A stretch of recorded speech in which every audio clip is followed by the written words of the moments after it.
Mones, Kata Inocencio, at Jay Sonsa. Maari po nating tanungin isa-isa ang ating mga inimbita o kung sino po ang ating napili. Chairman Chikoy. Bago po natin tawagin ng ABS para sa kanilang opening statement, gusto mo natin bigyan ng panahon si Congresswoman Diana Bautista para sa kanyang maikling manifestation. Kong Diana. Good afternoon. Good afternoon, Chair Chikoy. Good afternoon, Chair Jonathan. Maraming salamat po sa pag-recognize sa akin ngayong hapon. Good afternoon din po sa mga kasamahan ko dyan sa Kongreso at sa mga ating guests at ang nanonood ngayong hapon sa ating hearing. I would just like to make a very short manifestation with regards to what we're doing in Congress at sa hearing na ito. In the days leading up to today's special session, we have seen a barrage of opinions from the general public, both for and against ABS-CBN's application for the grant of a legislative franchise. While we respect the considered opinions of our constituents, it has come to our attention that some have sought to characterize these proceedings as a show of force by certain individuals against ABS-CBN instead of as an exercise of our legislative functions. In this light, I would like to call for sobriety from both sides, given the important nature of our proceedings here at the House of Representatives. Contrary to the accusations hurled by some that this is just a mere show run by certain members of this Congress. This is not a show, but an exercise of our democratic process. The House of Representatives is exercising its constitutional duty to decide on matters relating to the grant of a legislative franchise to operate a mass media company, a privilege that we are duty-bound to protect from abuse. The applicant here, ABS-CBN, is an applicant against whom certain issues have been raised, and as part of our duties and responsibilities as a member of this House, we are mandated to look at these issues. In this body, we decide as a collective, and whatever will be the outcome of these proceedings shall be decided not by an individual member, but by the members of this committee or the House at large. This is the very essence of our democracy. Hindi po ito tinatratong parang laro-laro lamang or isang show. Para sabihin po na ganito lamang ang prosesong isinasagawa ng Kamara ngayon ay napakalaking insulto sa bawat membro ng Kongresong naririto ngayon. Because of this, I think it is but proper for both sides to maintain respect for these proceedings, temper their passions, and focus on the issues pertinent to the matter under deliberation. Gusto ko lang din idagdag sa isyong ito na marami po akong kaibigan sa entertainment industry, marami po akong kaibigan sa ABS-CBN at mga managers ng ABS-CBN. At tuwing nag-uusap naman po kami about sa franchise, nirerespeto nila ang opinion ko bilang isang mambabatas. Nirerespeto ko din ang saloobin nila at ang kanilang opinion bilang isang artista or bilang isang miyembro ng industriya sa entertainment. So sa parehong paraan at sa gitna ng mga batikos ng ilang mga tao, pati na ilang mga galing mismo sa ABS-CBN, nananawagan din po kami sa lahat na irespeto kaming mga mambabatas at ang aming tungkulin dito sa Kongreso. Para po sa mga taga-ABS-CBN, wag po natin sanang insultuhin ang mismong bulwagan kung saan dinidinig ang inyong aplikasyon. Bigyan po natin ng respeto ang bawat miyembro ng Kongresong ito. Ang respeto at paggalang na naaayon bilang kinatawan ng sambayanan. We are all Filipinos. We are all aspiring for a better Philippines. Therefore, let us learn to become better citizens. Thank you, and that is all, Mr. Chair. Thank you, and good afternoon to everyone. Maraming salamat, Congresswoman Claudine Bautista mula sa Dumper Party List. Talagang napakasipag na kongresista. Sandali lang po, Congressman Remulla. I-recognize po kita pagkatapos ng isang maikling manifestation mula kay Speaker Cayetano. Ano po? Isang manifestation po mula sa ating minamahal na Speaker. At pabayaan po sana ninyo na mabasa ko upang malaman nating lahat ang ilan sa mga saloobin ng ating minamahal at ginagalang na Speaker of the House, Alan Peter Cayetano. Sa partikular na issue ng whether or not the House of Representatives should deny the franchise application of ABS-CBN, considering that the company has allegedly violated the terms of its franchise, mandating objectively and impartially, and the Omnibus Election Code on ensuring equal access to broadcast of candidates and prohibiting ABS-CBN from any partisan political activity. Sa kagustuhan ni Speaker Alan Peter S. Cayetano na maisulong ang talakayan at konsiderasyon sa lahat ng mahalagang punto na lulan ng aplikasyon sa prangkisa ng ABS-CBN, siya po ay nagsumite ng kanyang pahayag na magiging bahagi ng kanyang testimonya na didinggin sa komiting ito.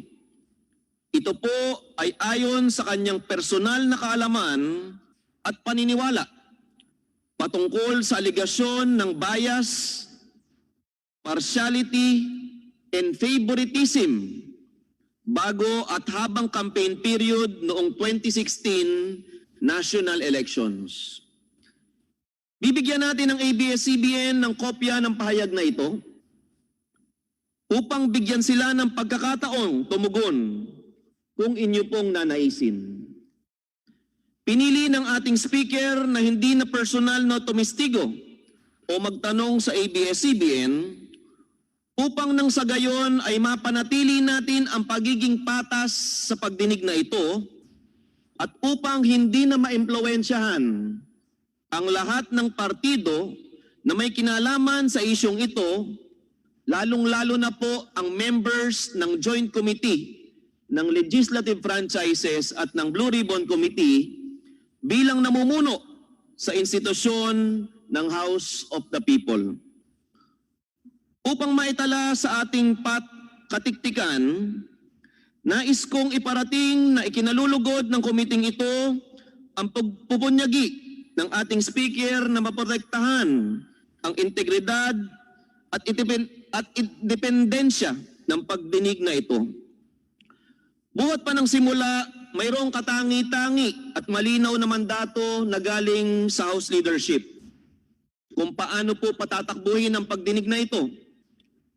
Ang bilin po sa atin, maging patas, walang kinikilingan at maging komprehensibo.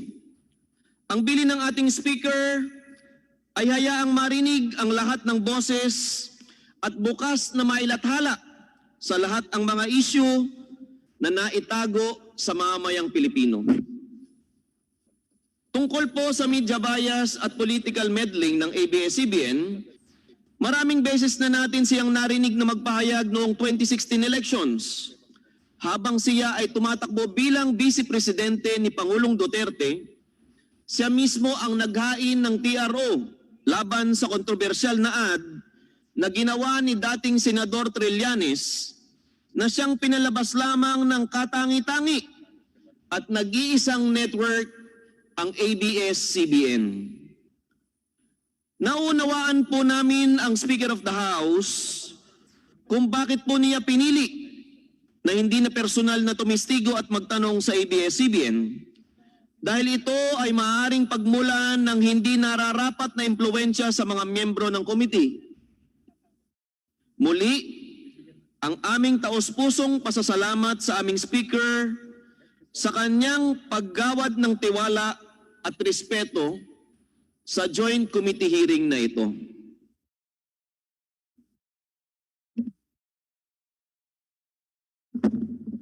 Mr. Chair. Yes, Congressman Mike Defensor. Mr. Chairman, bago po tayo magsimula, siguro po maganda ma-define natin kung ano yung sinasabing media bias, kung ano yung sinasabing impartiality. Kasi po, maski dito sa atin, sa ating mga kasama, nakikiusap po tayo, batay na rin sa binanggit ni Speaker Alan Cayetano, na ang pag-uusap na ito hindi maging personal na pananaw ng bawat isa. Na kung sila ba ay na-criticize, sila ba ay tinira in the past, hindi po ito yung ating nais marating o hindi natin ito ang dapat pag-usapan. Ang dapat po natin pag-usapan dito ay yung korporasyon ng ABS-CBN at yung kabuuang iba pang mga korporasyon na pagmamayari ng Pamilya Lopez at kung paano po ito nagamit sa negosyo. Kung paano po ito nagamit para itulak yung sinasabing agenda. For example, pinag-usapan po yung DBP loans. Although hindi na ho natin na-take up, pero paano ba na-condone yung mga loans na yon? Pinag-uusapan natin kailan lamang yung labor. Paano bang nagamit ang ABS-CBN para hindi po makita yung mga problema ng labor at maging sa tax evasion. Yun po ang una. Pangalawa, Mr. Chairman, siguro dapat mailinaw din doon sa batay na binanggit ni Speaker Alan Cayetano noong 2016, yung pong pagiging kingmaker. Na ang ABS-CBN ba tumutulak ng isang kandidato, partikular pang presidente, upang sa kabuuan maitulak din ang negosyo. I think, Mr. Chairman, ito ang critical na papag-usapan natin na kung ang mga negosyo o ang interes na pang material, pang pinansyal ay tinutulak doon sa paggamit ng ABS-CBN bilang isa sa pinakamalaking broadcast corporation sa ating bansa. And so, Mr. Chairman, I'd like to clarify, and I hope the members would agree, including our Chairman of the Legislative Franchise, Chairman Alvarez and Chairman Alvarado of the Good Government Committee, na dito po tayo mag-usap. Hindi ho ito personal, hindi natin problema kung tayo man ay natira nung nakaraan, may sinabing hindi maganda sa atin, dahil hindi po yun ang importante. Kung natira man tayo para sa isang agenda na ating binanggit na inilahad dito, maaari po yun. Pero kung pampersonal lang naman, pakiusap po, wag na ho nating ilahad sa pag-uusap na to. Maraming salamat, Mr. Chairman. Maraming salamat, Congressman Mike Defensor. At parehas po kayo ng sinabi ni Speaker na wag po natin haluan ng bias itong hearing na ito. Bagkus panawagan ko po sa lahat ng nanonood ngayong hapong ito na alam po natin na ang bawat isa po na membro ng committee ito ay meron talagang personal na patungkol sa prangkisa ng ABS-CBN. Maaari pong ang ilan ay laban sa prangkisa ng ABS. Meron naman pong kampi sa prangkisa ng ABS. Sana po ay wag po natin na direktang atakihin ang mga miyembro ng committee ito, lalong-lalo na sa social media po at sa YouTube. Si Kong Mickey Biolago parang sa pagkakatanong niya doon sa labor issue, ang daming nagbash, mga 134,000 views sa YouTube na hindi nag-prepare, hindi pinag-aralan. Pero sobra pong mag-review ang mga yan bago pumunta dito. Yun lang po talaga, meron lang siyang side na siya ay isa sa mga author ng ABS-CBN. Si Congressman Remulla, meron ring mahigit 100,000 views. Yung naman pong pambaba sa kanya. Sa isang bagay na hiningi na niya ng paumanhin at nagsabi na po siya na kahit walang naniningil sa kanya, ay magbabayad siya ng fine.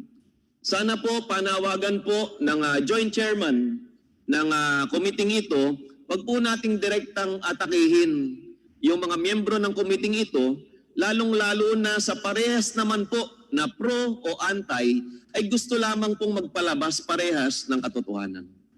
Maraming salamat po. Yes, Congressman Remulla. Mr. Chairman, before we proceed with the main business for the day, for a few administrative matters, well, I'd like to tell the committee that today, after my experience for the past 10 days or the past 6 days of being the subject of many organized attacks on social media, I have gone to the NBI to complain about the cyberbullying being done to my person and to other members of the House. I thought this wise, Mr. Chairman, because we are doing our job for this country. We are not doing this job for personal reasons. This matter of scrutinizing a constitutional franchise, this franchise of ABS-CBN is a constitutional duty. Ito po ay aming tungkulin sa ilalim ng saligang batas na tingnan po ang bagay na ito. But apparently, Mr. Chairman, some people have employed troll farms to get to our organization. And it goes without saying, I think that all of us, most of us have an experience here about how these trolls are operating now. And in the same light, Mr. Chairman, I brought this up earlier before we called the meeting to order, that I am asking the committee to look into the deception employed by several persons who testified to this committee. Not only deception, Mr. Sa madaling salita po, yung mga nagsinungaling po sa ating committee, alam po natin, dapat po parusahan ng contempt. Kasi lagi natin pinapaalalahanan sa kanila na magsasabi ho ng kabuong katotohanan dito sa committee ito. Sana po maimbestigahan natin ito, Mr. Chairman, sapagkat masama ho itong ehemplo kung ito'y palalampasin lang natin ang basta-basta pagkatapos. Pangatlo po, Mr. Chairman, in the same light also, nais ko yung sulatan na ng committee ang NBI upang tingnan ang mga ginawang dahilan ng ABS-CBN katulad po ng Amcara Broadcasting kung ito po ay isang panloloko sa committee ito at sa bansang Pilipino. Sana po magkaisa tayo sa bagay nito sapagkat dalawang committee ho ito na napakahalaga sa ating bansa. Committee on Good Government or Blue Ribbon Committee and the Franchise Committee. Pag ito po ay pinalampas natin, baka maging ugali lang po ng lahat ng ating mga kaharap na gawin sa atin ang ginagawa ng maraming tao ngayon sa cyberspace. At hindi lang po yun sa pagsisinungaling po dito sa committee ito. Kaya sana po, magkaisa po tayo rito na masulatan po natin ng NBI na tayo po itulungan na ma-document po ang mga katotohanan sa likod po ng mga ganitong pangyayari. Maraming salamat po, Mr. Chairman. Maraming salamat, Vice Chairman Boying Remulla. At yung contempt po under Section 11 po ng House Rules ay pwede po nating i-hearing ito. Pero sana po patapusin muna natin yung mismong prangkisa ng ABS-CBN. Pagkatapos po ng usapin ng prangkisa ng ABS-CBN, tsaka na po natin pag-usapan sa Blue Ribbon Committee yung contempt hearing po na inyong nabanggit. Yung pagsulat po sa NBI sana kung makukuha ko inyong permiso na makiayon po ako sa Secretariat na gumawa po na sulat o liham na pipirmahan po ng dalawang chairman ng committee. The Secretariat is directed to do so. Maraming salamat, Kong Jonathan. Ngayon, punta na po tayo sa ating agenda. Pwede po natin tawagan ang ABS-CBN para po sa kanilang opening statement. Sino po sa inyo, sir?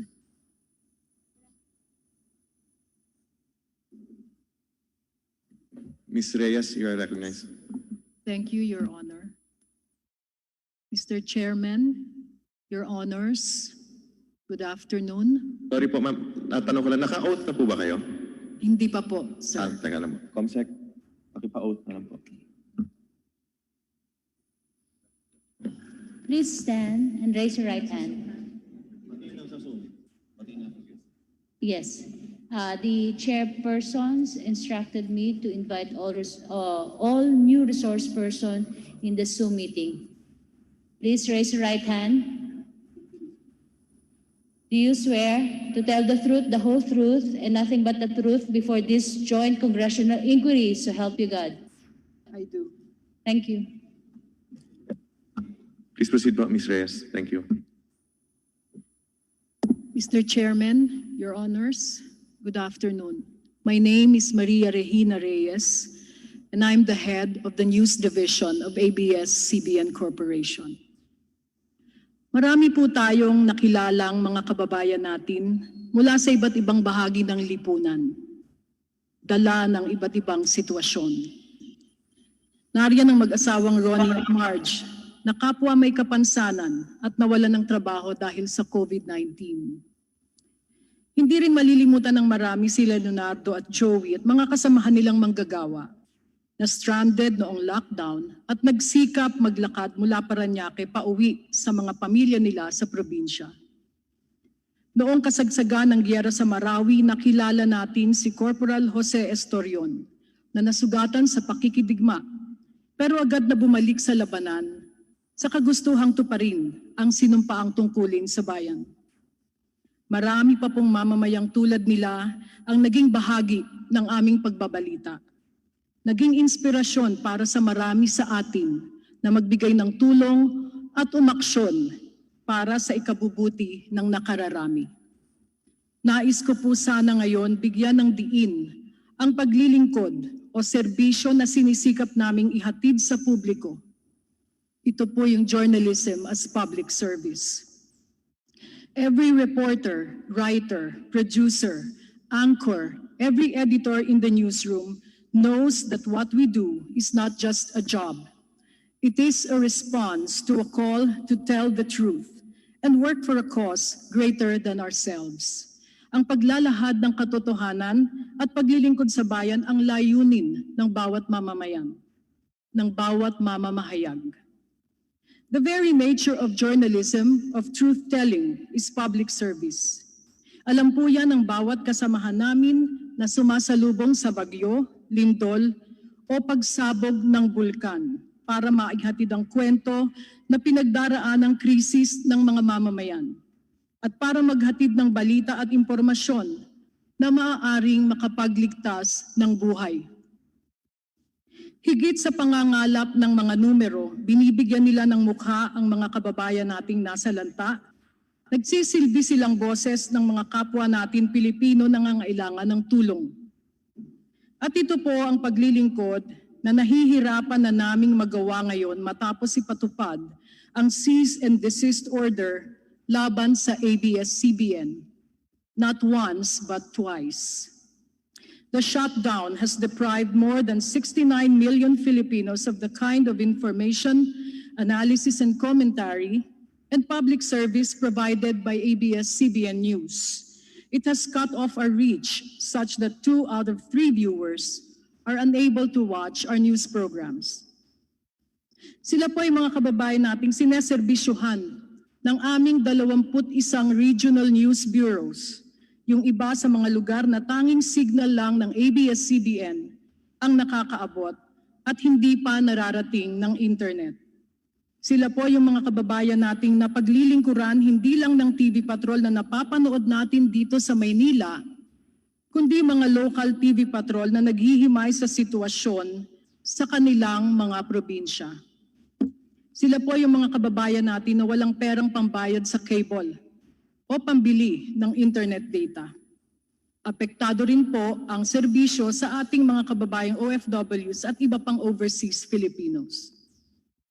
Your Honor, since our return to air in 1986, we have endeavored to perform our duty as a news organization.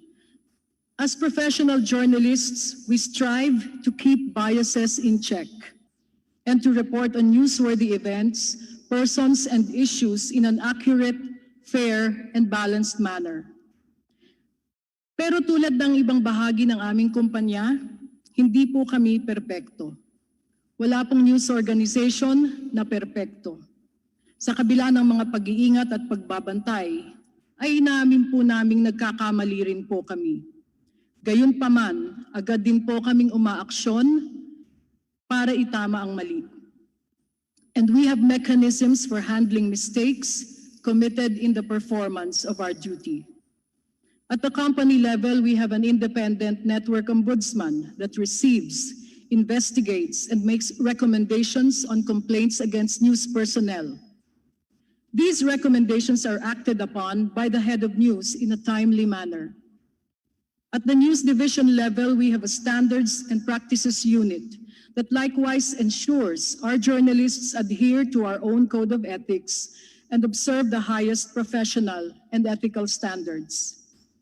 Just like those in government, journalists and the news media operate as trustees of the public. As such, our first loyalty is to citizens, and our primary obligation is to the truth. We know that as we hold power to account, we ourselves are accountable to the public we serve. We uphold this accountability and responsibility as vigorously as we uphold press freedom, freedom of expression and free speech, all fundamental rights deeply anchored in our Constitution and well settled in jurisprudence. Your Honors, sa kabila ng aming limitasyon dulot ng shutdown, sinisikap pa rin naming ipagpatuloy ang pagbabalita, lalo na po ngayong panahon ng pandemya. Patuloy kaming kumukuha ng lakas ng loob at inspirasyon kina Ronnie at Marge na natulungan ng aming mga manonood sa sipag at tapang ng manggagawang tulad ni Leonardo at Joey at sa kabayanihan ng mga tulad ni Corporal Estorion. In these most trying of times, we continue to deliver the news each day, knowing that doing so is an opportunity and a privilege, not just to be a witness to history, but to be a force for good. Thank you, Your Honors. Maraming salamat po. Ngayon naman po ay tawagin natin si Miss Kata Inocencio, isang dating anchor, host ng EBS. Sorry, Mr. Chairman. Mr. Chairman, may I just make a reaction to the position? Kong Defensor. Yes, Mr. Chairman, I have here the position paper of ABS-CBN, and I felt that the position somehow alludes to the recent social media campaign that has been coming out. Alam niyo, Mr. Chairman, sometime noong May when this was shut down, nagsimula po ito na nagsasalita na si Kong Dante Marcoleta about yung continued showing ng ABS-CBN. Seemingly, word after that, in the DigiBox. Pagkatapos po nun, nagsasalita din si Kong Boying Rimulya. At gusto ko pong iklaro sa ABS-CBN na kahit na nung panahon na yun, alam namin na nanggagaling sa ABS-CBN Tower yung signal na ginagamit ng Amcara. But out of toleration, wala pong dumidiin at walang kumikibo until recently. In fact, si Kong Jonathan Alvarado, parati kong kinakausap, sinasabi ko, Kong Jonathan, sumasama ang loob ni Kong Marcoleta dahil ang pakiramdam niya nagagamit yung istasyon laban sa kanya. Sabi ni Kong Jonathan Alvarado, pabayaan na lang muna natin until ma-take up yung issue. At tinake up po namin yan. Doon lang po ako nag-personal collective privilege nung ito po ay i-take up na yung DigiBox. Dito po sa inyong nilagay, sinabi nyo that in recent days, a suggestion has been put forward to allow ABS-CBN to operate in consideration of its employees, but without the news division on account of supposedly biased, one-sided reporting. If carried out, not only would this render 1,000 news personnel jobless, it would send a strong and terrifying message that indeed the press was being silenced. Para malaman ng mga nanonood at malaman na rin ng mga kasama natin, bago pa ho to nagsimula yung interview, kayo po nakipag-usap sa amin. Mr. Katigbak, Mr. Lopez, ang sabi niyo sa akin, tinanong niyo ako, may sama ng loob ka ba sa ABS-CBN? Ang sabi ko, wala. Ang sinabi ko, kailangan lang namin magtanong. We need to ask the hard questions. Sometime in June 9, si Congressman Marcoleta nagsalita dito about sa isang news report. At matapos nun, tinira siya doon sa news, in a way, pinagsalitaan siya and then nagkaroon ng campaign sa social media. Yung interview ko po na to nangyari ng June 25, TV5. Kung di ako nagkakamali, mga 1-2 beses nyo na po akong pinakausapan na kung pwede wag isara yung DigiBox. And of course, publicly, on the record, Mr. Katigbak, you have been saying that tulungan nyo muna kami i-tolerate na wag isa rin Digibox because this is our capability to pay our employees.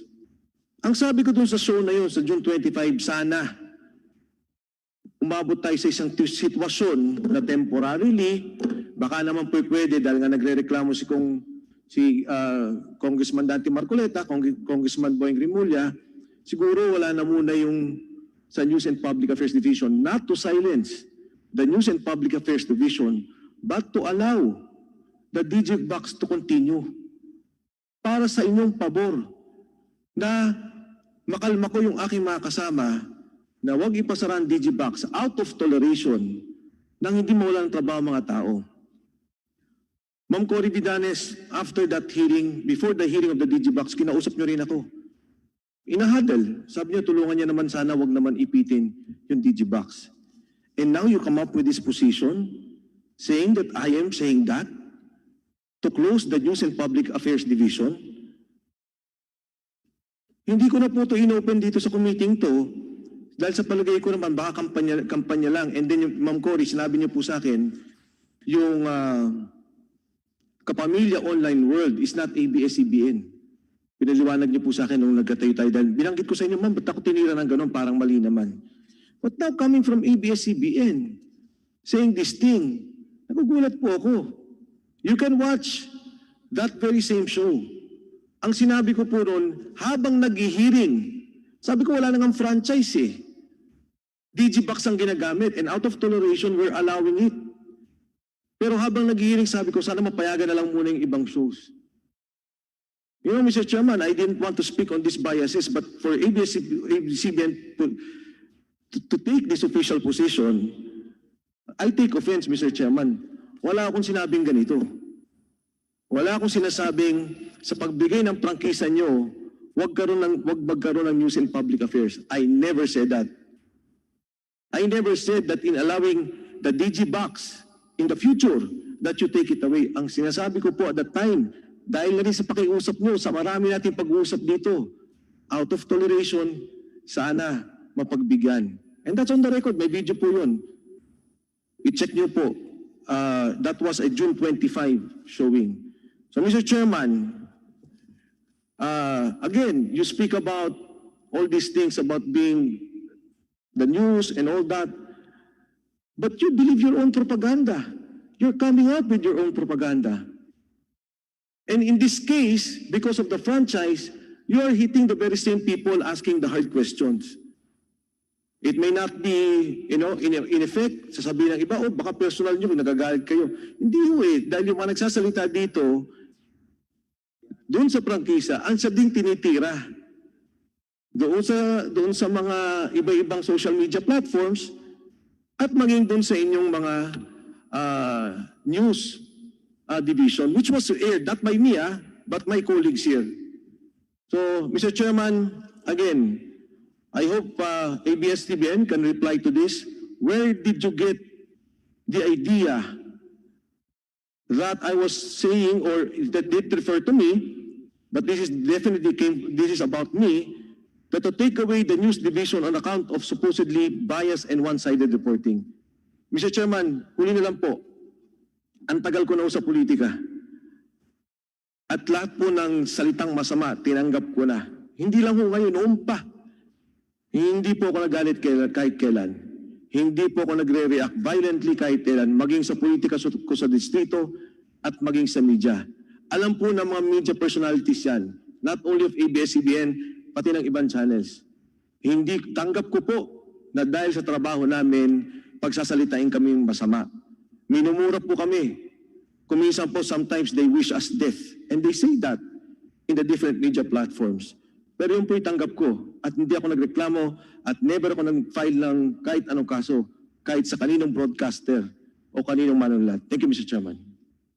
Maraming salamat, Congressman Mike Defensor. At bago po natin pasagutin ang ABS-CBN, ikwento ko lang po sa inyo na nung huli po natin na hearing, kinausap ko si Congressman Mike Defensor. Sabi ko sa kanya, Kong Mike, magpapalista ka ba about media bias ng ABS-CBN?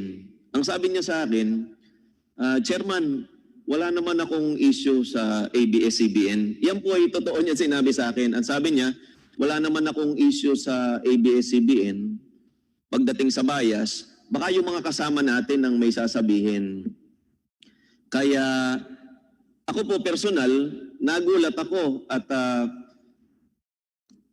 meron palang magiging issue si Kong Defensor Santiago ngayong araw na ito tungkol po mismo dun sa position paper na kayo po ang nagpasa. Sana po ito po naman ay payong makatao po mula sa isa sa mga chairman ng joint committee ito na maging maingat po sana tayo sa ating pagpasa ng posisyon, lalong-lalo na po kung ibabaon po natin yung sarili natin sa hukay kasi pakiramdam ko po ay imbis na kayo ay magkaroon ng ilang kaibigan dito sa committee ito ay magbabawas pa. Ano po? Sa lahat naman po ng ating mga kasama, siyempre hinihiling po natin na sana sa panahong ito, lalong-lalo na patating tayo sa ending ng ating joint hearings, ay sana po ay maging kalmado tayo at taliwas po sa pag-uusapan natin ngayon na tungkol sa media bias ay sana po iwasan nating maging bias about dun sa usapin ng prangkisa ng ABS-CBN at ipagpatuloy po sana natin ang paggalang sa bawat isa. Ngayon po ay papayagan po namin na sumagot po ang ABS-CBN patungkol po doon sa pahayag ni Congressman Mike Defensor. Mr. Chair, Yes, Congresswoman Bayalago. can we ask the COMSEC to provide us a copy of the petition paper of ABS-CBN? Position paper po. Yan. Opo. Okay, thank you. The committee secretariat is hereby directed to give all members the position paper of ABS-CBN. Kung Miki, umaapila si COMSEC na i-distribute na daw po. Pakibuklat po yung inyong mga papeles. Or sa email. Personal na lang po, COMSEC. Personal mo na lang pong iabot sa ating mga kasama. ABS-CBN, meron po ba kayong maisasagot doon sa pahayag ni Congressman Defensor Santiago? Mr. Chair, may I reply? We note the sentiments. We note the sentiments of the Honorable Congressman Defensor. Wala naman po kaming masasabi pa. Mr. Chairman, gusto ko lang pong linawin Yes, Congressman Defensor. na ito po'y position paper po ninyo. Na dalawa lang po yan. It's either kayo nagsasabi ng totoo or ako yung nagsasabi ng totoo. But this is a position paper of ABS-CBN.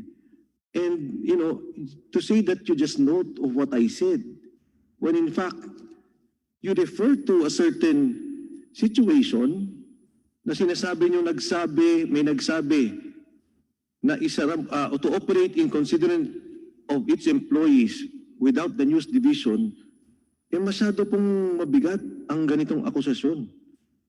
Ibig sabihin po ba, gumawa kayo ng position paper without watching what came out, without checking, hindi nyo po na-check kung ano po yung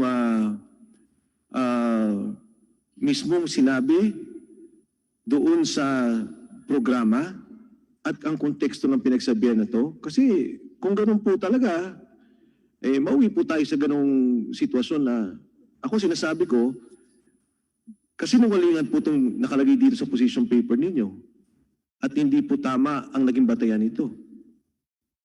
Thank you, Mr. Chairman. Maraming salamat, Congressman Mike Defensor. At yes, Congressman Barsaga. Paglilinaw lamang, Mr. Chairman, kanina mayroong binasang position paper ang kinatawag ng ABS-CBN. Meron ba tayong printed copy or hard copy ng position paper na binasa para naman kung sakasakaling magtatanong ako, base raw sa position paper, I will not be mistaken I will not misquote the position paper of ABS-CBN. Sa panahon pong ito, wala pa po tayong kopya nung presentation ni Ma'am Regina Reyes kanina, pero bibigyan ko po ng direksyon ang committee secretariat. The committee secretariat is hereby directed to secure copies of the presentation of ABS-CBN and distribute it to our members today. Mr. Chair, Yes, Congressman Zarate. just say a comment on. Binasa ko naman yung position paper na nakalagay dito. Although I note na hindi nga pinangalanan naman ang ating kasamahan, no? Si Congressman Defensor. And itong ganitong komentaryo against ABS-CBN, I'm not defending ABS. Naririnig ko rin ito sa naparaming pagkakataon. No? At nababasa rin sa social media itong ganitong punto na not coming from Congressman Santiago, Defensor, pero sa maraming pagkakataon narinig ko ito, especially doon sa mga programa na kami rin naman ang binabanatan, no? Dahil we have our own shares of talagang pumupuna sa atin. Kaming mga sponsors, binabanatan din, no? Talagang matindi ang banat, kung ano-ano na lang. At minomonitor ko rin, ganun lang kanina. Talagang lumabas itong proposal na ito, no? Sige, pagbigyan na lang bumalik yan, pero yung mga bias at one-sided reporting ng kanilang mga pinangalanan, yung ilang mga reporters. So I think this is a general statement of fact. No? I'm not sure if this is being, if the Honorable Defensor is alluded to, but talagang general statement of fact ito ng mga ayaw sa ABS-CBN. At nababasa ko ito, naririnig ko ito. No? So I think if the statement of ABS-CBN that is this, hindi ho natin pwedeng i-conclude rin na mali yung kanilang posisyon. Dahil hindi isa lang, hindi dalawa, marami rin po. No? Sa social media, sa radyo, na ganito ang kanilang sinasabi. So kasi pag magkaganon, kami rin na binabanatan, ng kabila, pwede rin bang, but my position is, sige ba, you are free to say what you want to say, no? Yung publiko, dahil ito naman ang parte nila dito sa prangkisang ito, na binukas natin ang pagdinig sa publiko, and the public has all the right to say this. No? At tayo, pagdating ng panahon, ay ginagabayan tayo ng ano ang pagtingin natin what is for the greater good. No? Despite all these statements in the social media, in the public, for and against the renewal of the franchise of ABS-CBN. So ang aking pong pakiusap, tumuloy na tayo doon sa ating agenda ngayon at para makapagtanong na yung ating mga kasamahan. Salamat, Mr. Chair. Maraming salamat, Kong Kaloy. Kong Mike. Thank you, Mr. Chairman. Ako nga nagpapasalamat kay Kong Zarate kahit papano siya nilinaw niya yung position paper. Ang sabi ni ABS-CBN sa akin, noted. Kasi nga, Congressman Zarate, gusto ko lang sabihin nga, because it was in a platform na binanggit ko kay Ma'am Cory Bitanes. Sabi ko, Ma'am Cory, parang yung Kapamilya Online World had the meme of me at sinasabi nga ganito. This exact quote of taking out the news division in News and Public Affairs. And I was surprised na makita ko ngayon sa submission ng ABS-CBN because I was thinking, maglalahad lang kung ano yung sistema nila tuon sa proseso ng News and Public Affairs reporting. So Mr. Chairman, having said that, I thank the committee and thank the Chairman for giving me the time. Sige po, pakinggan na po na rin natin yung ibang resource person. Maraming salamat, Mr. Chairman. Maraming salamat, Kong Mike. Pwede na po tayong dumako sa ating agenda. So balikan po natin ngayon si Ms. Kata Inocencio na isang lahat. Okay lang. Sige po. Mr. Chair, Congressman Mike, hindi po noted yung sagot po namin. I want to take responsibility po for what was written in this position paper. I didn't realize this was an allusion to you. But please allow us to review the statement, and if it needs to be corrected po, we will submit a revised version to the COMSEC with your permission, Mr. Chair. As always, Mr. Katibak, marami pong salamat sa inyo. Salamat po. Thank you. So ngayon, balikan na po natin ulit si Ms. Kata Inocencio, isang dating anchor host ng ABS-CBN na sa ibang stasyon na ngayon. Ms. Inocencio. Good afternoon, your honorable representatives of this House. Thank you very much for welcoming me as your guest in this August chamber, even via Zoom. You know, I served in ABS-CBN for 15 years in various capacities in the news division from 1986 to 2001. I am one of millions of Filipinos who are saddened by the cease and desist order of the NTC for the network to operate and the non-renewal of its franchise. As one of the pioneers of the restored ABS-CBN in 1986, I have seen how the network has grown from nothing to its far-reaching state.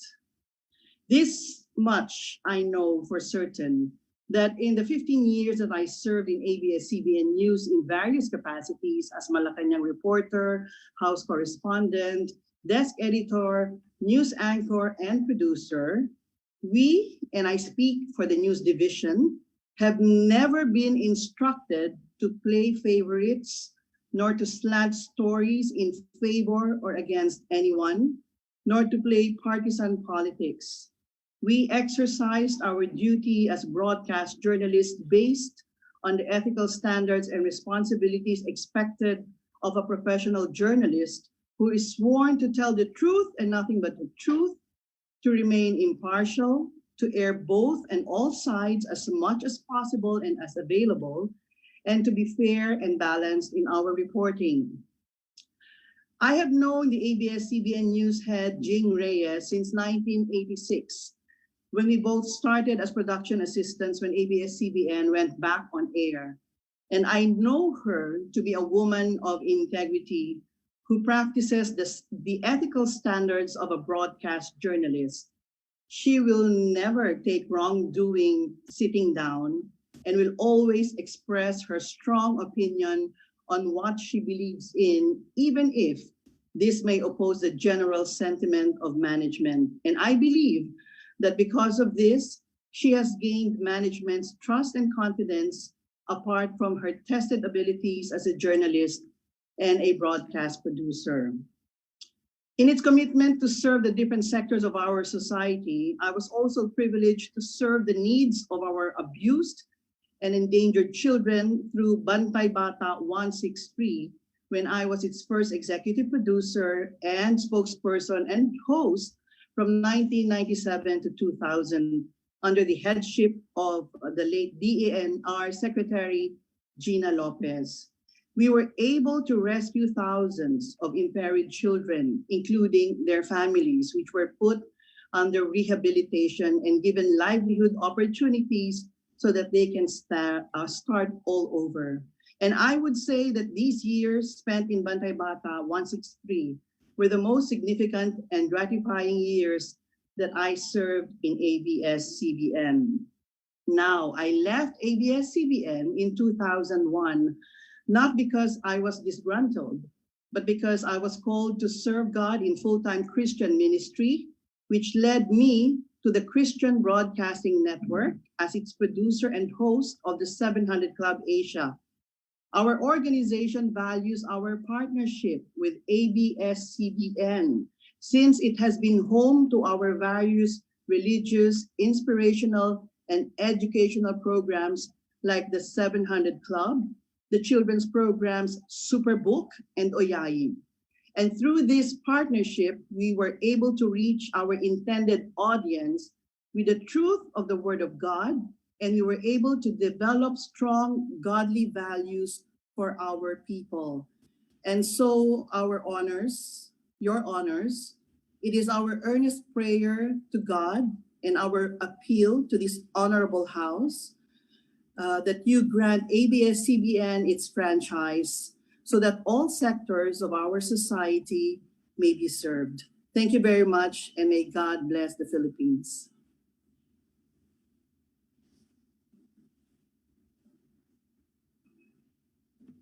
Sa punto pong ito, tatawagin po natin muli ang akin pong kapwa Bulakenyo, Ginoong Jason Sa, isa rin po sa mga dating anchor ng ABS-CBN para sa kanyang pahayag. Mr. Chair, Yes, Congresswoman Bayalago. Mr. Chair, supposedly I will oppose sana po itong pagtawag kay Mr. Jason Sa, pero dahil para sa presentasyon na ito, para sa kaliliwanag ng presentasyon na ito, ako po ay sumusunod lamang na payagan siya. Kasi po, meron lang po akong nabasa sa kanyang page sa Facebook na hindi ko lamang po nagustuhan. Dahil bilang isang mambabatas po, ginagawa ko lamang ang aking tungkulin at bilang pangunahing author ng ABS-CBN. Gusto ko lang din po ipagbigay alam kay Ginoong Sonsa na wala po akong tinanggap na kahit anuman sa mula sa ABS-CBN. I don't know him personally and he doesn't know me personally para sabihin niya na isa akong bayaran. Maraming salamat po, Ginoong sa ating pong mga chairman. Thank you. Maraming salamat, Congresswoman Mickey Bilago, at naririnig po kayo ngayon ni Ginoong Jason Sa, at siguro maaari niyang sagutin po yung inyong pahayag sa kanyang pagbibigay ng sentimiento sa usapin ng ABS-CBN. Mr. Jason Sa, nandiyan ka na po ba? Nandito po. Am I being heard, Mr. Chairman? Opo, naririnig ka po namin. Opo.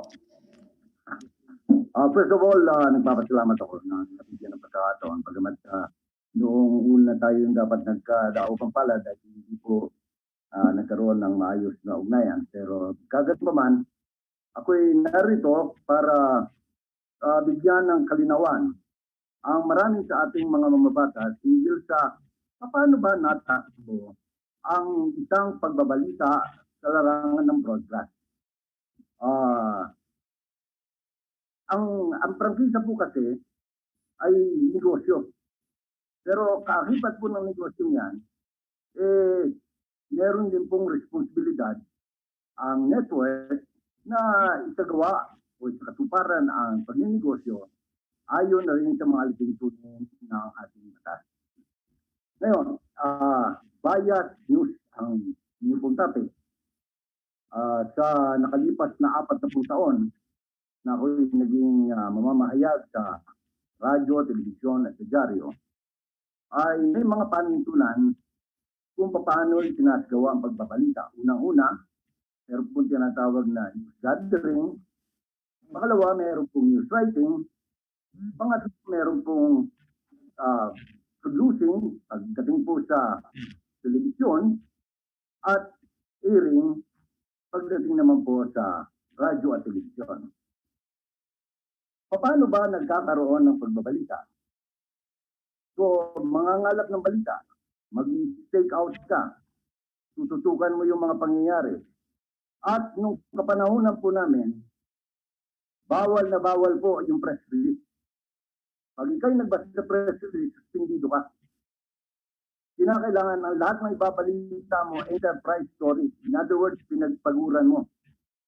Ngayon, sa pagbabalita sa radyo, magkaiba po sa telebisyon.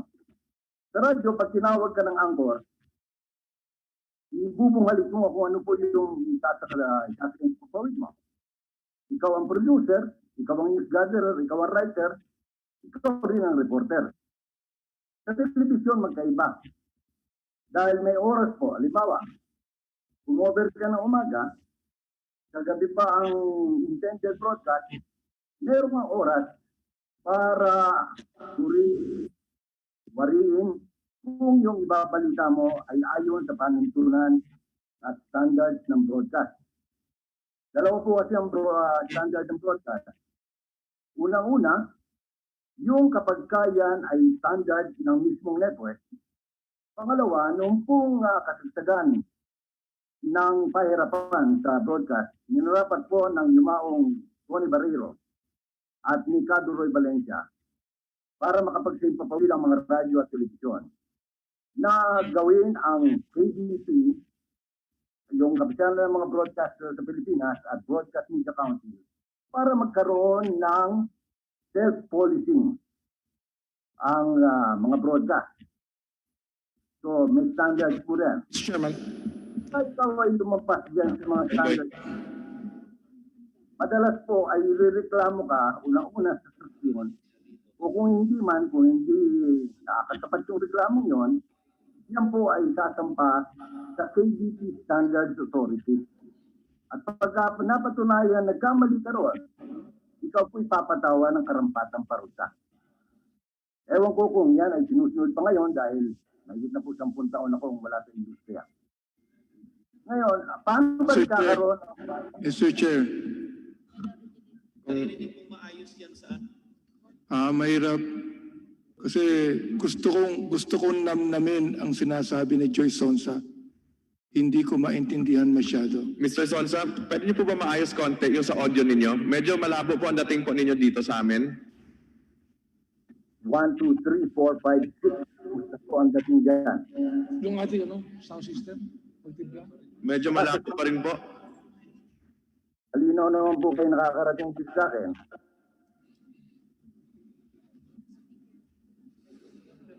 Naintindihan na po ba ngayon? Meron po kayong headset na may speaker? Wala po. Sige po, tuloy niyo na po. Mr. Chairman, ang sabi ng technical natin, it's the internet connection of Mr. Sonsa. I have a 100% Sige po, Mr. Sonsa, tuloy niyo na lang po. Tuloy niyo po. ngayon po, dahil ang usapin ay tungkol sa bias reporting, paano ba nagkakaroon ng bias reporting? Number one, maaari po yung mangyari kung halimbawa, minasagap na kalap na balita ang isang reporter at yan ay nangangailangan ng panig ng kabila. Kinakailangan po, sasabihan niyo yung Desman na meron ako nakuha ang balita ganito. Hindi ko mahagilap yung kabilang panig. Responsibilidad po ng producer at saka ng Desman na hanapin yung kabilang panig. Sapagkat ang pangyayari ho at sa standard, hindi dapat lumalabas sa ere ang anumang balita na hindi patas. In other words, kung 3 paragraph, yung para sa kay Tarpulano, dapat may 3 paragraph din para kay Maria, doon sa opposing party. Ganyan po dapat ang sistema. Ngayon, meron pong, kaya nga importante na lahat coordinated dyan. Yung reporter sa labas, yung Desman na nagbigay ng assignment, yung producer na magsasaimpapawid nito, at saka yung writer na magsusulat ng balita. Nagkakaroon ng bias kung halimbawa, ang sinabi ni, let us say, kapareho niyan, sample ko lang ho ito, yung sinabi ni Mike Defensor na ganito, ganyan. Tapos, iba ang pagkakaintindi. Isusulat ng hindi ayon sa pagkakasabi. Ito ay on the condition na walang slant. Pero, nangyayari din na may slant. Halimbawa, example, yung reporter nakakuha ng balita na may namatay dahil uminom ng alak. Ngayon, yung produktong yan, halimbawa, produktong alpha, tatawagan ngayon ng DES yung kumpanya. At alamin nila, base sa kanila, kung ano naman ang kanilang tugon. Nangyayari lamang po yan, ang bias kapag ganito. Kasi negosyo nga yung broadcast, ang mangyayari, kapag yung alpha, advertiser ng network, kung sasabihin ng sales, sika muna, hindi pwede. Meron tayong 300 million dyan o 400 million na advertisement. Madidisgrasya tayo. Ang mangyayari, 2 bagay. I-embargo yung storya hanggat hindi na kumpleto, which is dapat. Or, pahapyaw yung balita pagkatapos yung bulto ng balita manggagaling doon sa may-ari ng alak. So nagkaroon na ng ano ngayon, ng hindi patas na pagbabalita. Yan po ang ano. Kaya hindi po biro ang trabaho, hindi po katulad sa dyaryo. Sa dyaryo wala tayong hinihimprang kita. Pwedeng sulat kahit sulat. Yan pong kaibahan ng print media at saka ng broadcast media. Sa broadcast media, meron tayong sinusunod na alituntunin dyan dahil privilege lang yung yung pagninegosyo, yung pagbabalita natin dyan. Yan pong pinagkakamali ng marami. Hindi po katulad ng ang radyo o telebisyon. Halimbawa, kaya po mapunta naman tayo dyan. Hindi po biro. Kuminsan ang reporter, yung cameraman, yung soundman, kung sino pang kasama niya sa tinatawag na electronic news gathering, hindi po 8 oras lang ang ginugugol yan. Alam ni Jing Reyes yan, alam nung kung sino-sino pang mga nandyan galing sa ABS. Madalas nga ako kuminsan, inaabot pa ng 10, 12 hours. Kaya hindi makatarungan yung mga naunang pahayag noon nung hinihingi ni Congressman Ronzalo na bakit hindi ma-regularize ang mga empleyadong yan. Kung katunayan sobra-sobra pa sa oras ang ginugugol yan, 24/7 pa kang madalas. Yung trabaho. Yung cameraman, kasama po yan. Yung soundman, kasama yan. Yung DCR man, kasama yan. Kaya, ito po, kung pagtatagni-tagningin natin yan, ngayon, balikan natin yung bias. Yung bias, ganito. So, isang example, yung pag tinamaan yung advertiser. Pangalawa, pag tinamaan yung consideration nung management. Simple lang ako kasi. Bagamat walang direct na sabi, pag sinabi lang, bata, itong istoryang ganito. Sige, balita mo, pero kumuha ka ng 3, 4 na magsasabi kontra dyan. Bias na po yun. Halimbawa, bibigyan ko ng example ng bias reporting. Doon lumabas yung Bikoy.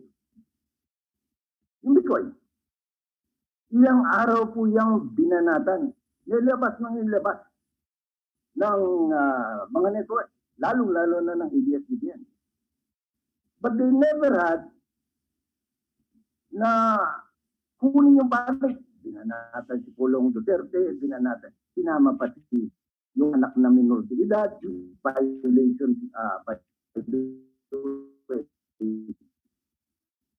of Child and Youth Welfare Code. Yan ang sinasabi natin na bias talaga kasi merong agenda eh. Pagka nilagyan mo ng agenda ang pagbabalita, bias yan. Pag in-slant mo yung balita, bias na yan. Yan ang nagdudumilat ang katotohanan. Madali kasi hindi kami bias. Saka hindi natin pinag-uusapan dito pandemic. Tingnan natin ito sa pangkabuuan, normal or abnormal or paranormal kung ano man yun. Kinakailangan palaging objective lang. Tingnan nyo noong panahon namin, ewan ko kung nangyayari pa ngayon, bibigyan ko ng example. Si Danny Oro, reporter namin yun, Radio Patrol number 7. Nagre-report siya sa Barangay Holy Spirit. Nakita niya sigmak ang dugo. Nakita niya may patay na bata. Habang nagre-report siya, may nakita pa siyang isang bata na naliligo sa dugo. Sinabi niya patay. Kasi talagang hindi na magalaw eh. But we found out later na yung bata ay buhay. So mali na. Pag maling ganon, suspindido ka agad. Ganon po dapat. Hindi po dapat pinapayagan na ang isang ang pagkakamali ay lumusot kagad kasi magiging kultura na po yan. Magiging kultura na yan. pag pinalampas ang isang pagkakamali, lalo na sa pagbabalita, kasi nga ho, in the old days, ang tawag namin dyan, when you go on the air, what you're saying is gospel truth. Pag nagkamali ka, magkakamali ang buong bayan. Alam po nila yan. Alam niya ang Angelo Palmones yan. Nag-station manager din siya. Kaya, yung mga ganito, tingnan nyo ba ang bias, ha? Speaking of bias, ilang beses na nahuli yung ABS. Madali ko kasing gumawa ng bias without really na hindi obvious eh. Halimbawa, gusto mong palabasin, milyon yung sumali sa rally. Ang gagawin lang ho dyan, instruction yung cameraman. Wala kang kukunin na zoom out ha. Kunin mo lang, zoom in lahat. Kumiskwala ka lang dyan. Yung 6 katao, palabasin mong Kasi po yung camera, may maraming daya yan eh. Pwede kang tumaba, pwede kang pumayat, pwede kang magkaroon ng panga kahit wala kang panga. Ha? Pwede kang maging duling kahit na ikaw ay banlag. Marami yung nagagawa ang camera. Ilang beses yung nahuli, nire-rehearse pa yung nagrarally kunyari.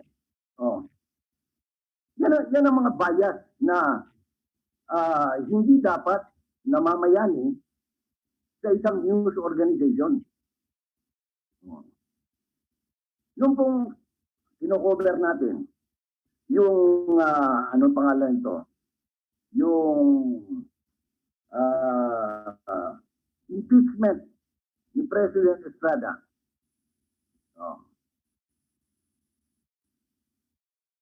Ay di ba nakita niyo naman kung saan kumikiling. Ang pagkiling madali hong gawin. Yan ho ang dapat iniiwasan. Ngayon, kung pwede naman ho yung maiwasan, kung walang kulturang namamayani sa interes ng isang network. Pero pagka may kultura ho, kahit na magpasa pa kayo ng ilang batas dyan, kailangan ho dyan drink. Kailangan paguhin yung kultura. Yung kultura na kinakailangan nanginginig yung mga politician. Yung kinakailangan nangingiklod dyan. Yan ang kultura sa ABS-CBN. Na ayaw naman nating kung sakali man at kayong mga nandyan sa mababang kapulungan, mapagbigyan ninyo ang kanilang kaibilingan, siguro tiyakin na hindi na mamamayanin.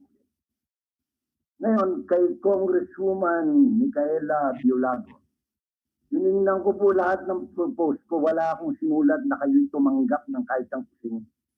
Ang sinulat ko lang ho, ma'am, ninong at ninang, sapagkat yan po ang Tagalog ng sponsor ng bill. Yes, yan po.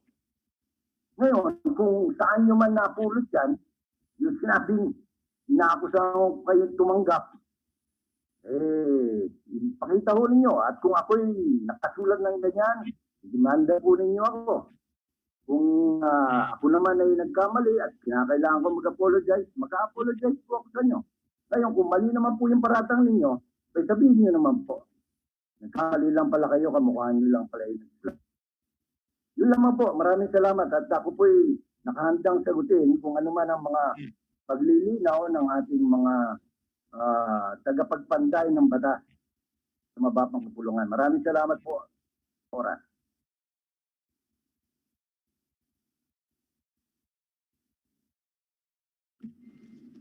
Maraming salamat, Ginoong Jason Sa. Ang susunod po na magsasalita, Mr. Chair, yes, Congressman Minority Leader, Congressman Abante.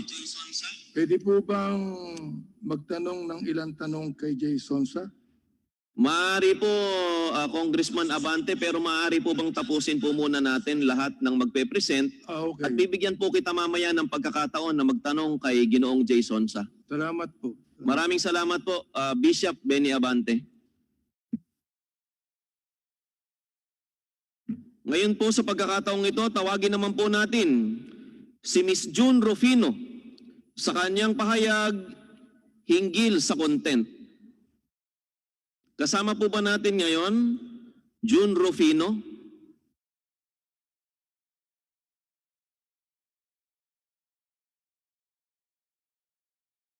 Kung wala po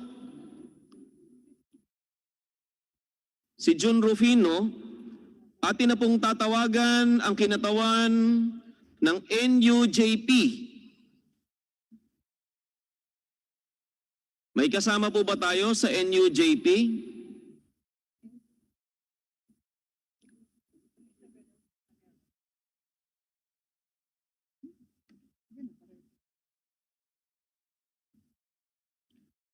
Si Miss Elizabeth.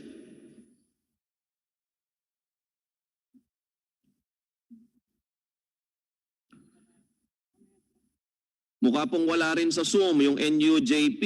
Tawagin naman po natin ang kinatawan ng CMFR para sa kanilang pahayag. Okay. Yung sunod-sunod na tinatawag ko puro wala sa Zoom. Paumanhin po sa inyong lahat. Ngayon po, sana nasa Zoom na to. Nandito ba ang KBP? Okay, tawagin naman po natin ang KDP para sa kanilang panimulang pahayag. At pagkatapos po ng lahat na magpe-present ay pwede po nating tanungin ang KBP. KBP? Magandang hapon po sa inyong lahat. Ako'y taga KBP, Junik daw po pangalan ko. Wala po kaming prepared na panimulang statement. I was told na baka meron tanongin po. But just the same, meron po, nabanggit po kasi ni Jason sa magre-react lang po ko, na meron po tayong self-regulatory regime sa broadcast industry. Lahat po ng miyembro ng KBP ay subject to our Philippine Broadcast Code. So, ang proseso po natin, kung meron pong sino man na magreklamo against a certain station or a certain personality, ay kailangan lang pong ipahatid yung kanilang reklamo sa KBP. At hanggang maaari po, meron sana silang recording nung kanilang nirereklamo. At yun po ay meron pong sistema ng KBP na sa pagdinig po ng mga reklamo. At ito ay dinidinig nga nung aming committee, special committee sa KBP na tinatawag na Standards Authority. Parang quasi-judicial body po ito na parang korte rin po. Dinidinig po yung reklamo at dinidinig din po yung depensa nung naakusahan. At after that, kung meron pong mapatunayan na naglabag yung inakusahan na programa, stasyon, o network, o personality, ay binibigyan po ng karampatang fine or penalty. So yun po yung sistema po natin. As to, gusto ko lang pong mabanggit because it's relevant to pinag-uusapan po natin dito. Sa ating pong broadcast code, maliwanag po na iba po yung treatment natin sa news. Ang news po dapat maliwanag na it's very factual. Sa ating pong code ay sinasabing news should always be factual at hindi po i-confuse ito sa mga commentaries. Ang commentaries naman po ay pinapayagan naman po, kaya lang ang sinasabi po natin, dapat both sides of the argument should always be presented. So kailangan maliwanag po that news should not be confused with commentary. Ang commentary po pwede pong magbigay ng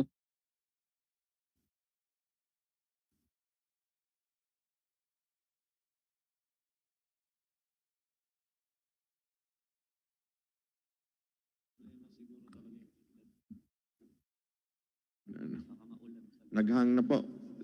Sige, lektawan na muna natin. Ngayon, pwede na tayo dumiretso sa MTRCB. Nandyan po si Executive Director Anne Menzo.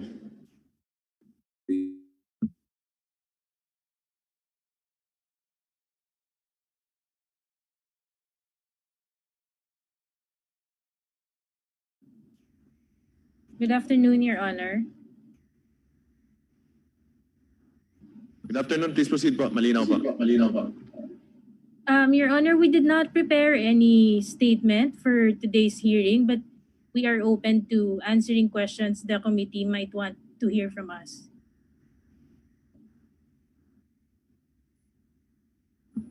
So, okay na, wala na kayong statement. Sabihan na kayo later kung may mga tanong po sa inyo.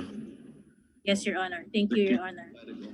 Next, pwede tayo dumiretso sa COMELEC para po sa kanilang opening statements. Sino po ba yung kinatawa ng COMELEC na nandiyan sa Zoom ngayon?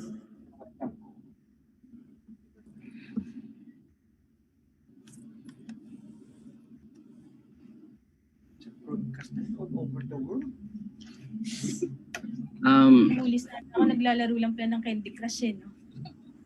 Attorney, good afternoon. Meron po ba kayong statement?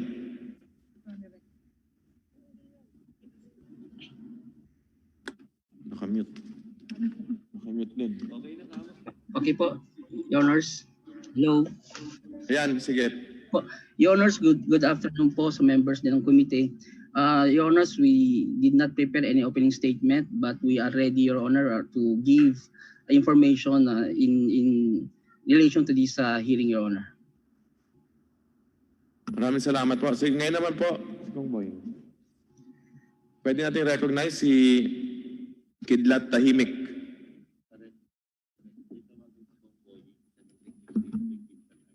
Wala pa. Ayan. Ayan. Good afternoon po.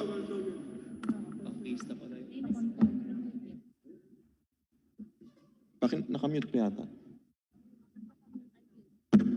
Paki-unmute lang po. Mr. Kidlat, naka-mute po kayo. Pwede po bang pakipindot po yung unmute? Ayan, maaari na po kayo magsimula. Pakipindot po ulit, isa pa. Isa pa. Ayan po, pwede na po kayo magsalita ngayon, Mr. Kidlat. Magandang hapon po sa inyong lahat. Hindi po ako sanay magsalita sa mga forum na ganito. Usually kasama ko mga artists na medyo long-haired at mas informal, but I have to follow the protocols of Congress. So my deep appreciation sa ginagawa niya dito at pagtitiis niya para ma-improve ang broadcasting sa future. No? I think just for a little background, para you will understand where I'm coming from. Ako po si Kidlat Tahimik. I'm an artist from Baguio. And greetings from Baguio. Medyo malamig-lamig dito. But I also happen to be a national artist. Last 2018, I received my medallion from the president at Malacanang. I have been a cultural advocate. Malakas ang aking pakiramdam and pananaw tungkol sa mga katutubong Pilipino, yung mga kultura nila. Pero even in general, pati hindi katutubo yung kultura natin na which is unique from other countries. No? So let me first clarify. I'm not here, hindi po ako narito para sa panig ng depensa ng ABS-CBN or for the prosecution ng ABS-CBN. Ako po ay somehow about 3 weeks ago, I accidentally bumped into one of your hearings sa TV and I got interested at napansin ko na lahat ng pinag-uusapan ay mga PDRs, mga citizenship, mga dole. And tinanong ko sa sarili ko, bakit kaya walang cultural component na pinag-uusapan? At sa akin, bilang isang cultural worker, I think it's important na isama itong ingredient ng yung kultura ng Pilipino and the responsibilities of the broadcast industry to our culture. No? So please don't look at me as being on either side. I think the experts will decide when you vote later. Pero para sa akin na maybe just, ewan ko kung tama ito, may expression friend of the court. And I will just like to state my views. And ang feeling ko that besides ang hearing nito is about yung mga naghahanap po ng mga compliance or violations with in the past by the network. I believe that this is also hearings na in aid of legislation for the future of for better franchises in the future. If we're talking about this aid in legislation, then maybe may relevance po yung gusto kong sabihin ngayon. No?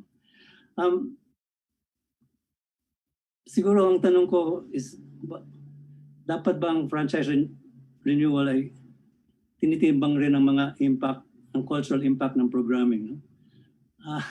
I'm not calling, all my artist friends will say, baka Kidlat Tahimik is calling for censorship or tighter chains on the kinds of programming. I'm talking, siguro pinag-usapan ko lang ho dito ang balance, a call for balance, kasi commercial considerations ang pinakamalakas at nag-monopolize the choice ng programs. No? Let me give a little background as I see our industry, our broadcast industry. Alam mo nyo, I think there are three main broadcasting systems. Yung after World War II, when America was helping Europe regain after the war, they were offering Marshall Aid. Yung Marshall Aid was offering ways to help industry go back. And one of the offerings of the Marshall Plan was to help build a broadcast industry. Ngayon, this commercial broadcasting system was perfected and tried in America, no? Kasi wala silang gera, they were able to first create the technology, the television tube, then manufacture it, tapos nakalat sa mga millions of households, kaya naging very potent mass media ito, no? So this was the model that was being offered to the Europeans through the Marshall Plan. Pero sabi muna ng mga, I think this is where may nagpreno, ang culture minister. Tayo wala tayong Ministry of Culture dito sa Pilipinas. And I think, sorry na lang, I would advocate for that. Pero I think our country has copied the American model in general. So kung walang culture of ministry, Ministry of Culture ang America or Department of Culture, gano'n rin tayo, no? So maybe in the absence of that, we have NCCA and other cultural, but it is different to have a culture ministry. Anyway, in relationship to this application, na baka maglagay sila ng commercial broadcasting, most of the ministers of culture said, teka muna, are we going to let Coca-Cola or Colgate or Ford Motors decide what images will be seen by our children, by our public? And they said, teka muna, we cannot leave it to them. So they opted for another kind. No? The other extreme of this commercial broadcasting system, where there's a lot of freedom, and meron mga broad limitations, which maybe like what the MTRCB has to warn people kung sumusobra sila. I remember I think when I was in college, I think we copied some of the censorship criteria ng America. Maybe some of you remember na dati kung one breast exposure, pwede pa. Pero kung 2 breast exposures, naku, bawal na yan. But these are kinds of censorships that are based on measurable things, no, mga technicalities.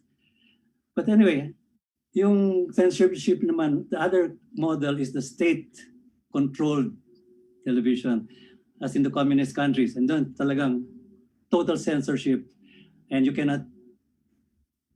don't have even a little iota of freedom to do what freedom. Now, between these two extremes, sabi ng mga ministers of culture, teka muna, let's not give the power to the commercials, to the commercial sponsors, and let us not give it totally to the government who can perpetuate itself in power. Nakahanap sila ng middle ground, and it's called the autonomous broadcasting system. Then best example is BBC, no? And who's to say BBC is boring or shallow? BBC is a very good model. Pero ito, all the programming, the budgets for programming and for running that, they come from yung taxes on TV sets. Every time a receiver is sold, merong tax yun. And I think every year, pagka naka-register yung TV mo, as long as it's operating, you pay taxes. So ito, nagkakaroon ng budget to support autonomous programming. That is neither hindi beholden sa sponsors, sa commercial sponsors, hindi rin beholden sa gobyerno. But it has a mandate to give wholesome entertainment, to inform, and to enrich the culture of the people. I mentioned this lang kasi maybe now we can understand why we are having this hearing today, no? Na siguro, when commercial broadcasting has its own momentum, maybe there are questions of what is the impact of this kind of broadcasting on sa kapanan ng mga Pilipino, no? Okay, let me, yung unang, just to get to where I am, no? Yung unang head ng BBC, and BBC nga was done on a non-commercial basis. Pero I think in the 1950s, nagkaroon na ng possibility na magkaroon ng commercial broadcasting, yung ITV yata yan. Anyway, he fought this kasi alam niya, malakas ang influensya ng the money that feeds you, no? It might be extreme, but anyway, his name was Lord John Reith, yung unang head ng BBC, and sabi niya, somebody introduced Christianity to England, and somebody introduced smallpox, bubonic plague, and the Black Death. Wala pang COVID noon, pero siguro dapat kasama yon. Need we be ashamed of the moral and cultural values or the intellectual and ethical objectives which are now at stake if we leave everything to sponsored broadcasting? In a way, I think he was explaining kung ano baka ang magiging problema when advertising revenue is the only criterion or the main criterion for what is televised. No? Okay, sa Filipinas, I think we chose the American model, not only because we were colonized, but after the war, we were given independence on July 4, 1946, although we had gotten our independence before. Pero yung American model na yun, and I think it was the Alto Broadcasting System of Antonio Quirino, no? He's the brother of the former president. They started it and naging commercial ang basis ng broadcasting dito sa Pilipinas.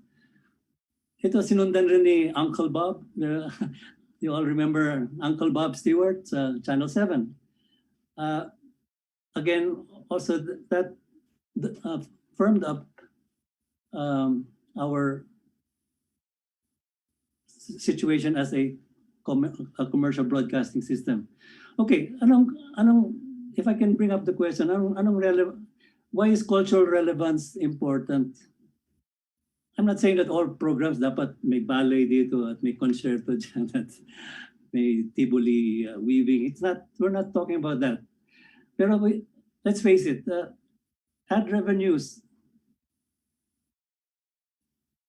create a certain direction in the kind of programming that is fed to our people. No? Kanina, I'm glad that kanina pinag-usapan niyo yung bias, no? And I think you're talking about bias in newscasting, and there's also, well, there are other kinds of biases that I might add here, no? Like for example, and I'm glad that yung nagsalita yung KBP kanina because now I know where to complain. I remember ho nung somewhat the late 1990s, there was a TV program, and I think it was Congressman Lucy Torres who was acting there, and then there was a line, no? Yung line. Maybe it was not her fault, but it was fed to her by the scriptwriter. Ang pangit-pangit mo. Siguro tatay mo, igurot. Ha ha ha ha ha. Canned laughter, no? Mga ganon. These are supposed to be funny, but there are biases that are not even covered by the sponsors, no? This or another bias that we can talk about is like about 3 years ago or 4 years ago, I was so happy at last merong television series which was based on tribal people, katutubo, mga alamat nila nakapasok, they had enchanted snakes and yung Amaya yata, yeah, it's Amaya. And I was congratulating, to myself, the GMA for, wow, most producers are too lazy to do period films na maghanap ka pa ng mga costumes, magre-research pa sa mga... Mr. De Guia. Yes. Thank you for the remarks. Meron lang ako gustong tanongin sa inyo. May I interrupt you, sir? Yes. Sir, I noticed that may sinabi ko kayo kanina that if advertising revenue becomes the only criteria for broadcasting, ay magkakaproblema po yung ating lipunan. Did you say that, sir? Magkakaproblema ang ang ating bansa. Pagka advertising revenue na lang po ang naging basis ng decision ng broadcasting. You said this earlier, di ba? Yes. I believe that the bias or the skew that comes from the preponderance ng advertising will change what our audiences will see and what they cannot see. There are many films or programs that cannot be shown because hindi, what's that word, patok sa takilya, or what I call film, patok sa takilya, or patok sa advertisers. So there are many programs that will never see day of light because they do not fit the Nielsen ratings. The Nielsen ratings is the way of how they choose the programs. Ito na lang po, no? Would you have any word to ABS-CBN? Kasi sila po ang dominant player sa industry. They're the most dominant players in the broadcasting industry. Would you have any word for them to at least wrap up your your message to us in the committee? Okay. As I said, I'm not looking at this strictly as an ABS-CBN thing. Kaya, but the committee in general, sir, to the committee on franchises, kami yung nagbibigay ng prangkisa sa broadcasters. Maybe you can give us a word of advice to the franchise committee para ho maisa-isip namin yung inyong mensahe tungkol sa kultura. What I wanted to just mention here was yung sa lakas ng influence ng TV, and like it or not, a lot of children are exposed to that. A lot of homes, ang pinaka-babysitter legit source ay ang TV. Ay paano naman daw po siya I'm sure there are a dadala lot of enlightened parents. kay Norman Mangusin kay Francis Leo Marcos. Pero ay hindi naman daw po let me niya quote asawa another, ito mga kababayan. Pero ito ay alam mo isa nyo, lamang pong and I think this is relevant. No? Noong 1961 when isa pong interview daw the new administration of President Kennedy isang brought in a kaibigan new kay Mayo Murakami. FCC commissioner, no? Po siya I dumadalaw think kay that this is FLM like our Department of Telecommunications. Norman Mangusin. And he was going to change the whole thing. Dahil He said, hindi naman daw po niya asawa ito. Pero nagtataka po out of tayo 73 hours of meron evening silang prime time larawan. and there's 59 hours ng action, Sa ngalan situation ba itong comedies, pakana? quiz shows, and movies. Palabas lang. His question para was, lang po sa, is there no room on prime time may pakita TV sa taong bayan na to mag-asawa enrich po and ba talaga uplift sila ni audiences, FLM, mga to kababayan. enlarge So, ito po the ay walang capacities planong of our manira children? at manakit Okay. ng kahit ano dahil I can ito po ay sinabi leave lang it there, po and ng whether it's a malapit din message pong for kaibigan ABS-CBN or Mayong for maraming mga GMA or kababayan TV5, it's up to na them. hindi But po this siya is a big dadalaw question. kasi hindi Kasi- naman daw po niya asawa ito, Okay, mga ang starting kababayan. point ko Pero dito is, hanggat wala po and I think patunay na that's why you're having this guilty committee si meeting. FLM ay Broadcasting is a privilege, di ba? Given by the government. I think ang premise dito is because yung air, the atmosphere is public property and the signals can only reach the viewers by the networks using that. So itong responsibility, if the government is giving them with a franchise, they are parang naging trustees sila to a common good, no? And this is a concept of the network that maybe sometimes is forgotten na meron kayong malalim na responsibilidad which has to be followed. And in these hearings, okay, yeah. So yung question was, and I think this is what that's FCC head Mr. Minock said. He was talking to a broadcasters convention in Washington D.C. At sabi niya, and this is an important point, the public is your beneficiary. If you want to stay as trustees of this responsibility na binigay niya, if you want to stay as trustees, you must deliver a decent return to your public, not only to your shareholders. And I think sometimes the competition between networks, nagiging obsessive sila sa Nielsen ratings nila, and because of this, mas nagiging importante yung patok that the show is going to keep grabbing the audience, and therefore the ratings will convince the advertisers to keep putting in the same company. So ang trend, the actual bias that we're talking about now is the bias is only for trending, di ba? I only found out the meaning of that word trending last week. Yung trending, I don't know. Pero dahil trending, dahil uso, yun ang magiging patok na magiging programa. And there will be many subjects that are neglected that will not even have a chance to say. So will it be any surprise if the preponderance ng mga lumalabas sa, whether it's in the movie houses or on television, is yung mga superheroes, di ba?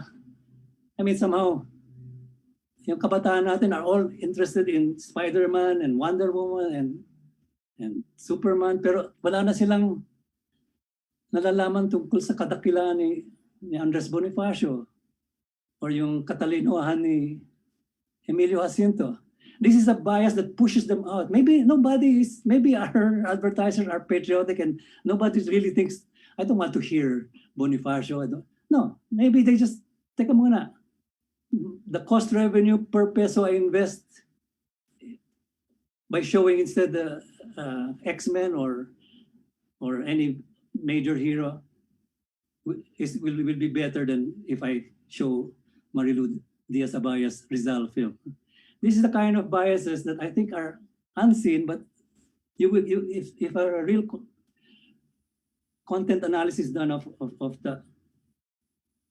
our shows will show. No? Okay, I want to come to a closing, and maybe I will try to. Napansin ko sa last 10 sessions niyo, you've been looking for violations, but if I look at my cultural criteria and I want to bring it up, well, sabi ng KBP kanina, they can take complaints, but for example, if I would complain that Amaya was such a great adventure and to take a risk, no? But if I say, teka muna, but why is Amaya, who is the princess of that village or of that people, bakit siya yung, I don't know what's her name, Marian something, but she's the queen of skin whitening lotions, no? What is the subliminal message of that to all our Kayumanggi Filipinas when they see that, wow, kailangan palagi yung pinakabida is somebody who is like them. Now, these are the kinds of things that maybe can I come to somewhere where if I am talking to the committee in terms of future legislation, no? In aid of legislation, I think be aware of this strength of this bias, no? And how can we balance it? Can we have another agency that will try to say, teka muna, sobrang dito on this time, or you have to bring in a cultural balance, whatever. Or another possibility is that maybe whatever you vote today, I know that the honorable congressmen and women are wanting to come to conclusion to this, no? But whatever you vote, I think I would like to throw a seed to be planted. Na, I think we cannot go on like this forever. Di ba? COVID, everybody says after the post-COVID, we cannot go back to normal. We cannot go back to what it was before. And maybe it's a blessing that your hearings are during these COVID times, because meron tayong mahahanap na pwede pang improve, pwede pang pagbutihan para our television industry will be truly in the service of the Filipino and the Filipino culture. So without throwing out any darts at any of the particular stations, let me just say that my appeal is we cannot take for granted the impact of television. The television set is not like a microwave or a mixer or a washing machine. It's a very proactive machine that, well, you can use some word like brainwash, or it cajoles us to be good consumers. It makes us believe in certain ideologies, but we must make sure that it is really in the service of the people, that it is in the service of our future generations. I want to close this little thing let me just give you a last minute. This is my bamboo camera. It's a it's a metaphor for telling the local story, yung local POV. I think a lot of our programs are patterned after the programs na yung magpapatok, which come from abroad. No? But unless we take and tell our storytelling with our cultural filters, I think we will just be copycat if we just remain as copycats of foreign programming, because kikita. Ang biktima dito is going to be the Filipino people. So this is a fish trap. I made it into a camera. I think some of you saw me when I received my award from President Duterte. I had a selfie with this camera. But please remember this visual. It's a symbol of letting our networks serve the Filipino people in a much deeper way. Ito nga. I'm hoping one day, last night, one day, I can give an award to one network who probably has met the criteria of serving and having programming content that is really tumatama sa kaloob-looban ng Pilipino. So, maraming salamat po. Smile, you're on bamboo camera. Smile. Oh, salamat po. Thank you, Mr. Eric Digia. Kidlat tahimik, Mr. Chairman, maraming salamat po sa oras na binigay ng committee para isang refreshing na point of view dito po sa ating pandinig. Kasi pang-11 na yata ito eh. Mabuti naman meron tayong cultural angle sa ating pinag-uusapan sa buong franchise hearing process. Maraming salamat po. Maraming salamat po. At ngayon po, pwede natin simulan na yung mga magtatanong. Una sa listahan, si Senior Deputy Minority Leader Janet Garin, na binigyan ng additional oras po ni Congressman Benitez, Baronda at Co. Mr. Chair, before the Honorable Senior Deputy Leader asks her questions, may I just inquire, Mr. Chair, if the representatives of the National Union of Journalists of the Philippines and CMFR will be allowed to also give their statements, Mr. Chair. I think they're on Zoom. Sige. Nasa Zoom na ba yung NUJP?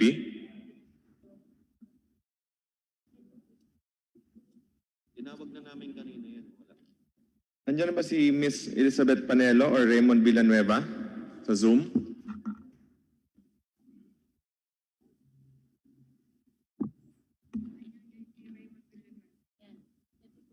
Pag-send din na lang siya ng ano, pag-send. And, Your Honor.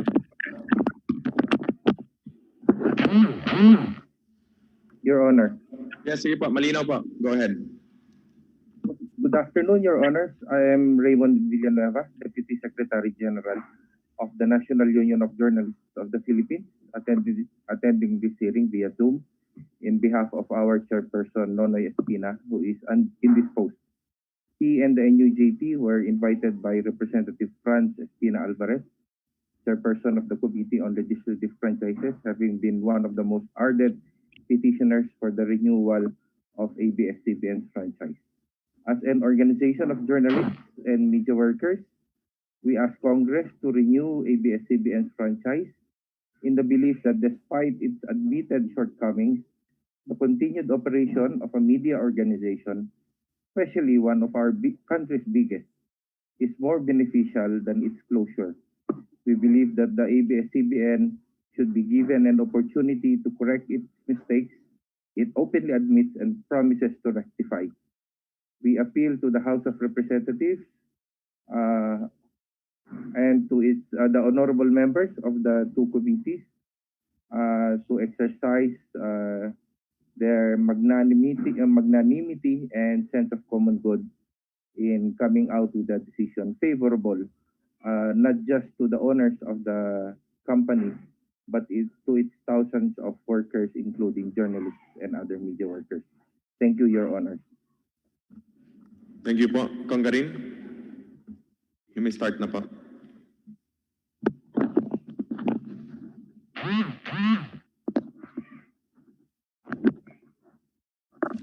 Thank you very much, Mr. Chair. Magandang hapon po sa ating mga butihing guests who are here today. Let me start by saying that I am opposed to any depletion or removal of our co-Filipinos insofar as the jobs that they have is concerned. However, we cannot just purely and simply use the cloak of protecting our employees without making sure that we stand by the mandate that was given to us. Moreover, we cannot also cover under the auspices of our employees when in fact we are actually doing some confusions in the name of public health. Mr. Chairman, distinguished colleagues, allow me to focus on Section 4 of Republic Act number 7966. Allow me to quickly read Section 4, Your Honors, responsibility to the public. The grantee, and in this case, ABS-CBN Broadcasting Corporation, shall provide adequate public service time to enable the government through the said broadcasting stations to reach the population in important public issues, provide at all times sound and balanced programming, promote public participation as in community programming, assist in the functions of public information and education, conform to the ethics of honest enterprise, and not use its station for broadcasting of obscene and indecent language, speech, act or scene, or for the dissemination of deliberately false information or willful misrepresentation to the detriment of the public interest, or to incite, encourage, or assist in subversive or treasonable acts. Mr. Chair, distinguished colleagues, I have been a doctor for several years, and mind you, one of the current viruses that we have been encountering, especially in areas where there is a huge monopoly of a media provider, is a virus that we call public health misinformation. There was a report sometime in 2014 of a flesh-eating disease. This was an exclusive report made by ABS-CBN. Namangha po kami, Mr. Chair, distinguished colleagues, dahil lahat naman po ng mga doktor nakakaintindi that when we actually talk about psoriasis, grave as the situation may look before the layman's eyes, nakakatakot siya minsan tingnan. Yung iba, hindi po iba, halos karamihan po ng mga pasyente ng psoriasis ay pinandidirihan, lalo na't pag meron silang mga katabi sa trabaho, sa pampublikong sasakyan. But never did we expect that this will be blown out of proportion, labeling a province, labeling, I believe, a certain town or two areas in that town to have had a flesh-eating disease. This actually gave a huge impact on that town. Next slide, please. What was covered in the news later on was that the Sangguniang Panlalawigan wanted an apology from our major broadcasting network. But Mr. Chair, distinguished colleagues, kanina po kasi rinig na rinig ko po ang sinabi ng ating butihing resource person who happens to be handling the news. And I'll go over it in a while. Pero ang naisip ko po ang naging tutok po ng sambayan ng Pilipino ay yung sama na loob na naramdaman ng mga opisyal, which I believe can be given credit. But did we ever think of the patient, of the family, of the hundreds or millions of psoriasis patients out there who has to live with the day-to-day stigma and discrimination, na kapag malamig ang panahon, kapag umuulan, ang kaba at takot nila cannot be beyond explanation. And here is a major TV network bloating the issue. May I be refreshed, Mr. Speaker, Mr. Chairman, distinguished colleagues, what was the action taken by the station on matters related to this? ABS-CBN. Thank you, Mr. Chair. Good afternoon, Deputy Speaker Garin, and thank you for the opportunity to address your concern. I remember the story that you are referring to, and it was aired in our late-night newscast, Bandila. Hours after the airing, that story was flagged and our attention was called. We immediately launched an investigation into the erroneous airing of that story and imposed severe disciplinary actions against our airing journalists at that time. We also made sure that we tightened our editorial controls in terms of stories that were being covered and aired. I also sent a team to talk to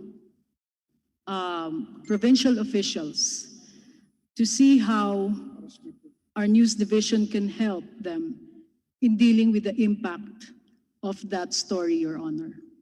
Thank you. Thank you, Mr. Chair, for that kind response. Doon po ang problema eh.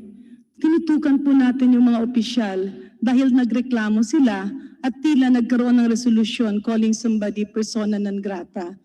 But my focus is not only on our officials. Paano po yung pasyente? Paano po yung mga pamilya ng pasyenteng may psoriasis? Paano po yung patuloy na nilalait ng ibang Pilipino, ng ibang kababayan natin, hindi nila naintindihan yung sakit? And instead of ABS-CBN being an instrument of educating our public, and unfortunately in this situation, inaging tulay tayo para i-discriminate palalo yung ating mga psoriasis patients. Did you ever think of helping the family? Do you have advocacies on explaining to the general public what psoriasis is all about, how we can support them, na ayaw naman nila, subalit ito'y sakit nila, ito naman maski nakakatakot tingnan, hindi nakakapanghawa. Dahil ang naging reaksyon po ng ABS-CBN, tumutok dun po sa mga opisyal. At nakalimutan natin na yung taong nilait natin, taong may buhay at nasasaktan. At hindi lang po siya ang psoriasis patients. Marami pa po sila. And they are actually good people. Nagkataon lang nagkasakit. isang sakit sa balat na wala pong gamot o kung meron mang gamot, napakamahal. Let me move, and then Mr. Chair, if I may, nakakagulat po kasi kung meron po talagang proper vetting, when your reporter went there, she was in complete personal protective equipment na talagang visual pa lang, takot na po. I am not bringing this out in the open to demean the broadcast network. But then I'm bringing this out dahil minsan pag tayo'y lumalaki na, nakakalimutan natin na marami pong mga maliliit na tao na kapag ating nasasagasaan, walang-wala po silang kakayanang lumaban. Just like in this instance, papansinin natin dahil sila board member, sila gobernador, pero paano po ang pangkaraniwang Pilipino? Next slide, please. Next slide, please. Yeah. Mr. Chair, allow me to refresh the memories of our distinguished colleagues here on a victim who was murdered in Cebu. I think the name is Christine Silawan. Previous slide, please. Okay. Nabigla po ang sambayan ng Pilipino dahil isang batang babae na napakaganda. And of course, the mother who was really grieving, the neighbors and the families grieving, wanted justice for this victim. And to refresh your memory, Your Honors, naging malaking issue po ito sa Cebu. But it was a puzzle why she was skinned, why the body looked like that. And the PNP came into the picture. When the PNP came into the picture, nagsagawa po sila ng sariling investigasyon and hindi pa po nalalaman kung sino ang may gawa nito. But apparently, again, in your station, distinguished sponsor, distinguished officials of our giant network, Mr. Chair, distinguished colleagues, out of the blue, there was an expert who was claiming to have conducted autopsy on the victim. Can you please flash the next photo, please? The next slide. Next slide, please. Okay, that's the victim there in the middle. Meron pong isang bata na nasa gilid. At kung titingnan niyo po, napakakawawa nung batang ito. This is actually the boyfriend of Christine Silawan. Siya yung unang naituro dahil siya yung nakita na huling kasama. Pero minarapat ng karamihan na hindi ito tutukan dahil tiningnan muna at hinintay muna yung investigasyon. I don't know what the attitude has been formed. Pero minsan kasi kapag malaki ka na, gusto mong palagi kang nauuna sa balita. And sometimes, I am not blaming the officers and the management of ABS-CBN. Siguro minsan pag sobra na tayong malaki, hindi natin nababantayan yung mga maliliit na bagay. But if you look at the situation, it is a huge impact on our people. The boyfriend was alleged to have been the murderer of this victim. But the PNP refuted this. The only problem here is that the PNP was not given the platform that you gave to Attorney Acosta and to Dr. Erwin Erfe, an expert that you always publicize in your station. I agree he is a doctor, but myself being a doctor, we all know that he is not a pathologist, nor is he allowed to perform forensic pathology. Ano po ba ang nangyari? Dahil sa malawakang pagbabalita, this innocent boyfriend of the victim, ikinulong, and at his young age, he cannot understand why, while he was grieving for the death of his girlfriend, he was also placed in prison, subjected to things we cannot imagine. Nangyari po ba ito dahil siya'y anak lamang po ng isang mahirap na pamilya? Nangyari po ba ito dahil siya'y isang probinsyano na hindi alam kung paano lumaban sa ganitong klaseng laban. Ikinulong po ang batang ito habang siya ay umiiyak dahil yung kanyang girlfriend ipinatay. The only link there, may nagsabing sila ang huling nakitang magkasama sa kumbento dahil sa Kristan yung boyfriend. But because the police investigation were pointing to a lot of blank walls, they tapped the NBI, opened, I believe, a cybercrime, the experts on cybercrime came into the picture and opened the Facebook of the victim. So much so that it led them to a possible suspect, a businessman who actually wanted, who had an infatuation with this young lady, na mas may pera at mas may kaya kaysa dito sa boyfriend na mahirap. Ano po ba ang nakita ng PNP? Nakita na nanlaban yung bata, hindi po siya na-rape, at yung bilang mga eksperto po, ang sabi po ng ating ibang mga pathologists is that there is a possibility that the victim was left there for a few days at posibleng nakain ng kung anumang hayop or a stray dog. And that was the explanation. But there was seemingly a sensational news claiming, this was again claimed by the public attorney's office, which for reasons we do not understand, is almost always being given an exclusive coverage by your station. At ang sinabi nga nila doon, ina-rape daw yung bata, binuhusan ng asido. This was in contrast to the findings of the real forensic pathologist under PNP. Isa po ang epekto dito. Pwede pong mawalang bisa yung kaso dahil yung totoong eksperto hindi naman nabibigyan ng plataforma kagaya ng binibigay nyo kay Dr. Erfe. But what pained me here is that we have here a young boy who was already sent to prison, and the judge in Cebu found out that it was not supported by any evidence, and there was already in the custody of the police the victim on the left, the suspect on the left, who actually confessed to the crime. Pero pilit pa rin inilabas sa balita, so much so that the president gave a directive, yung batang yan, pag pinatay niya yung isang batang babae sa Cebu, ibalik sa kulungan yan.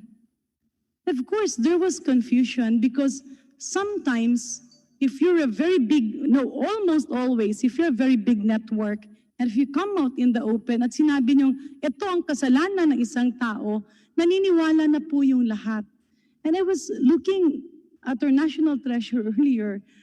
There was actually semblance in what he was saying. Yes, at the end, after several months, nalaman din yung katotohanan. Pero hindi na ito na ilalabas masyado sa balita. But will correcting the wrong that was mentioned before, will correcting the fake expert that you tried to portray as a forensic pathologist on television, will that correct the psychological torture that this young teenage boy underwent while in prison? Next slide, please. And that's it. Ito po palagi nating footage na nakikita po. Ang sinasabi ko po, pwede po meron kayong mga rason. But earlier, as I was listening to the opening statement of our distinguished resource person, ang sabi niyo po sa slide number 5, it is your response to a call to tell the truth and work for a cause greater than ourselves. Tama po yun.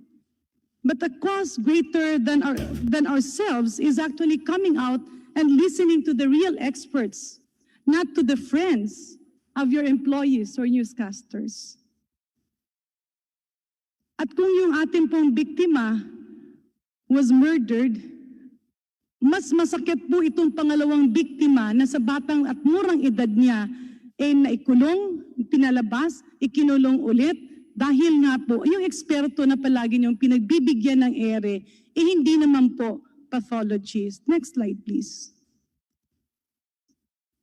Mr. Chair, distinguished colleagues, I really didn't want to open this up. But I do have high respect for ABS-CBN. As a child, nakikita ko po, nung maliit pa po ako, kayo na po ang unang bukang bibig. And even my daughter, when she was growing up, we were always excited to band together to watch the soap operas. The good channels and the advocacies that you have made us band together as a family and allowed us to talk about a lot of things. But as the years passed by, my eyes were starting to open to a few people whom I've known. Mga taong walang ibang ginawa kundi magtrabaho. Mga taong kinainggitan. People who are not powerful. I'm really sorry, I'm just a little bit emotional because this person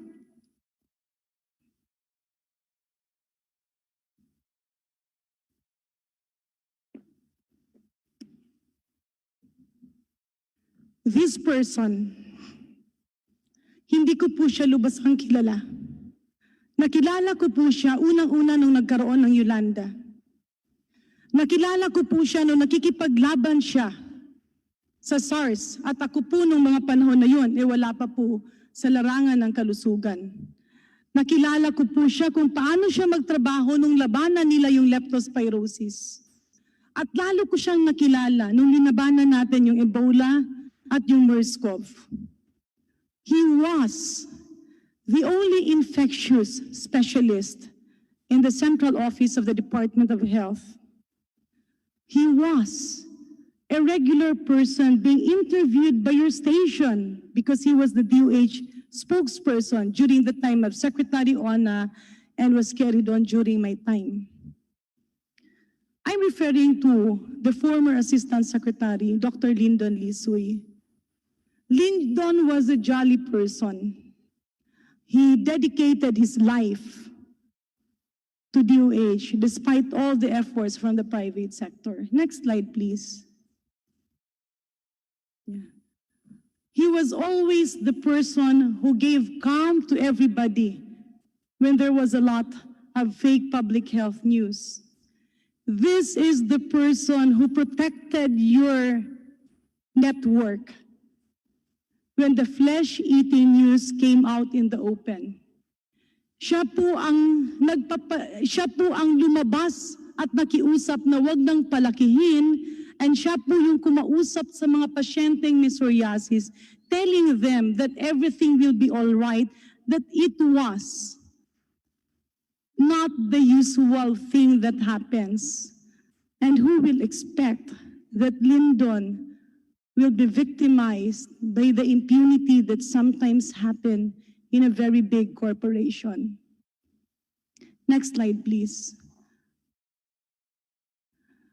Lyndon was not really in the limelight, but he was forced to, simply because we have a lot of pandemics, we have a lot of outbreaks, we have a lot of emerging infectious diseases. And that prompted him to work hard. Lalo't lalo na po, na sa buong departamento, he was the only one who agreed not to practice and instead focus on the Department of Health. Salamat. Probably because of his hard work, when President Duterte assumed office, I'm not sure what happened, but maybe because they were looking for competent career people in the department. Director Lyndon Lisuy, who was not appointed as Assistant Secretary or Undersecretary during the previous administration, during the time of former President Aquino, by virtue of his being career and by virtue of his performance, he was appointed as Assistant Secretary. Next slide, please. And that prompted him to work harder. But sometime in December and even in November, although there were already a lot of intrigues about him being appointed, he was always cited as somebody who did not campaign for the president, as somebody who is not really, as somebody who was a spokesperson during the time of the former president. But despite all of this, he was appointed by virtue of the career promotion inside the department. Siguro ito ay na pinagsimulan ng mga ibang matagal nang naiinggit sa kanya at ngunit hindi nilang pinapatulan in one of your TV stations. I remember that fully because I was about to have dinner, and when I opened up DZMM, Secretary Duque was about to be interviewed. And a person who hated Lyndon for being appointed submitted a letter to Secretary Duque.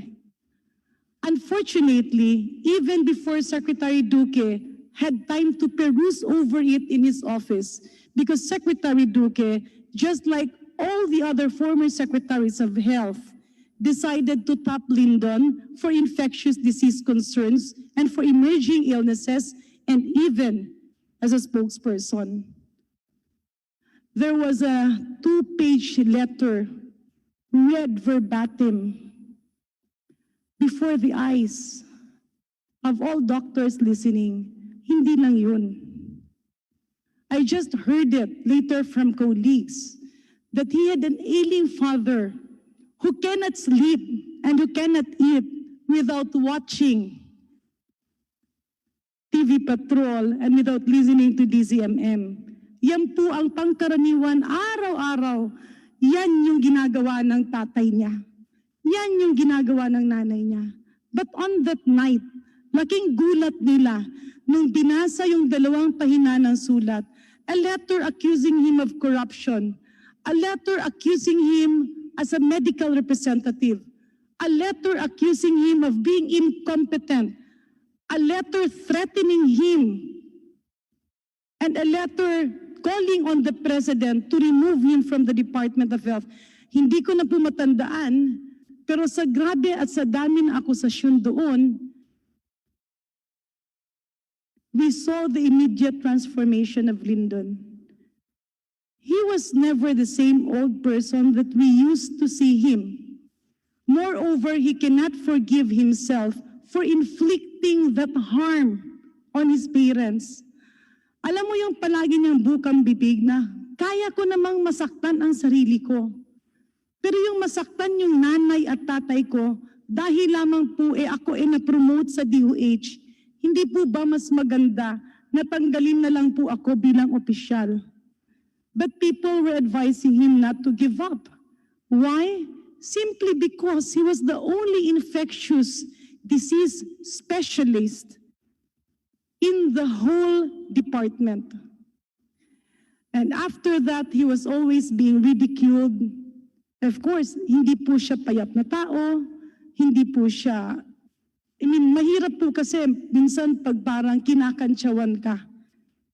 And you're a scientist or you're a doctor who is not used to all of this. Because doctors as they are, lahat po ng mga eksperto, hindi po mahilig humarap sa media. Because you're always busy in your work.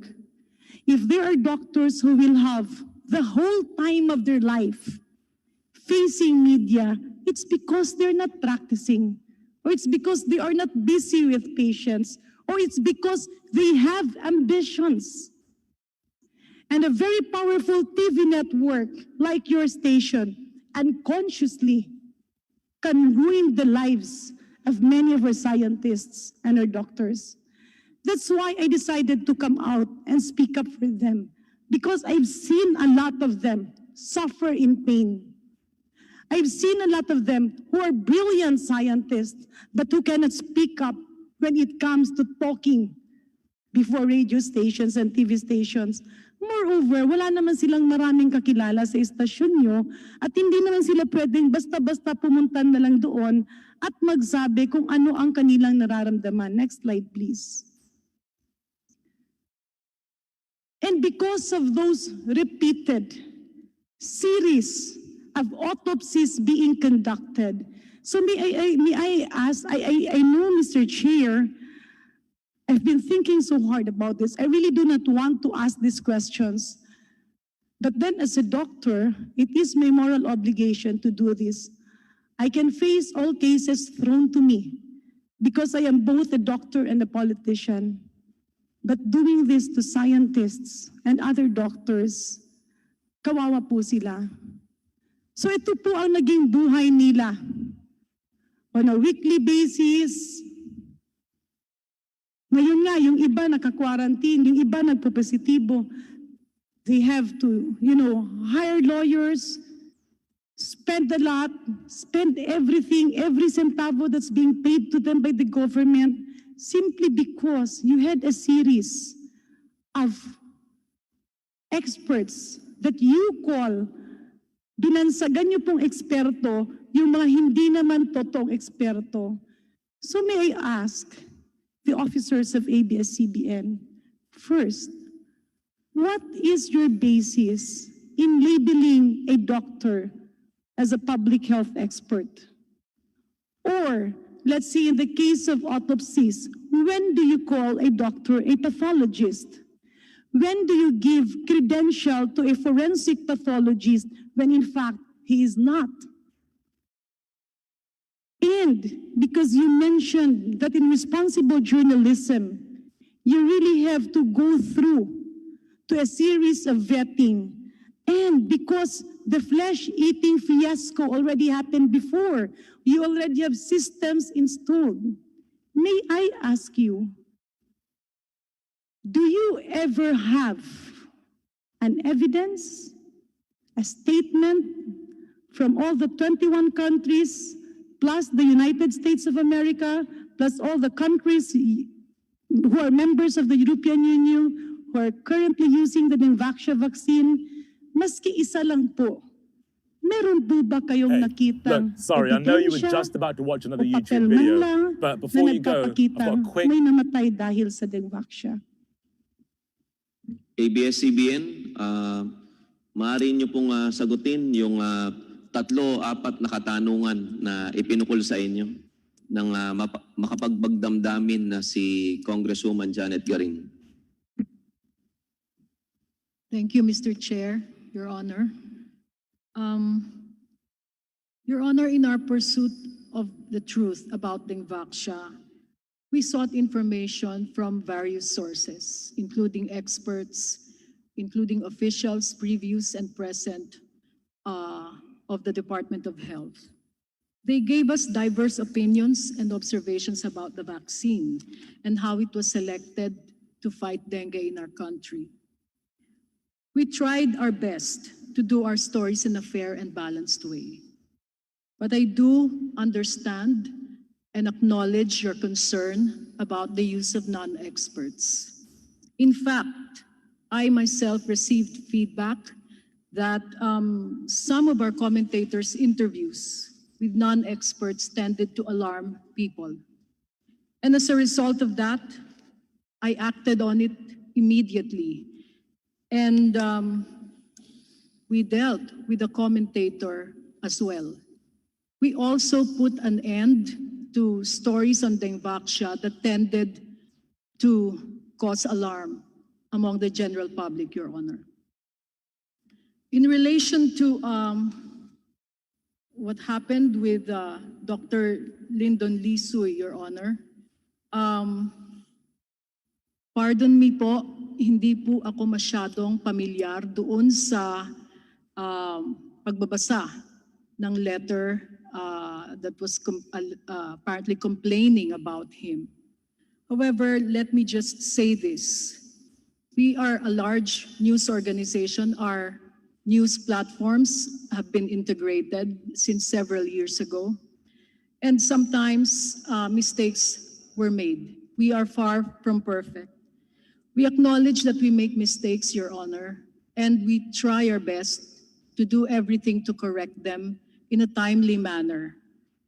Everything we do is really for the benefit of our viewers and for our public. Wala pong mali siya doon. Kaya nga po, hinigpitan namin ang aming editorial controls para mapigilan ang mga ganitong pagkakamali. It is a continuing effort to improve our protocols and our processes, as well as to professionalize our ranks even more, Your Honor. Mr. Chair, distinguished colleagues, there were 3 phrases that struck me. First, the answer on timely manner. Second, no malice.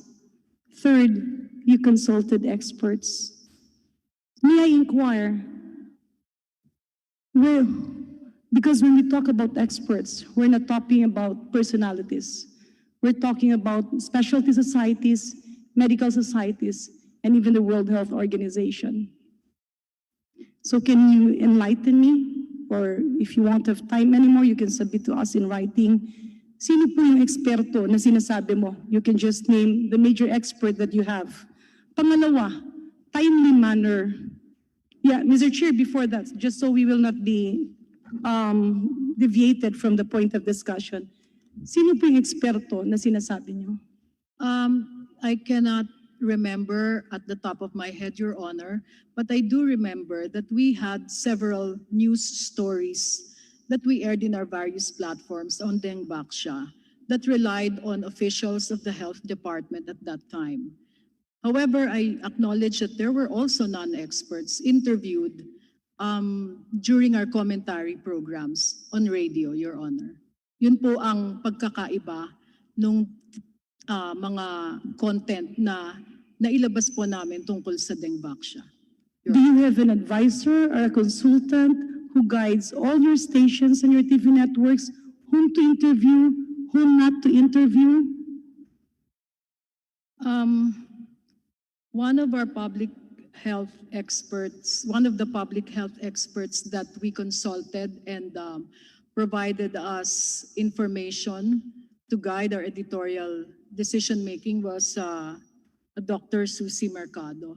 That was the height of the Deng Baksha controversy, Your Honor. Mr. Chair, distinguished colleagues, I know Susie as a doctor. What made you choose her? I mean, I don't want this to focus on her. Ang tinitingnan po natin ay yung action po ng inyong network. Sa dami-dami po ng doktor sa buong Pilipinas at sa buong mundo, bakit po kailangan lahat ng mga usapin sa kalusugan ay kailangan nanggagaling kay Dr. Susie Mercado? Siya po ba isang infectious disease specialist? Did she ever practice in vaccinology? Did she ever handle an outbreak or a pandemic? Your Honor, no. She was also advising us on other matters related to public health at that time because we gave the issue of health attention in our news programs, Your Honor. Yun naman pong ibang eksperto ay ginawa po namin ang mga interviews sa aming mga news programs, Your Honor, and in the news Yeah, reports. Mr. Chair, if I may, mismo yung pagpipili niyo ng isang tao, I don't have anything against Susie Mercado, but on my case, I would say that no doctor holds the expertise of many. Kasi kung ang sinasabi niyo po, dun sa slide presentation niyo kanina, is that the true, ang katotohanan at paglilingkod sa bayan, ang layunin ng bawat mamamahayag. Hindi po ba na kapag kayo pumipili ng iisa lamang pong tao who will tell you, advise you, or dictate to you, hindi po ba sa gagawin yung ganyan, ang laki ng posibilidad na kung meron siyang personal na kalaban or meron siyang galit sa isang tao, magkakaroon ka ngayon ng pag-aaway-away among doctors because a giant TV station should have went through the Philippine Medical Association, or even get the official statements. I mean, we know, of course, that she was interested for the WHO regional director post.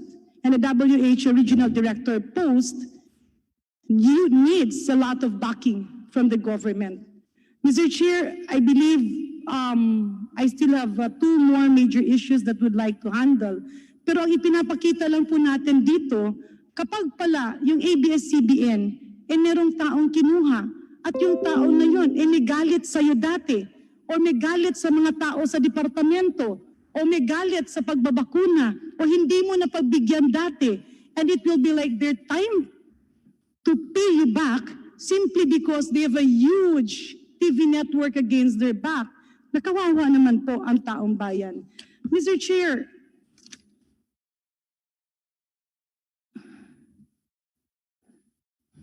next slide, please.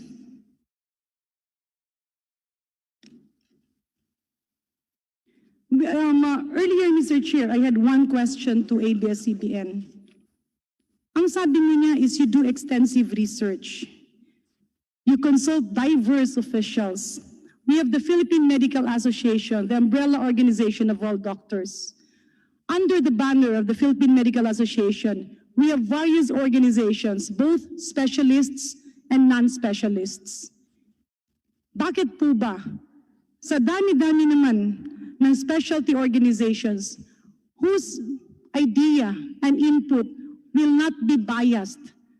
Bakit po ba kailangan ang inyong sasabihin sa larangan ng kalusugan ay nakatutok lang po sa isang tao? And again, if you were indeed doing your research, no less than the World Health Organization have repeatedly told you that the vaccine does not cause deaths.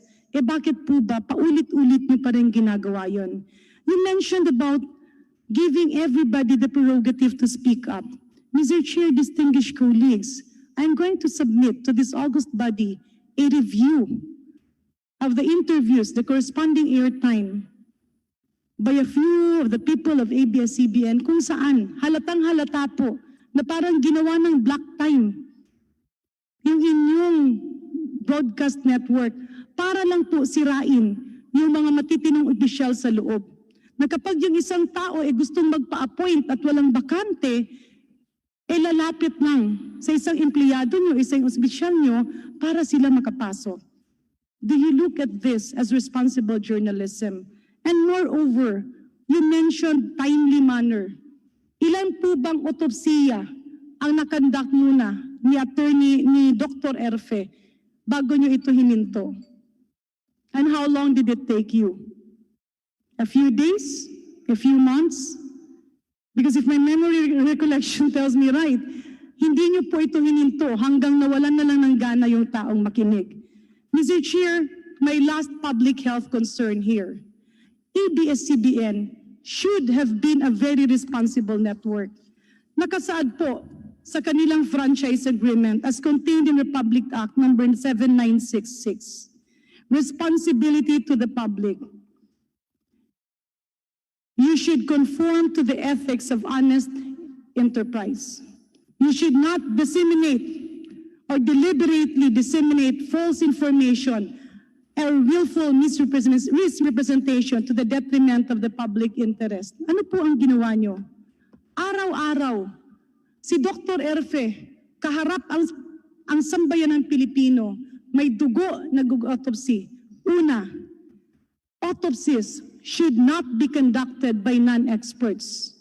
Pangalawa, naglabas po ng hinaing yung Philippine Society of Pathologists, the umbrella organization that holds the expertise to this. At ang pakiusap nila, please do not tolerate this. But it fell on deaf ears, Madam Speaker, Madam Resource Person. At ang sabi nga nila paulit-ulit sa inyo, bakit hindi nyo pwede itong gawin?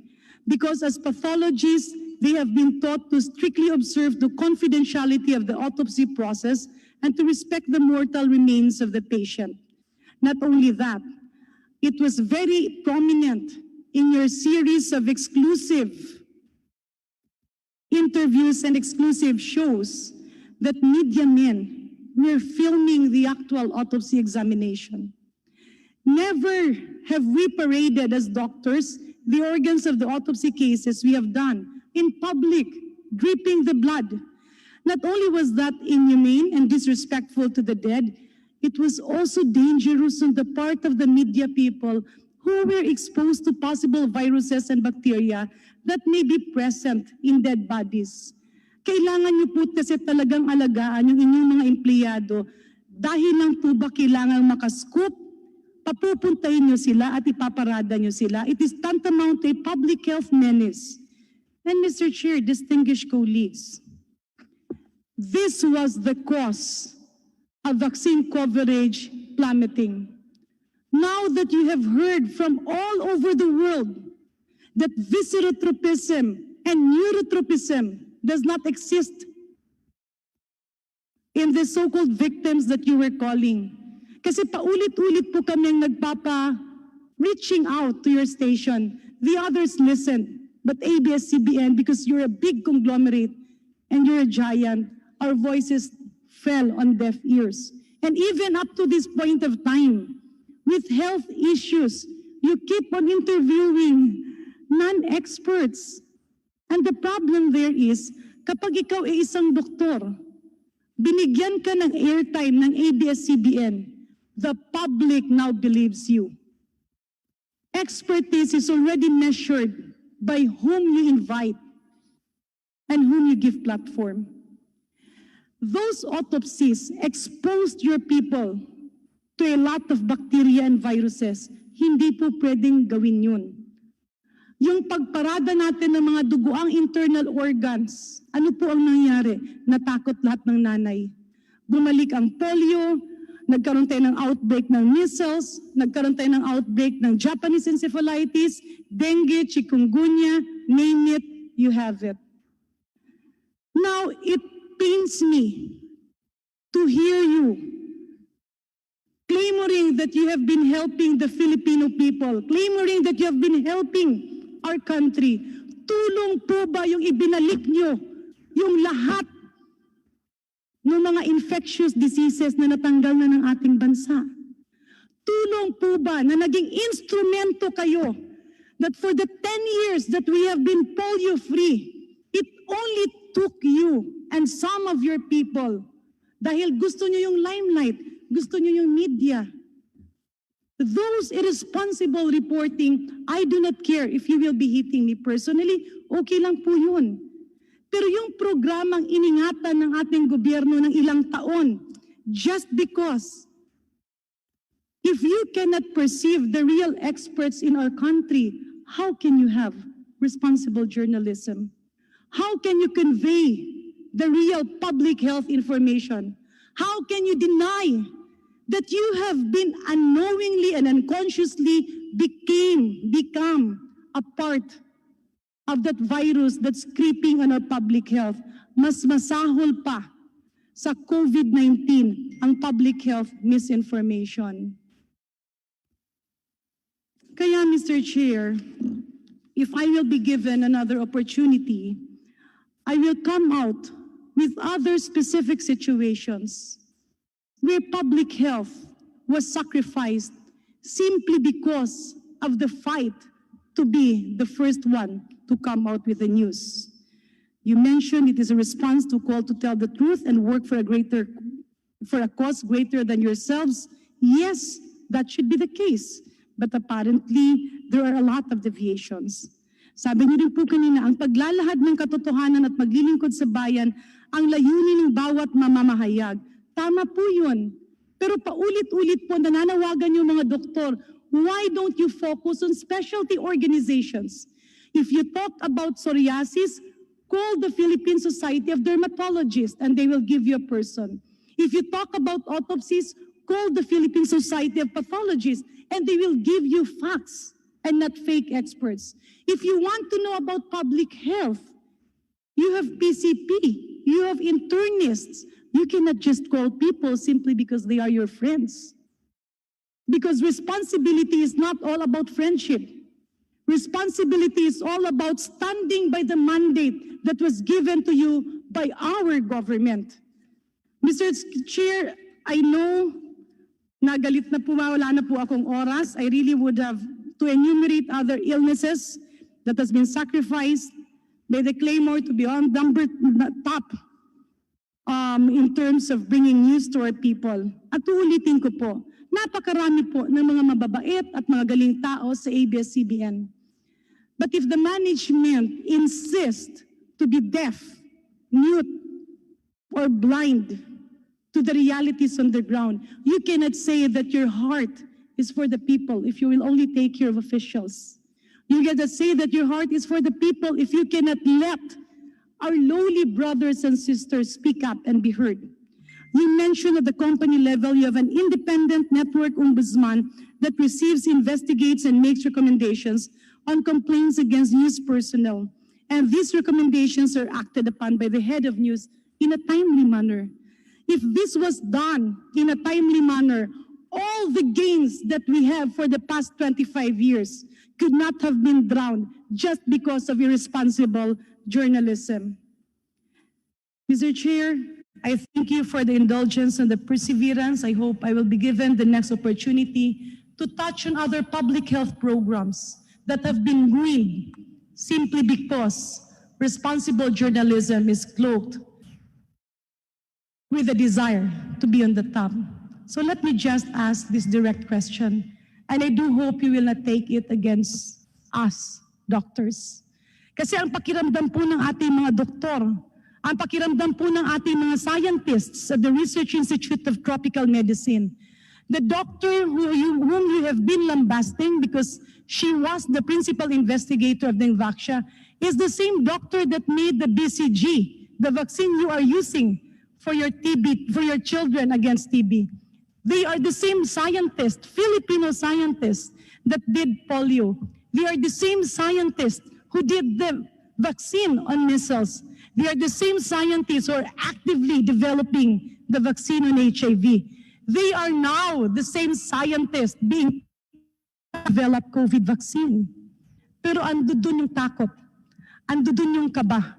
Kasi alam nila kahit magaling sila sa larangan ng kalusugan, pagdating po sa media, wala po silang panahon na may kapag-kape-kape at mag-PR sa inyo kasi wala silang kakayanan at wala po silang ganun kalawak na oras para gawin yon.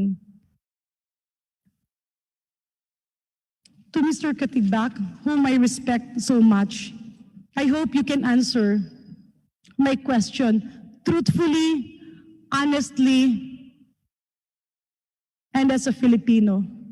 Ginamit niyo po ba ang Dengvaxia para mapalapit at akala niyo ay mapapalapit kayo kay Pangulong Duterte by hitting the previous administration?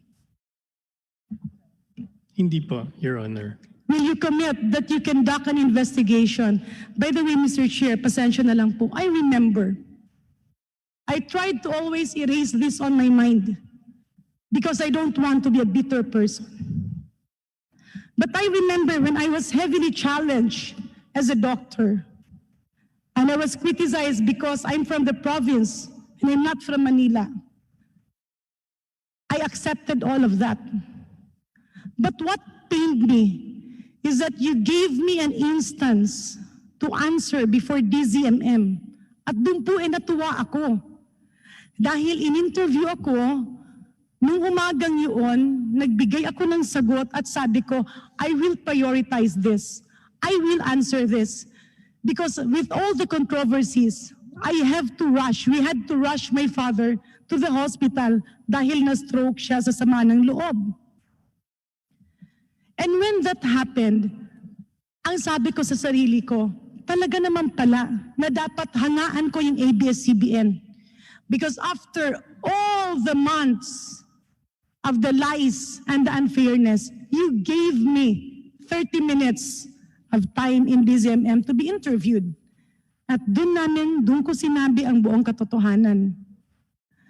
But when I reached the hospital bed of my father who was being transported to the ICU, he was looking at the TV, he was crying, and he was telling me, ano yung nangyayari?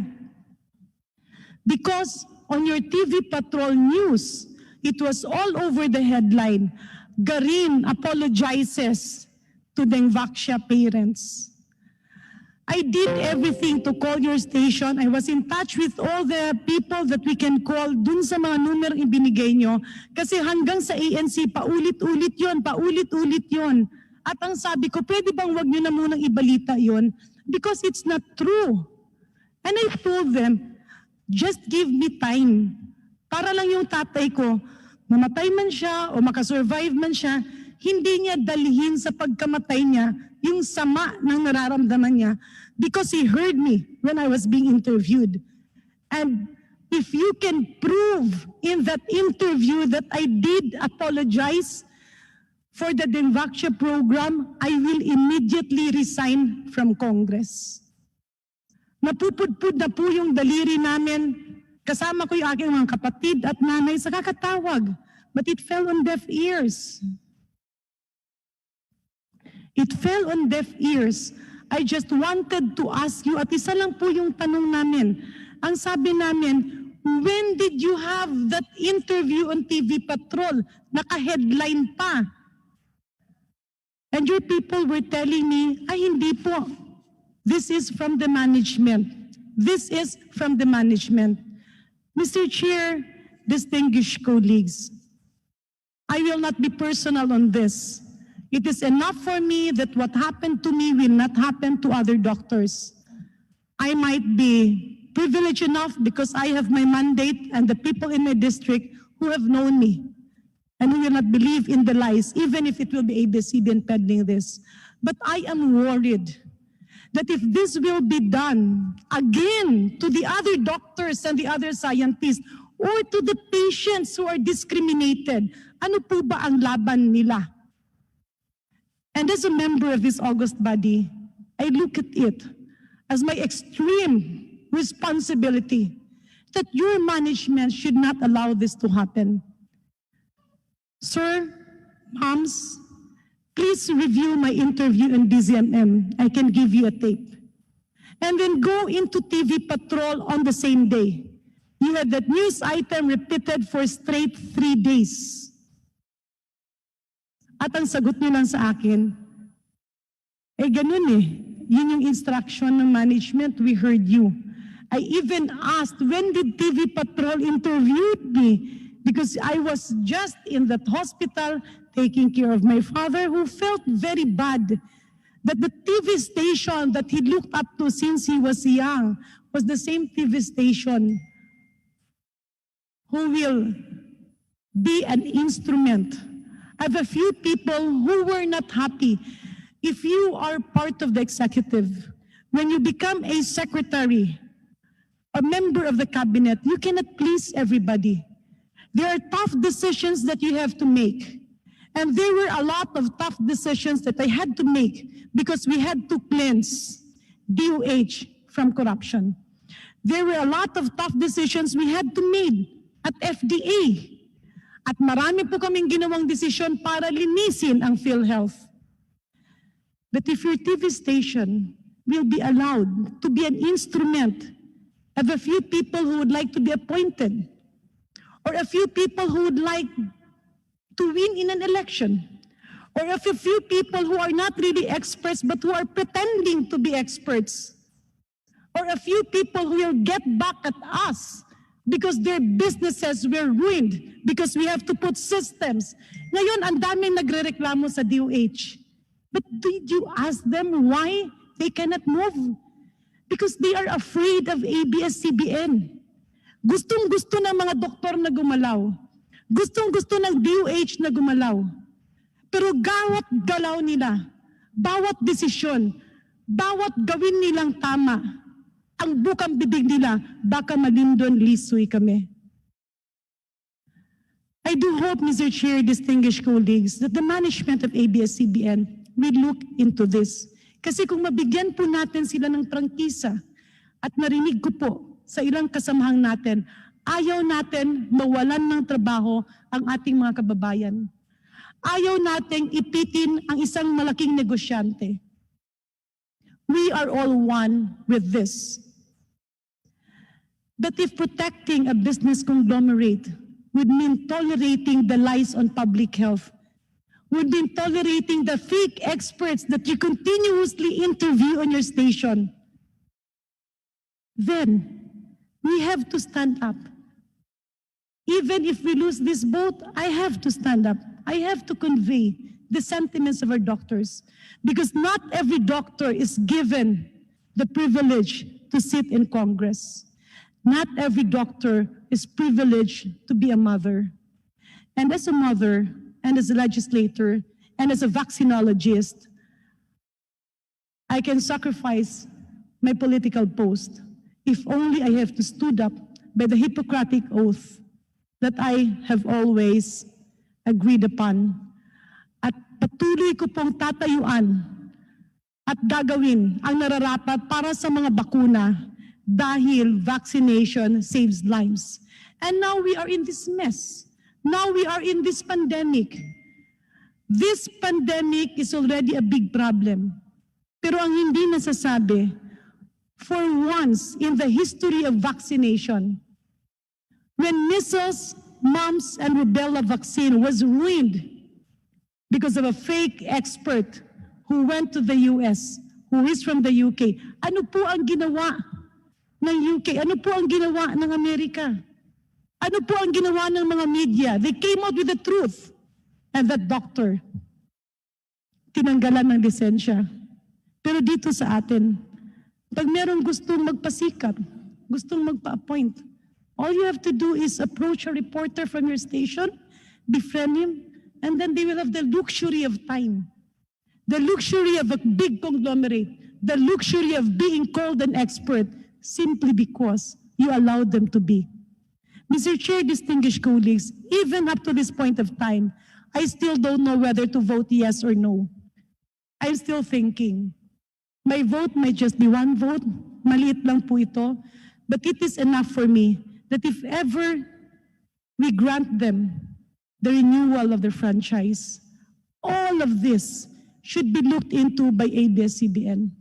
Because when you manage a corporation, success is not measured by money. Success is measured by the real difference that you give to our people. Not the difference that you mouth on the presentations that you make, but the difference that in your conscience you have. To the family of Azek Lyndon Lee Sui, I know that no words, nor even an apology can ABS-CBN can bring back his life. But when he died, defending himself, being very bitter, all that I can say is that maybe God has his purpose, and maybe the Committee on Good Government and the Committee on Legislative Franchises should be a very vital instrument. That big as you are, when you grow bigger and you grow bigger and you grow bigger, you always have to remember that at one point, you will never grow big if before God's eyes, you will be part of continuous public health lies. So I do hope that people who will be speaking before your station are real experts. And again, my last appeal. Please do not focus on personalities. Kami po mga doktor, malaking bangayan kung saan ka nag-aral. Kung galing ka sa ganito, kung galing ka sa ganito, ikaw ba'y taga Manila, ikaw ba'y taga probinsya. That is why in some countries and in many countries, the Secretary of Health, the Minister of Health is a non-doctor. Because the countries do that so that the sitting Ministry of Health will be neutral, no biases. But if you get a certain person, and that certain person dictates whom to interview, what to say, what to put on the news, then you do injustice to the people who have probably refused her or refused him at one point in their lives.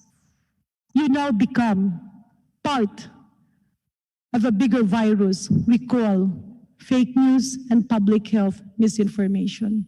Maraming salamat po, Mr. Chairman. Maraming salamat, Congresswoman Garin. Ang susunod po natin ay si Minority Leader Benny Abante. Thank you, Mr. Chair. I'd like to give the premise that I've always advocated and believed in my statements and my questions. There are two realities, Mr. Chair, my colleagues, in this world. We have a legal reality. We have a spiritual reality. There is a law, a natural law, Mr. Chair, that we all believe in. In fact, this is an absolute law of nature, the law of cause and effect. I would even think that legal realities are the result of the cause in this world, the result of what spiritual realities that we have today. The spiritual reality I'm referring to is what the good book, the Bible says. Men love darkness, and I'm quoting now, rather than light, because their deeds are evil.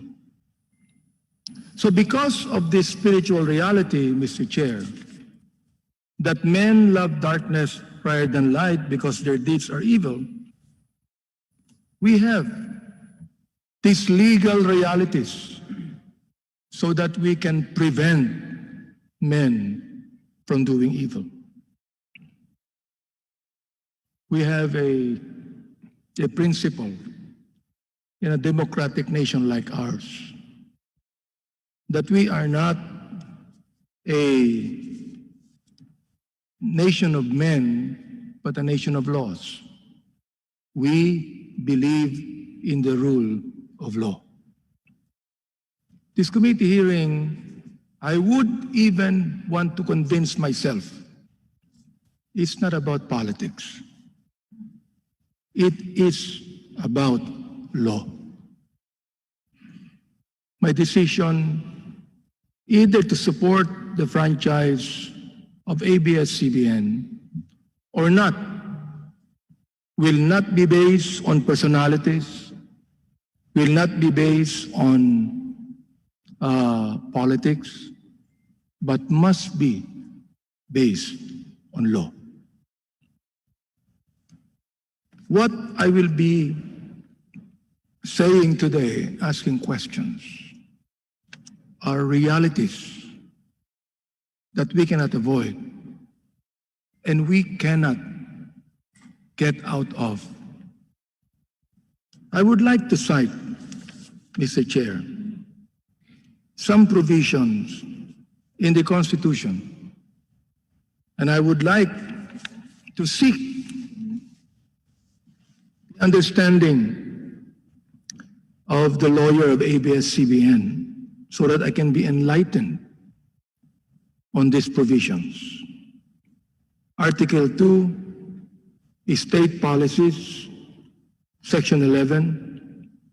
The state values the dignity of every human person and guarantees full respect for human rights. Section 13, the state recognizes the vital role of the youth in nation building and shall promote and protect their physical, moral, spiritual, intellectual, and social well-being.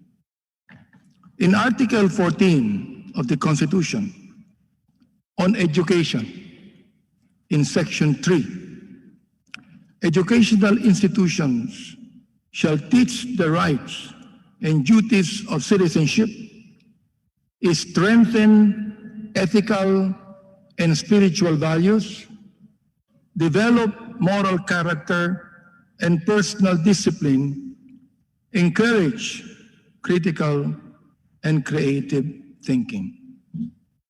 I would like the lawyer of ABS-CBN to please enlighten me, being a lawyer, on the provisions of the Constitution that I mentioned.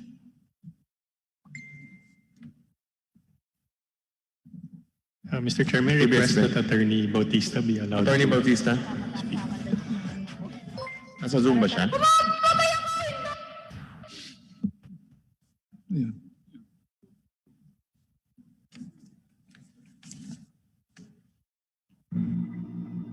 Good Good afternoon po sa inyo lahat. Naririnig po ba ninyo ako? Pakilaksan lang po, Attorney Ayo. Is this better? Yan, sige po. Salamat po sa tanong ninyo, Congressman Abante. Yung pong state policies ay para pong advisory or recommendatory policies ng Constitution, but they have to be implemented by actual legislation. Kasi parang motherhood statements ito na sinasabi ng ating constitutional framers na ito dapat ang ating gawin. But they need specific implementing legislation. Yun lang po. Okay. Ito po bang mga provisions na ito, Attorney? Kasama dito ang media at broadcasting? Opo, kasama po. Dahil po lahat ng citizens. Okay. I would like to cite some events in your programming, Mr. Chair, if I may be allowed. Go ahead, We have, I have the presentation here. And my first question, perhaps it can be answered afterwards, is this, the first slide.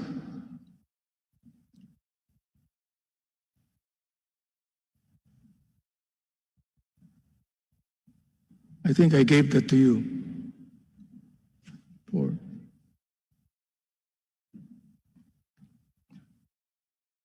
Wala ba? Just wait for a while, ano po, kasi mawawala po yung pagiging madamdamin ko pag wala yung presentation.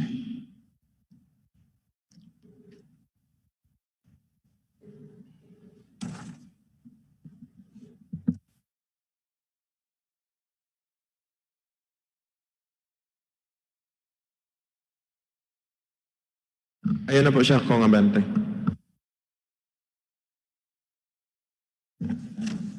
There is a question that I would like to ask that can be answered after perhaps the complete presentation that I have. And this is the question. Is ABS-CBN, and I would like to say this, no, and I'm not picking on ABS-CBN alone. I believe that God has allowed this franchise issue to be tackled by Congress so that the other networks will realize the values of what I'm going to say. So this is not just ABS-CBN. This is all the networks that we have in our country today. So I would like to pose the question, and the answer would be afterwards. Is ABS-CBN following the 2004 implementing rules and regulations of Presidential Decree number 1986 as updated October 2012 on TV classification, applying contemporary Filipino cultural values as standard? That would be the comprehensive question, Mr. Chair. Next slide.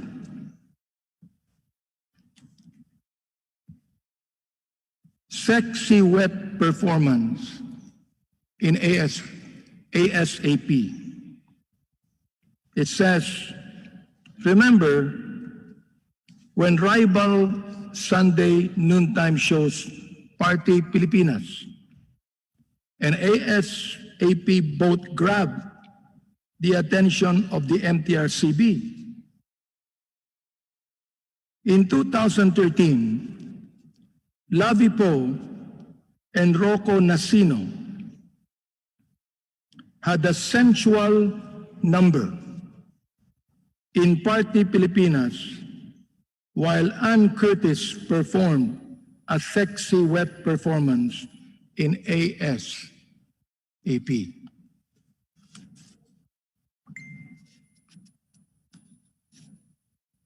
Next slide.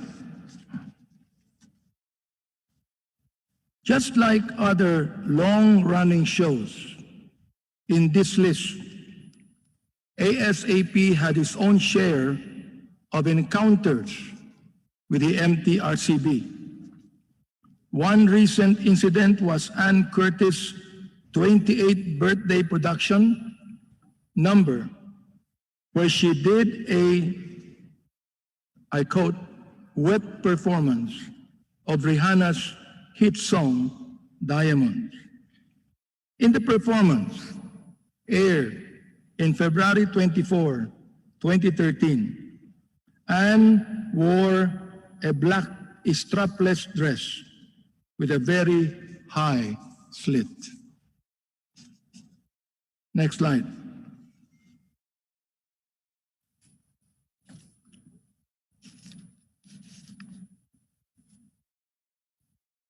Next slide, please. In June 2014, the MTRCB imposed strict rules on Pinoy Big Brother, all in following a controversy that involved housemate Jaime Halandoni posing nude for a painting. Posing nude as task in Pinoy Big Brother. Next slide, please. Certain sectors, including the Philippine Commission on Women, raised concerns about a weekly task wherein Big Brother urged Jaime to post nude for a painting that would raise funds for a charity. Jaime, who is vocal about being a devoted Christian, backed out from the nude painting challenge, as did the three other housemates, Daniel Machonaga, Michelle Gumabao, and Ranti Portento, who were supposed to accompany her. PBB All In issued a public apology as ordered by the MTRCB through TV Patrol. The government agency also ordered the show to adopt gender-sensitive measures, including seminars in coordination with the Philippine Commission on Women. Next slide, please. Kong Benny, Yes. inform ko na po kayo, dinagdagan kayo ng additional 5 minutes ni Congressman Mike D. Thank you. Next slide, please. Offending sensibilities in Pinoy Big Brother. In July 2015, MTRCB ordered PBB 737 to enter in a, as I quote, strict and close collaboration with the regulatory board, as the resolution stated that certain scenes in the show offended the sensibilities of the viewing public. Next slide, please. The patong scene in The Better Half. One scene in The Better Half showed the character of Denise Laurel on top of Carlo Aquino while making love. Mocha described the bed scene by saying, and I quote, "Ang haba ng halikan, mayroon pang nakapatong yung babae sa lalaki." Next slide, please. The PNP striptease scene in On the Wings of Love in a PNP uniform. In January 2016, MTRCB summoned the top executives of ABS-CBN to discuss James Reid's striptease scene in the TV series On the Wings of Love, which top-billed him and love team partner Nadine Lustre. This was in connection to Philippine National Police complaint about the improper use of the police uniform in television and movies for that matter. Next slide, please.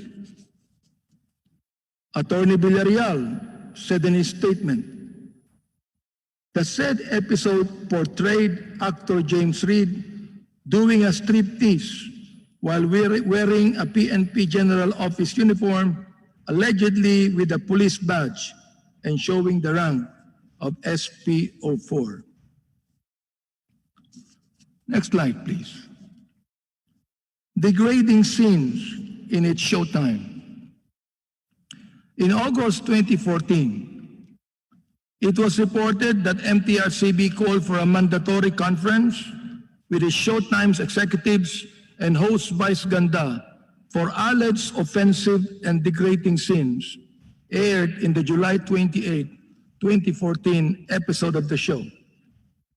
According to the letter signed by MTRCB Hearing and Adjudication Committee Co-Chairperson Eric Malyonga and committee members Bobby Andrews and Joey Romero, and I quote, the challenge portion in the program segment entitled Gandang Lalaki showed program host Mr. Jose Vizeral, aka Vice Ganda, wiping off with a towel his sweaty armpit and smudged this towel all over the face of one of the program's male dancers. Next slide, please. Foul language in Pangako Sa'yo. MTRCB called the attention of executives of defunct teleserye Pangako Sa'yo for the use of foul language in the May 29 episode of the show.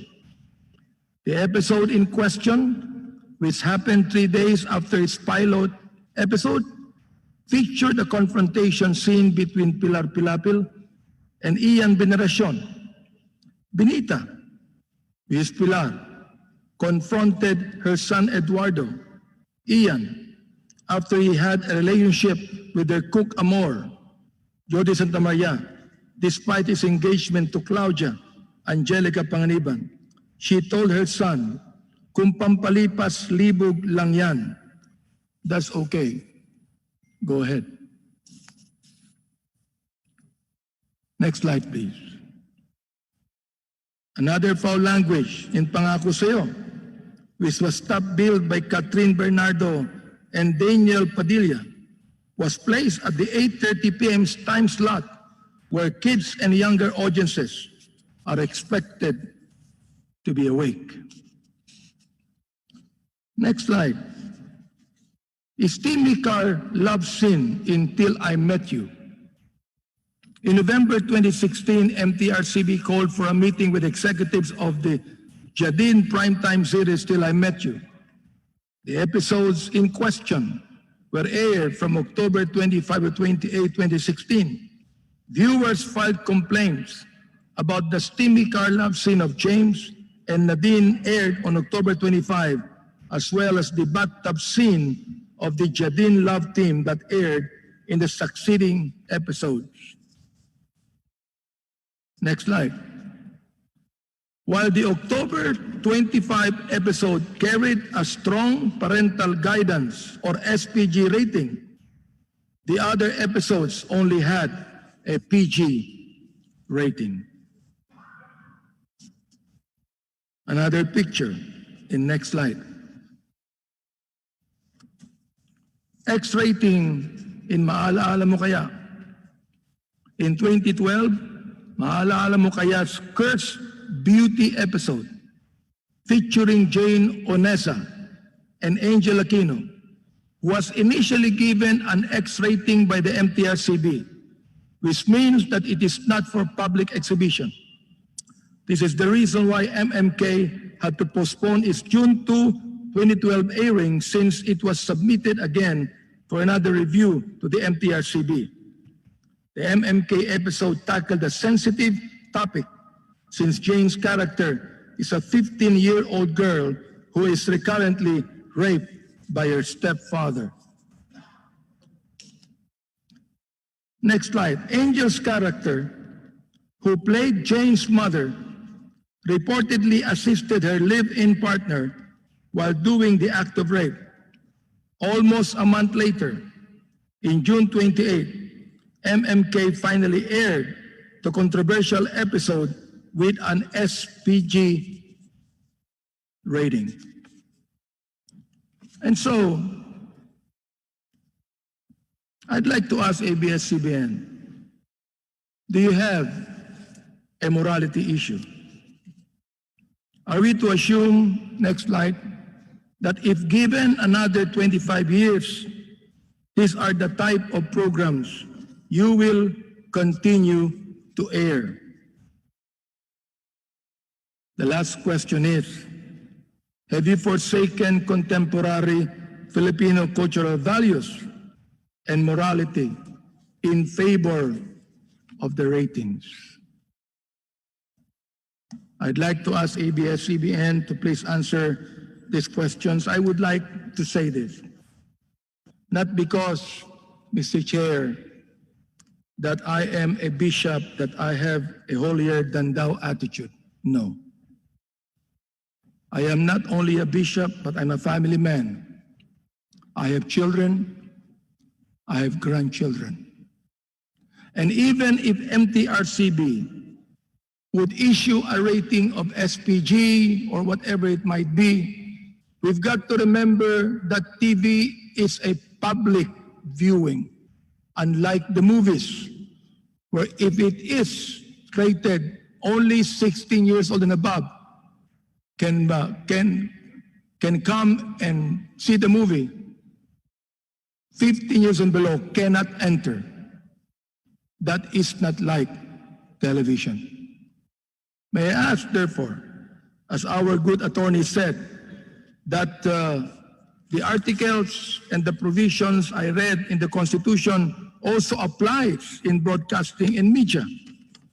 May I now please ask the questions or give it to our ABS-CBN officials.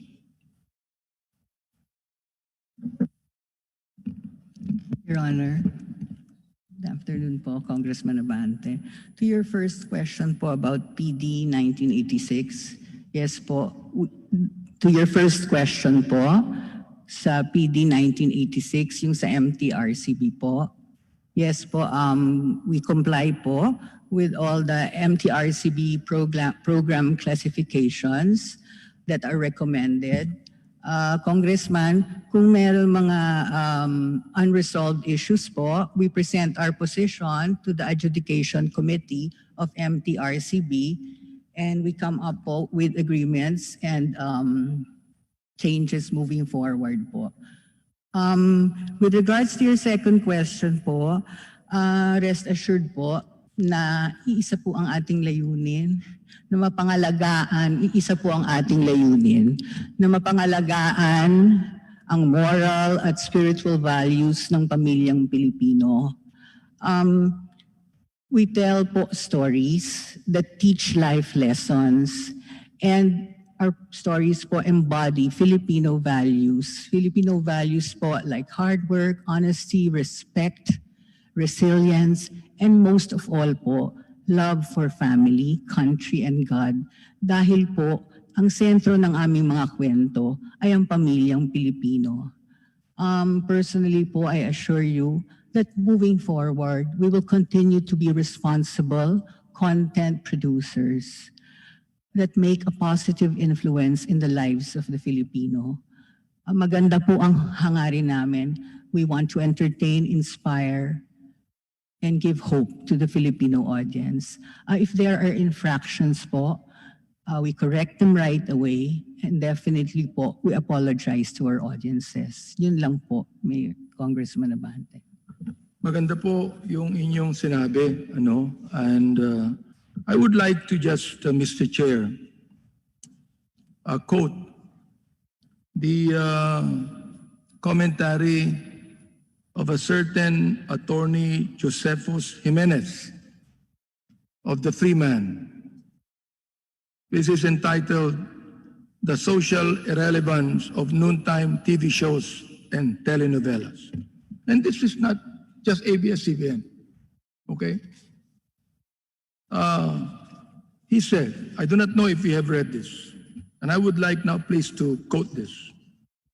With great sadness and dismay, I am constrained to say that all the leading TV and radio networks and even most print media organizations in the Philippines today are feeding the minds of the people with trash and dirty garbage that distort the values and sense of purpose of the young and old alike. Noontime TV shows poison people and telenovelas distract them from social and economic realities. Dirty jokes, lewd dances, and vulgar language pollute the airwaves and poison the Filipino soul.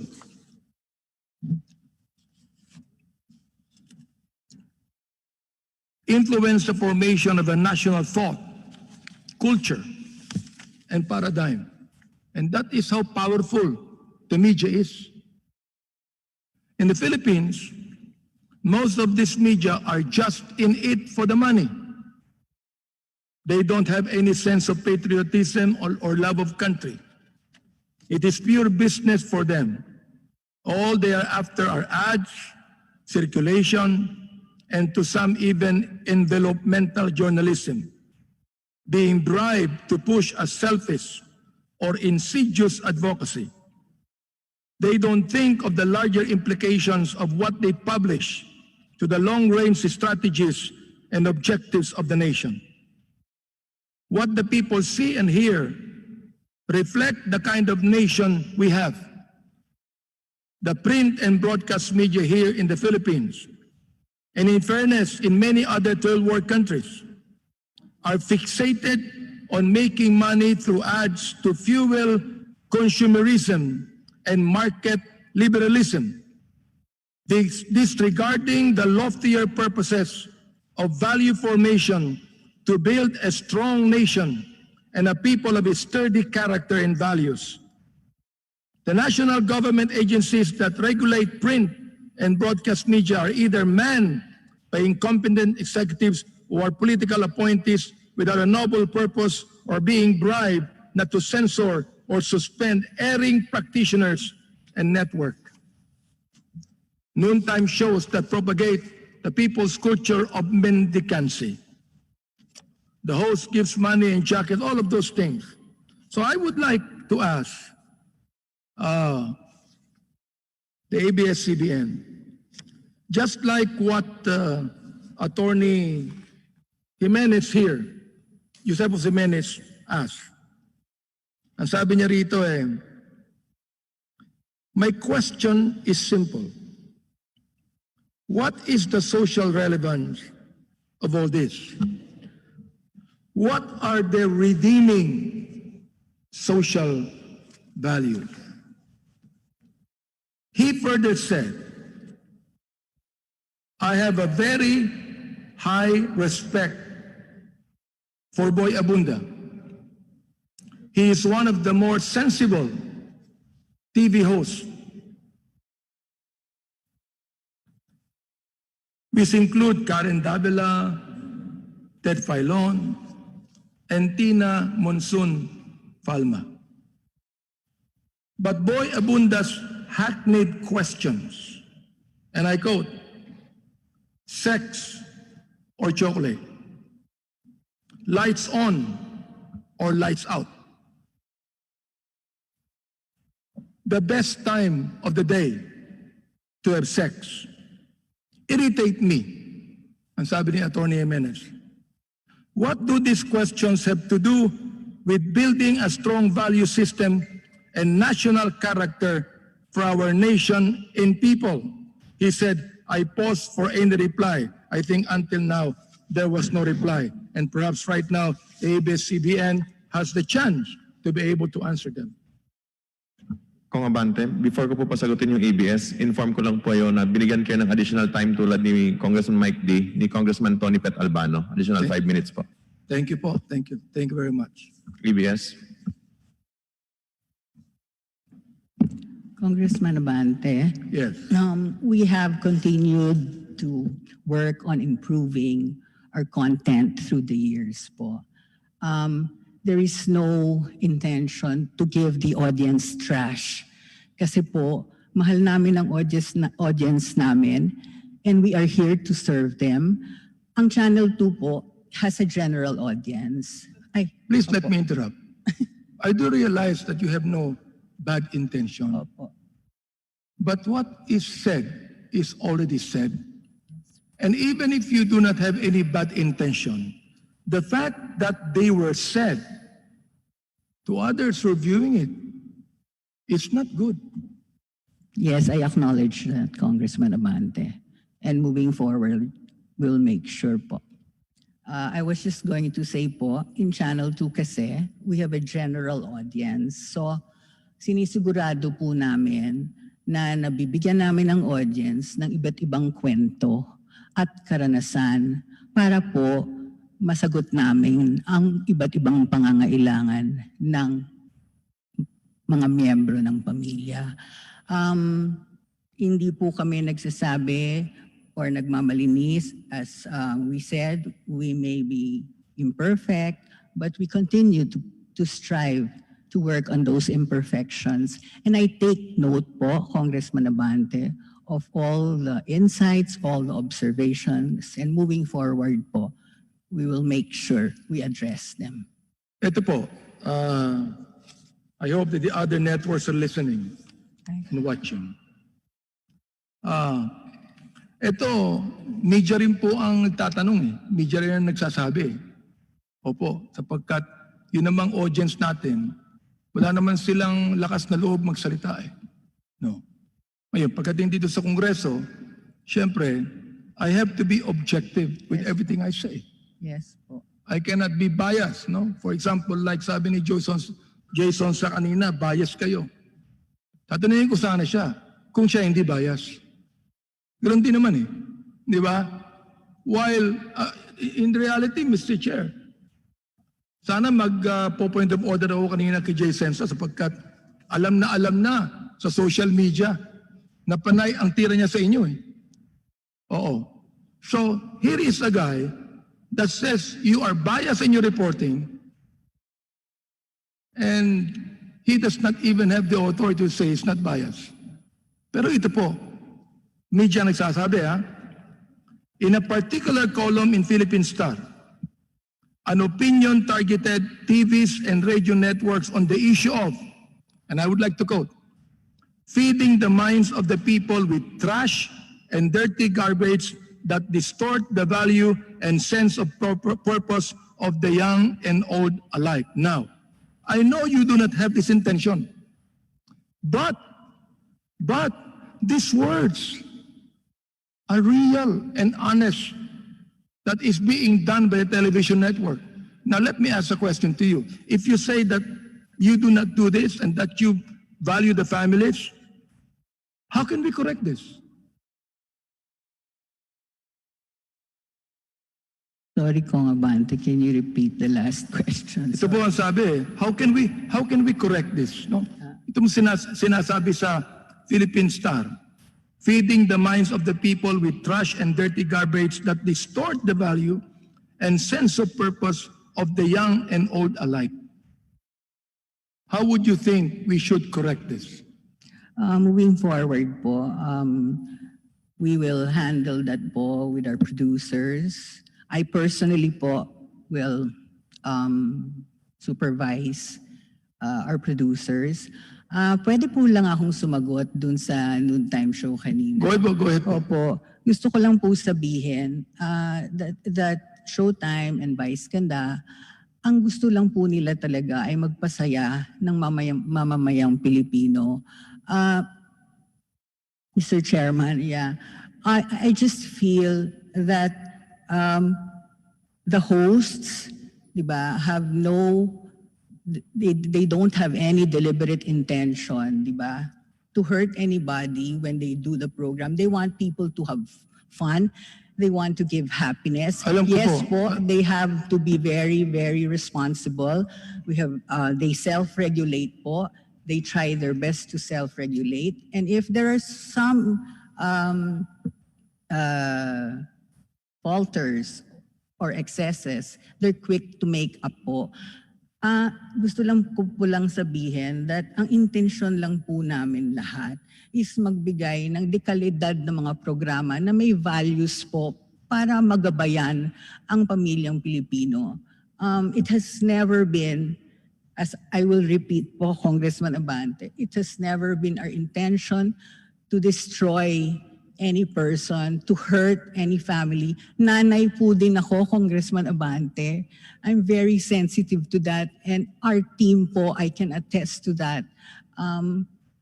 We make sure that we continue to work on responsibility when we produce our stories, when we produce our experiences. And because po, it's not about us, it's about the people we serve. And that's what we've dedicated our lives to, Congressman Abante. Alam ko po, Ngayon in fact- po, we will continue to improve that service. As I said earlier, we may have our imperfections, but we are going to move forward, and we will work at improving our content. Salamat po sa inyong kasagutan. Alam ko po yun and pinapasalamatan ko po yun. Salamat You po. know, at alam ko naman na sa mga question pong ito, maaaring maging kontribida ako sapagkat very, very popular ang inyong noontime shows.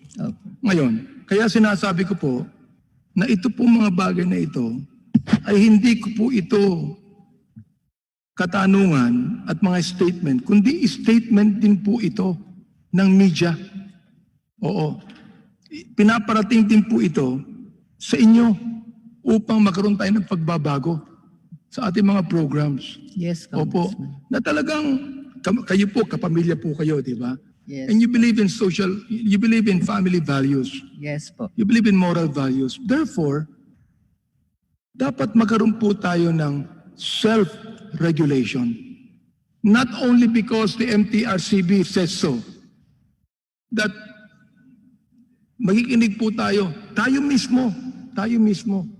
If we believe in discipline, if we believe in moral values, the Filipinos being a religious people, I think that we also have to listen to this, hindi po ba?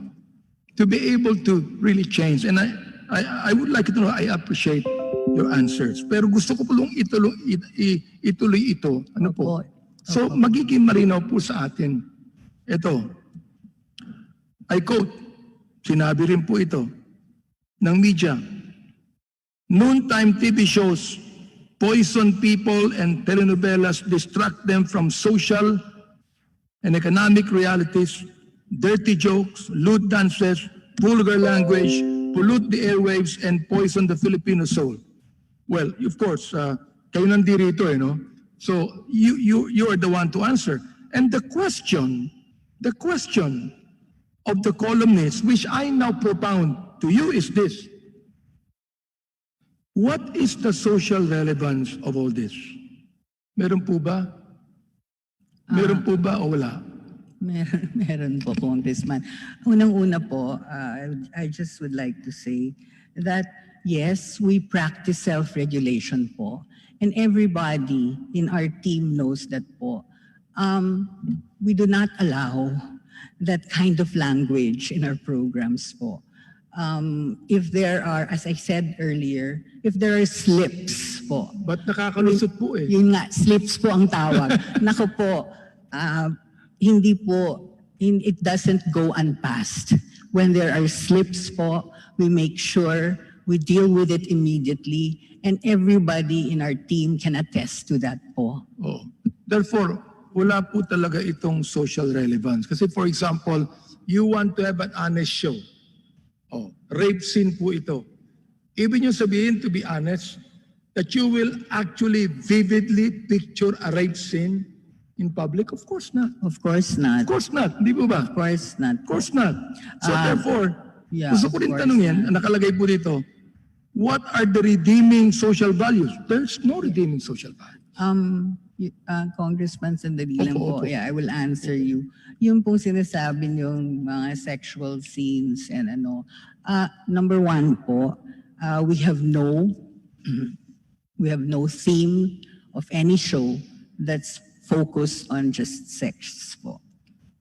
Number two po, if there are sexual scenes, these are only used po to establish relationships at hindi po short, hindi siya mahabang scenes po. It's only used to establish relationships and heighten conflict. Pero po, sana makita yung kabuuan ng mga kwento namin, hindi lang scenes isolated from each other.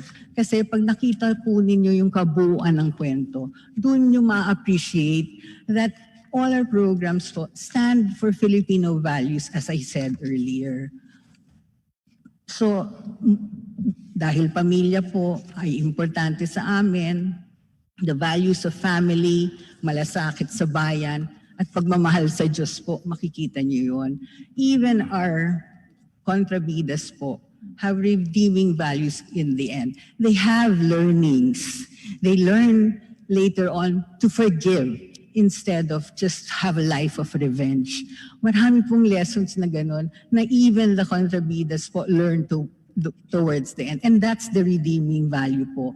So we also work, as I said, when we have life lessons in our programs, that's our way po of giving inspiration, of giving our simple life lessons to the audiences. Ang mga lessons po na wag mawawala ng pag-asa, kumapit po sa Diyos, work hard and make sure, that what you do is for the good of others. Marami po kaming lessons po sa aming mga kwento, pero sana po, imbis na specific scenes lang po ang makita natin, sana ma-appreciate natin, Mr. Chairman at Mr. Congressman Abante, yung kabuuan ng programa at yung nadadala at nadudulot niyang inspirasyon at pag-asa sa aming mga manonood. Yun lang po. Naniniwala po ako doon sa kabuuan. Kinakailangang i-judge ang isang program sa kabuuan. Pero pag nagpapakita po ron sa kabuuan ng patong scene, kahit po kayong nanay, hindi niyo papayagan eh. Hindi po ba? Ayan, pinakita ko sa inyo po yung patong scene. Pinakita ko sa inyo yung torrid lips-to-lips kissing. Mr. Chair, my colleagues, I believe that many of your shows give realities and true stories of Filipino experiences. Pero pag meron na po itong tinatawag na torrid kissing scenes in public, napapanood kahit ng mga bata. No, meron po, pinakita ko sa inyo. Ang hirap lang ng MTRCB, saka kayo bibigyan ng warning na ipalabas na eh. I think that you ought to change that. I think we have the MTRCB rin, Mr. Chair, isn't it? And I will be asking them also some questions that they ought to realize. For example, like yung patong scene sa Better Half. Naipalabas yun eh. Hindi naman po nakikita ng audience yung kabuuan. Nakikita po nila yung mga titillating scenes eh. Why? Sasabi ko nga sa inyo, the spiritual reality of human nature. That's why we are a nation of laws and not of men. Ano po? Now, ito po nakalagay. And I would like to ask the MTRCB to answer me on this. Letter D, disapproved for airing on television. Any television program that does not conform to the G, PG, or SPG classification shall be disapproved for television broadcast. The material shall be disapproved for television broadcast if, in the judgment of the board applying contemporary Filipino culture values as standard, it is objectionable for being immoral, indecent, contrary to law, and of good customs, injurious to the prestige of the Republic of the Philippines or its people, or with a dangerous tendency to encourage the commission of violence or of a wrong or crime, such as but not limited to the work depicts in a patently lewd, offensive, or demeaning manner excretory functions and sexual conduct such as sexual intercourse, masturbation, and exhibition of the genitals. I would like to ask the MTRCB to please enlighten me on this. And why is it that you're only warning our television networks after airing what we may say a violation of your rule? MTRCB, Executive Director Anne Menzo, pakisagot po yung tanong ni Congressman Abante.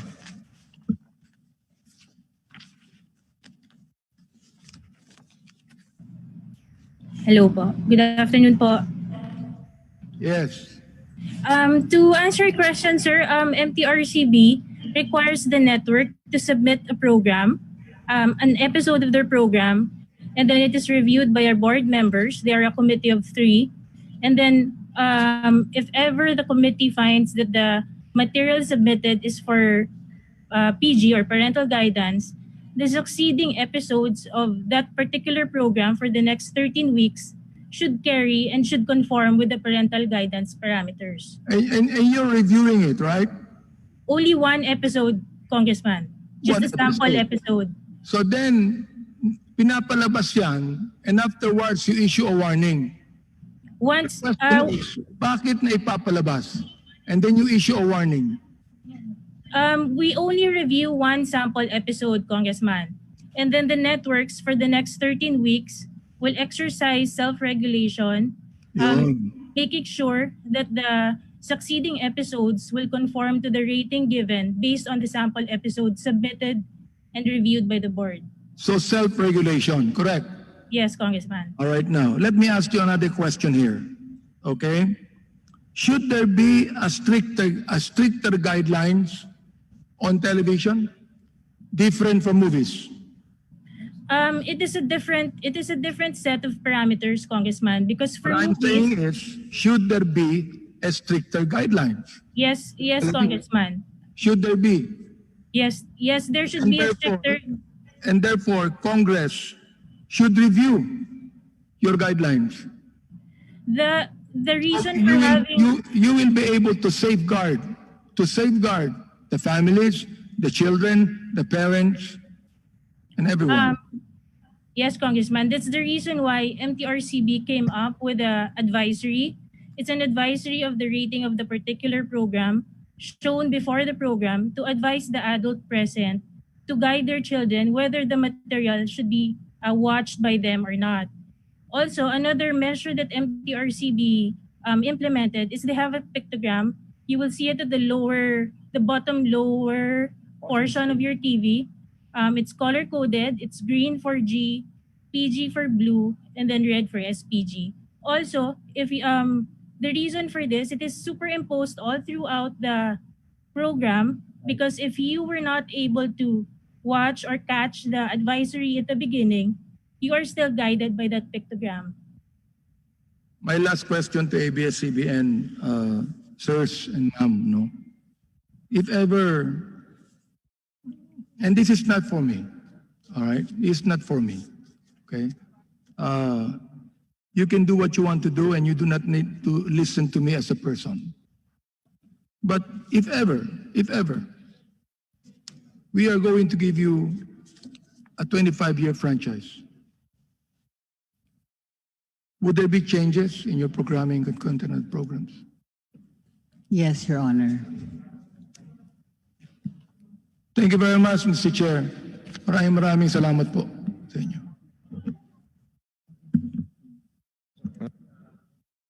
Maraming salamat po, Congressman Abante. Ang next po na mag-interpellate ay si Congresswoman Sol Aragones na nagkaroon ng additional 5 minutes galing kay Congresswoman Tambunting. Kong Sol. Mr. Chairman, just a point of, not a point of order, Mr. Chairman, but a point of query, just a quick one. Kong Defensor. Na-notice ko po kasi yung nasubmit na position paper. Ang title po, position paper on the issue of alleged failure to air President Duterte's political advertisement during the campaign period. Ngayon po, hindi po siyempre makakasagot si Pangulong Duterte dahil wala naman po siya dito sa hearing na to. Critical po dito yung dokumento dun sa COMELEC na sinubmit yung ads. Kasi doon natin makikita dahil ang sabi niyo po dito, meron first come first serve basis. So if we can have the submission to the COMELEC just so makita lang ho natin kung ano yung sinasabi nating lumabas na ads based on your COMELEC submission. Do we have it, Mr. Chairman? Wala ho akong tatanong, kundi yun lang po lang, yung document to support this. Para ho sa discussion mamaya, I think the other congressmen would also be interested. Papasabit mo. Kung kaya nila po ngayon, Mr. Chairman, kasi yes, it's a position paper about the President's supposed statement, I think. So dapat din naman, to be fair to him, may supporting documents tong document na to. May we know from ABS kung meron kayong supporting documents? We'll submit it to the committee po. Sorry, Mr. Katibak, pasensya na po kasi baka po may magtanong sa atin mamaya. I don't want to rush the ABS-CBN, but again, baka po pang nagtanong kailan lumabas yung kay President Duterte na airing, anong oras, di ba yun po ang official submission sa COMELEC, baka po material dito sa position paper. So that's all, Mr. Chairman. Thank you po. Thank you. So, balik na po, Kong Sol. Maraming salamat po, Mr. Chair. Ang katanungan ko po ay para kay Miss Jing Reyes. Miss Jing Reyes, para po sa kaalaman ng publiko at ng lahat, maaari niyo bang ikwento sa amin kung paano nabubuo ang isang balita bago ito umere sa isang newscast, halimbawa ng TV Patrol at ng Bandila? Ano po yung mga layers na pinagdadaanan nito bago ito umere sa isang newscast? Miss Jing Reyes. Mr. Chair, thank you. Thank you, Congresswoman Aragones. Ang pagbabalita po ay bahagi na ng pang-araw-araw naming buhay sa ABS-CBN. We have reporters assigned to particular beats. Tulad po ng mga government institutions, agencies, law enforcement agencies as well. So lahat po sila ay lumalabas araw-araw, nangangalap ng balita sa kanya-kanyang assignment nila. Kapag po biglang nag-break ang storya, agad-agad po nila itong ire-report. Sa ngayon po, dahil sa teknolohiya, they are also required to report on digital, on social media, as well as on our radio platform, on our cable news channel. At sa ilang oras na bago ang TV Patrol ay paghahandaan po nilang buuin yung mga storyang yon, kung ano yung binabalita nila. In the course of coverage, lalabas po ang kanilang kakayahan, lalabas ang kanilang experience, ang seniority, ang pagkuha nila ng mga sources, gayon din ang interviews, at kung ano-ano pa pong tools na maaari nilang gamitin para mabuo nila ang balita. Kadalasan may ini-interview po. Kinocoveran ito ng video dahil visual ang aming platform. Ina-advise po ito sa desk editors at gayon din po sa mga program producers ng mga platform namin. So ganun po ang proseso. Makikita po sa gatekeeping layers na yan na Dadaan po siya sa desk editors, dadaan din po siya sa program producers bago ma-ere ang mga storya nila na mula sa labas. At Ms. Jing Reyes, sa pagbuo din ng isang balita, importante na makuha ang magkabilang panig ng kwento. Tama po ba? Ibig sabihin, kung may nagreklamo, dapat may interview siya at ang inirereklamo ay dapat ding makuna ng panig. Tama po ba? Yes, Your Honor. May mga storya po na simple lamang kung matatawag na ganun, isang event at pwede mo siyang i-present ng buo at wala namang dalawang panig na kailangan, lalo na't meron kang na-witness, no? At yan ay nangyayari sa mga panahon ng kalamidad o ng biglaang mga aksidente. Gayunpaman ay meron tayong pamamaraan para makuha po ang lahat ng may relevant information at relevant statements tungkol sa mga pangyayaring yan. Kapag po may akusasyon, talaga pong dapat kunin ng dalawang panig, Your Honor. Ms. Jing, paano kung may akusasyon at ang isang panig ay kinunan pero ang isang panig ay ayaw magbigay ng statement? Paano po natin mailalabas ang news item na ito sa balita? Kapag yung kabilang panig po ay ayaw magbigay ng pahayag, there are some instances, Your Honor, in which that happens, unfortunately, and we are constrained to air the story because it's big without the other side, but we would disclose that we did our best to interview him or get a reaction from him or her, Your Honor. May mga pagkakataon din po, Ms. Jing, sa isang live newscast na nagkakamali ang video na nailalabas, nagkakamali ang video or graphics. Paano mo itinatama sa mismong oras na iyon ng newscast?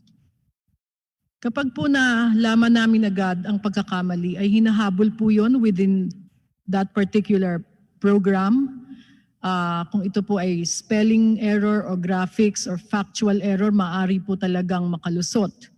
Pero kung ito po ay factual error or an inaccuracy and we find out about it during the program, we make sure that we air the correction within the same program po. Salamat po. Pupunta na ho ako sa aking pangalawang katanungan. Sa haba ho ng panahon ng paghahatid ng balita ng ABS-CBN sa iba't ibang platforms nito, may mga pagkakataon po ba na nakatanggap na kayo ng reklamo tungkol sa isang news item na ibinalita sa isang newscast at paano niyo po ito tinutugunan o inaaksyonan? Meron po. As I said, Your Honor, we are not a perfect organization and even when you were still with us as a reporter, Your Honor, you were aware that we take feedback from our viewers and complaints very seriously. I personally would like to state that I take those feedback and complaints very seriously. At ito po ay inaaksyonan natin una sa pagmamagitan ng pagtatama ng storya o ng report. Pangalawa, sa paghingi ng paumanhin. Kapag nagkakamali po tayo, ginagawa po nating public yan. At pangatlo, may kaukulang investigasyon at parusa sa mga nagkakamali, Your Honor. Tama rin po ba, Ms. Jing Reyes, na sabihin na ang training ng isang reporter sa ABS-CBN o sa anumang istasyon na pinag-uusapan natin o maging sa mga anchors ay tinitiyak ang kredo ng isang journalist na kinakailangang accurate at patas ang isang balita na kinakalap at inilalabas, walang labis, walang kulang, sa katotohanan lamang? Yes, Your Honor. Yan po ang aming tungkulin. At lahat po naman ng journalist ng ABS-CBN, yan po ang kanyang layunin. Kaya nga lang, nagkakaroon din ng mga pagkakataon na hindi po naiiwasan na nagkakamali po kami. Minsan po ito ay dahil sa mismong nakuhang report, minsan naman ay may ibang detalye na nakuha naman ng ibang reporter at ipinagsama sa isang report kaya nagaganap po yung ganong errors, Your Honor. Maraming salamat ho, Ms. Jing Reyes. Mr. Chair, gusto ko naman hong tanungin ang KBP, ang kinatawan po ng KBP. Go ahead po, Kong Sol, nandyan po ang si Mr. Junnick daw. Mr. June ng KBP, ang ABS-CBN po ay kaanib ng kapisanan ng mga broadcaster ng Pilipinas. For the record, tama po ba? Mr. June? Kasama po ba natin si Mr. June, Mr. Chair? Nandyan po siya kanina eh. Baka nakamute pa.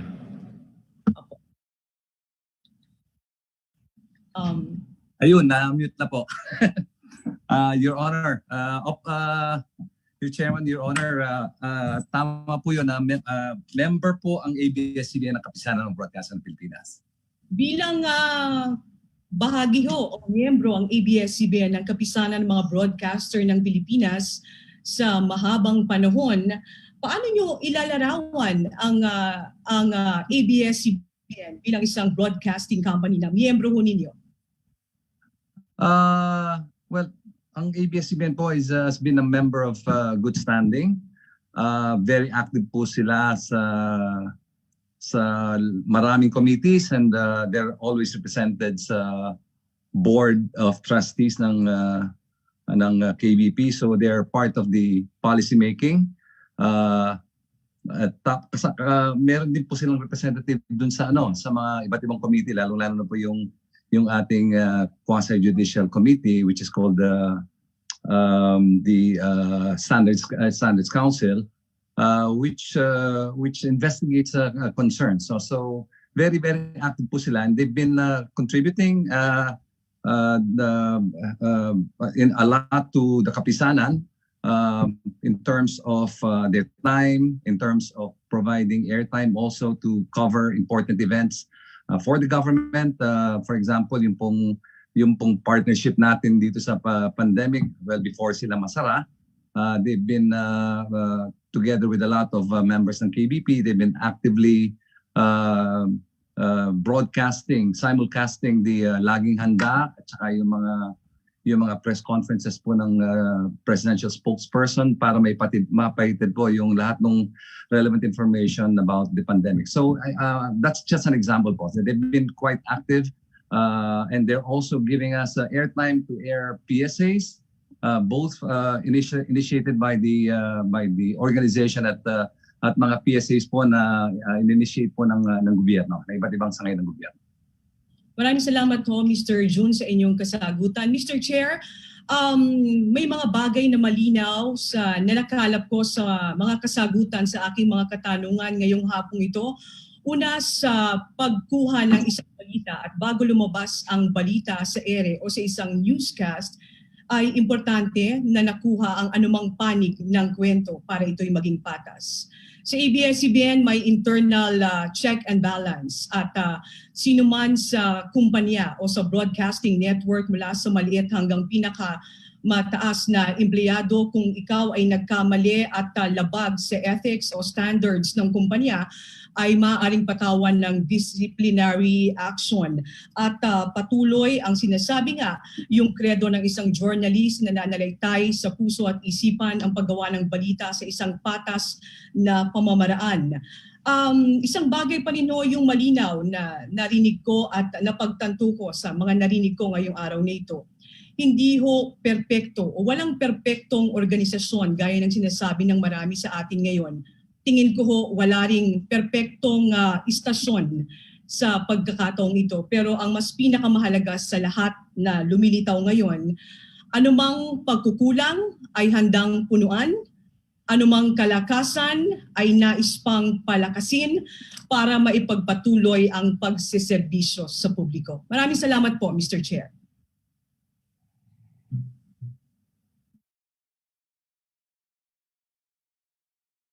Maraming salamat po, Kong Sol. Susunod po ay isang manifestation galing kay Congressman, ating Vice Chair, Congressman Bambol Tolentino. Magandang hapon po, Mr. Chair, at sa ating pong mga kasamahan dito sa plenary at sa Zoom. Mr. Chair, hindi na po ako gagamit ng PowerPoint or slides dahil ang aking pong manifestation ay bukal na manggagaling sa aking damdamin. Mr. Chair, una po sa lahat, baka po makalimutan ko magpasalamat sa ABS-CBN dahil po sa pag-cover nila as POC President, dahil po sa pag-cover nila ng opening and closing of the last Southeast Asian Games. Nagpapasalamat po ako doon dahil isang karangalan po at bahagi po ako ng Southeast Asian Games. Mr. Chair, nais ko lang pong ipabatid sa pagkakataong ito na maaring personal or parochial po ang aking manifestation, pero ito po ay magpapatunay na bias po ang para sa akin ng ABS-CBN sapagkat naranasan ko pong personal. 2013, during my first term ng Congress, ang masasabi ko lang po ay mahirap lumaban na ang kalaban mo ay taga-ABS-CBN. I won't mention name. With due respect to our colleagues here, I won't mention name. 1 year before election, binabanatan ka na. May replay pa yon every week or every month. Meron pa po yung palabas at may replay pa sa Amerika, sa US, sa Canada. Tatawag sa iyo mga kaibigan mo, kamag-anak mo. Ano ba nangyari sa iyo? Ba't binabanatan ka ng may replay pa, paulit-ulit, pwede pong ulitin nila. So ang sinasabi ko po doon, mahirap kalabanin kung this should be applicable not only to ABS-CBN but on other networks na dapat karoon ng reform at baguhin naman yung ganyang style. Mahirap kalabanin kung ang kalaban mo ay empleyado ng ABS-CBN. Buti na lang po malakas ang kapit natin sa katotohanan. Alam ng Panginoon Diyos na mali lahat na nire-report nila. At kaya po ako nandito hanggang ngayon on my third term. Anyway, tapos na po yun. Nakapagpatawaran na po doon. Dadako na lang po ako sa 2016 and 2019 election. 2016 election sa akin pong kapatid na tumatakbong senador 3 years before election. 3 years. Imagine kung paano po banatan araw-araw. Okay lang po yung yung pong i-criticize. That's freedom of the press, sinasabi nila. Ang problema po doon, tayo pong mga biktima, hindi tayo makaganti. Hindi naman tayo makasagot. Wala naman tayong time para sumagot. Imagine kung araw-araw kang binabanatan ng below the belt. Halos araw-araw, 3 years, durugin ka, kaladkarin ka, lahat nandun na. I won't mention name kasi po meron namang pending libel case sa involved na reporter. I won't mention name. Ang sinasabi ko lang po, yung pagkabayas na hindi man lang itap ng management, oy, baka naman sumusobra ka na. Why will they do that? Kasi asset nila yung anchor or yung reporter. Diba? Hinahayaan na lang ganun. Ang sa akin lang po, napakahirap po talaga. Hindi kayo makasagot.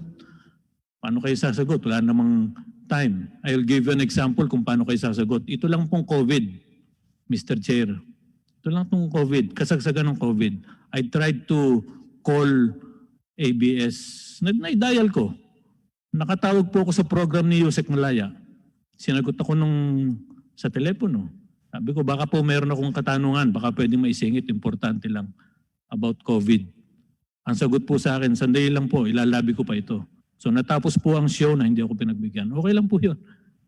Tumawag ako sa kabilang istasyon sa CIT.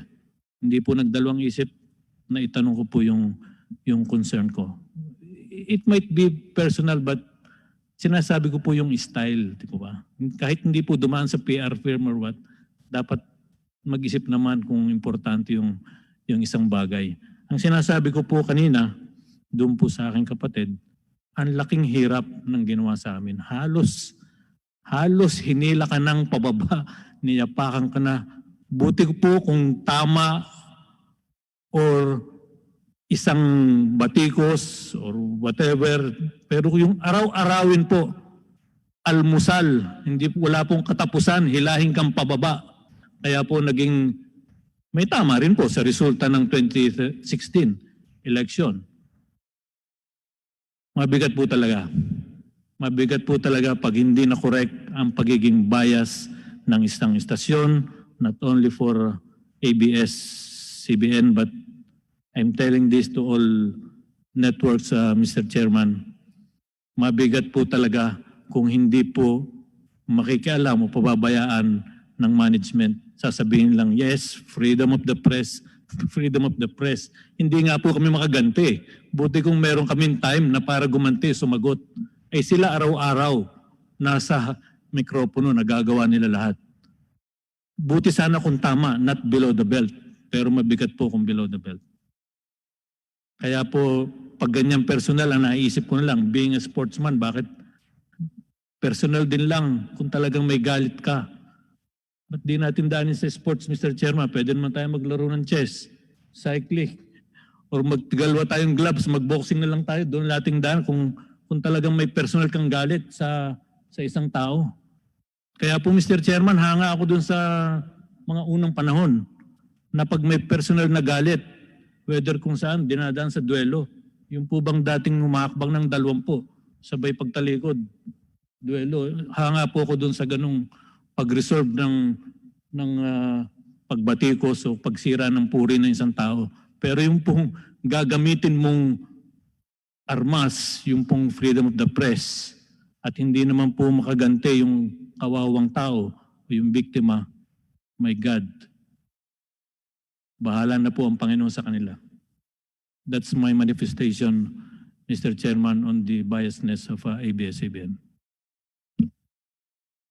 Mr. Chair, I don't need an answer from ABS-CBN. Kasi po akala ko yung sinabi po ni Congressman Marcoleta, he will be inviting some personalities or anchor reporters from ABS-CBN, pero hindi naman po naganap yun. Mr. Katigbak. Thank you po, Mr. Chair. Mr. Chair, gusto ko lang sabihin, no, as of now, I would like to make a public commitment that any public official will be given airtime on ABS to express their side on any issue that is being raised against them. That is a commitment po by the owners, by the management, and we are instructing our organization today to take note, please, of this instruction. Ulitin ko lang po, it's a public commitment that any public official will be given the chance to air their side po. Salamat, Mr. Chair. Salamat po.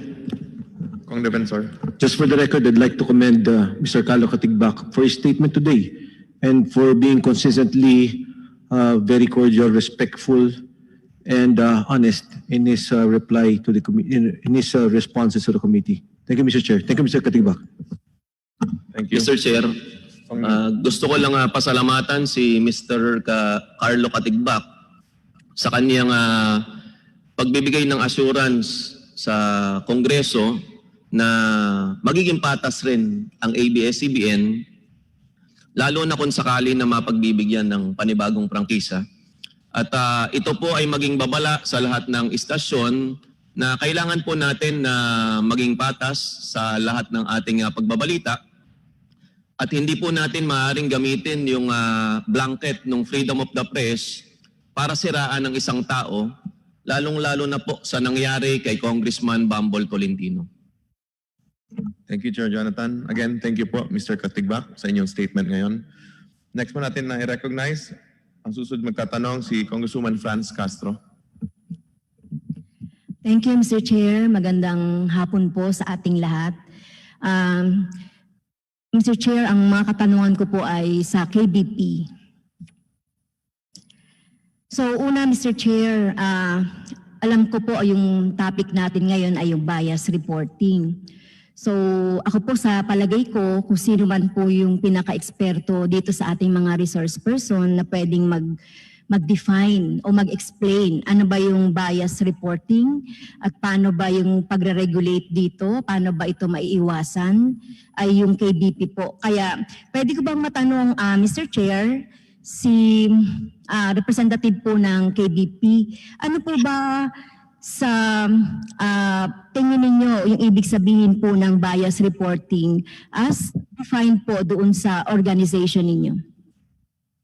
Doon sa Mr. Chair, Your Honors, doon po sa ating broadcast code, maliwanag po doon na kung anong sinasabi po. Unang-una na banggit ko po kanina, sa mga news po dapat straight reporting lang po. It's just a statement of facts, etc. No? Sa commentary po tsaka public affairs program, baka doon po lumabas yung bias reporting na sinasabi. And of course sa news din po ay nabanggit din ano, kailangan ang panintunan po natin when there is a controversial issue, you have to give equal opportunity for both sides to be heard. So kailangan po pag kinuha niyo yung isang side ng isang part of the argument, kailangan bigyan ng equal opportunity and equal importance yung kabilang parte. So, hindi mo pwedeng, let's say, banat-banatan mo palaging isang tao without giving that person an opportunity to air the side. Yun po siguro ang basic guideline natin na para maiwasan po yung sinasabi ng bias reporting. At nakapalo po yun sa maliwanag po dun sa ating broadcast code yun. At gusto ko lang pong sanang sabihin din na under the self-regulatory environment po natin, ay na-advise po natin sino man, government officials or any person who might feel na they were given an unfair treatment by any broadcast station or organization. Magreklamo po kayo, bigay niyo po sa amin ng reklamo niyo at yun po ididinggin at the airing station or the airing personality will be sanctioned. At marami na pong, including ABS-CBN, meron na po mga nagreklamo na. At ang kagandahan po, mas mabilis po. Kasi kung dadaan po natin sa korte, syempre, alam naman natin, if we go to the legal process, medyo nagtatagal po yon. Ang kagandahan lang po ng self-regulation, within a few weeks or a few months, mariresolve po kagad yun. In fact, a lot of our cases against the ABS-CBN or a lot of our members, nare-resolve po yan kagad dahil unang-una pinag-uusap po natin and karamihan po pag nag-hain ng reklamo sa KBP, nare-resolve yan po with the discussion between the aggrieved party at saka yung pong kinomplain. So I encourage everyone, kung meron po kayong reklamo, kahit sino po, ABS-CBN, kahit na po sinong mga miyembro namin sa KBP, paalam niyo po sa amin at kaagad po namin gagawa ng kaukulang aksyon yon para ma-resolve po yung issue na yon. Good to know po, Mr. Chair, kasi meron palang self-regulation ang mga network, ang mga radio station, kaugnay po doon sa klase ng reporting. So para po magkaroon ng, para po makatugon sa interes ng mga mamamayan, kailangan yung mga impormasyon, yung pong mga kinakailangan malaman ng mamamayan ay dapat po nakukuha yung dalawang side. So, yun po. Kaya po pala may naririnig tayo, di ba? Pag merong mga reporter o broadcaster, pasensya na po kayo, kinuha namin yung side ng ganitong tao o ng ganitong organisasyon, pero unfortunately po, hindi po sumasagot. So, yun yung yung paraan para makita natin na talagang kinukuha yung mga sides noong mga taong concerned doon sa news report. Tama po ba yan, Mr. Chair? Mr. Chair, sasagutin po yan. Tama po yan as far as the KBP is concerned. Ganun po.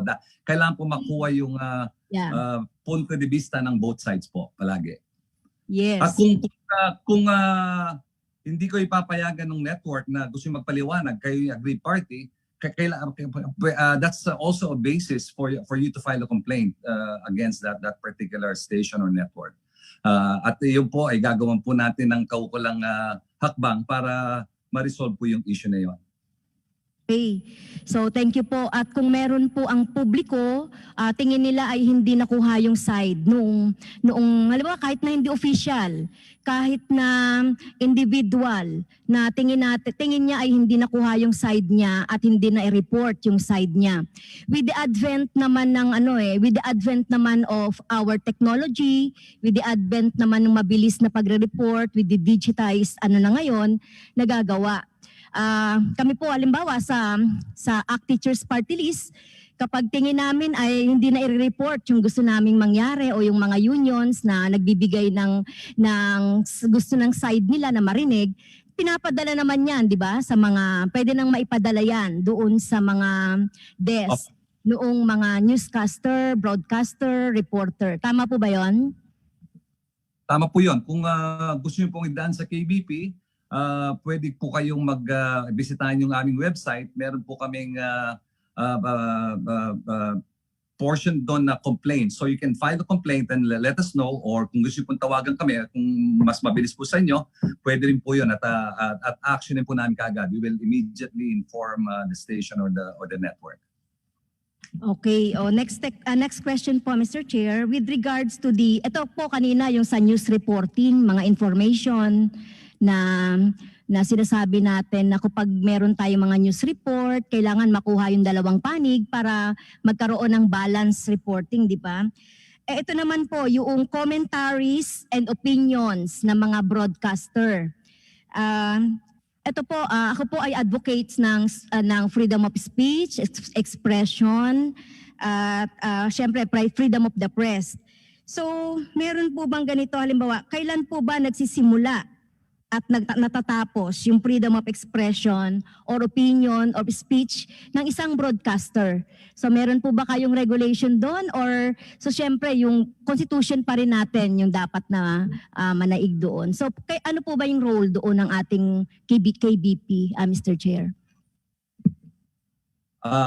Mr. Chair, Your Honor, doon po sa ating broadcast code nakalagay po yung provision natin sa Article 2, Section 6 ng broadcast code po natin, that opposing or contrasting sides of public issues should be fairly presented. So related din po yun sa sinasabi natin kanina, no? So yung pong sinasabi nyo kanina, we of course aside from the broadcast code of the Philippines, and in fact more than the broadcast code of the Philippines, ang self-regulation po, ang unang prinsipyo po natin is we adhere to the laws of the land. So, yun po ang unang sinusunod po natin sa self-regulation po natin. So, everything that we perform should always conform to the laws of the land, from the Constitution and the specific laws, no, of the Republic. In fact, ang ating pong panuntunan din po dito, if there's a case filed in the KBP at inihir po na isang sangay ng gobyerno, whether it's the court or another regulatory arm of the government, mag-step aside muna po yung KBP para mapabayaan mo po na yung government regulatory body or the court to rule on a particular case. So, in answer to your question, tama po yun. Aside from the broadcast code of the Philippines about airing both sides, about balance reporting, we always abide by the laws of the land from the Constitution and specific ano. So, for example, laws on libel, sinusunod din po natin yung mga ganong attitude. Okay. So, sa sinasabi po, Mr. Chair, nung ating tagapagsalita from the KBP, so may mga batas din naman po tayo kung tingin ng isang tao ay nagkaroon ng paglabag doon sa kanyang karapatan. Pero dito po sa sinasabi natin na yung pong freedom of expression, freedom of speech na halimbawa po ay pinapractice po ng mga commentators, ng mga broadcasters. So kayo po, ano po yung regulation na meron kayo dito ang KBP aside pa po doon sa cyber libel or libel na case na pwedeng gamitin? So meron po bang sets of rules or regulations or mananaig po yung ating constitution?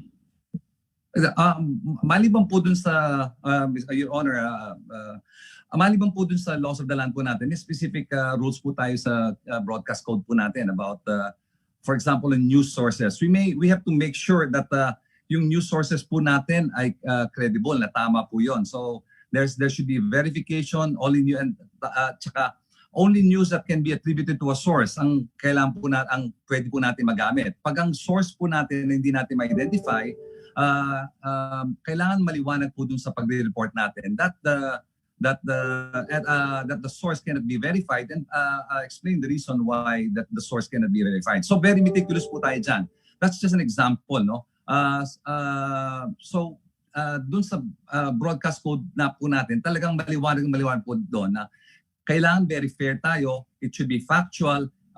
Pag nagbalita po tayo, it should be based on the actual fact, no? At napaliwanag po kanina nung ni Ms. Jing Reyes na nangyayari din po na kung minsan nagkakamali. So alam naman po natin sa ating industriya, kung minsan in the heat of the getting the news, kung minsan hindi na verify kagad. Pero ang alituntunan po natin doon, if you're not too sure about your source o yung fact mo, you have to actually state that. At pag when you verify na there's something to be changed, immediately dapat i-correct mo kagad yun. At nabanggit naman po ni Ms. Jing Reyes na ginagawa naman po nila yun. Ang ano lang po natin, dapat there should be also timeliness in correcting if there's a mistake. By the way, yung sinasabi niyo po about meron pong nagsabi sa akin na kaibigan kong abogado, pumano na po siya ngayon, ang sabi po niya that the right of a person stops when the rights of the other person begin. So and I think that's relevant to laws on libel, no? Pag nakakasira na po ng puri at saka yung ginagawa po natin, I think that's where our responsibility ay mananaig po dapat. Hindi po basta-basta tira tayo ng tira, dapat we also have to see if number one, we're factual, and if the rights of the other person is already impinged on. Yun lang po, Mr. Chair, marami pong salamat. Maraming salamat po, Congresswoman Castro. Ang susunod po natin ay si Congressman Boying Remulla.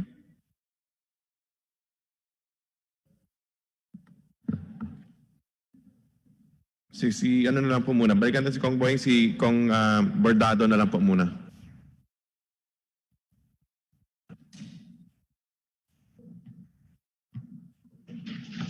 Okay. Mr. Chairman, thank you. Kong Bordado, pakilaksan lang po konti. Medyo mahina po ang... Hello, Mr. Chairman. Malakas na po? Proceed po. Okay. Mr. Chairman, the discussion of whether ABS-CBN has violated the stipulations of its franchise and whether it will be allowed to get a new franchise to operate seems to have become a long-grown issue.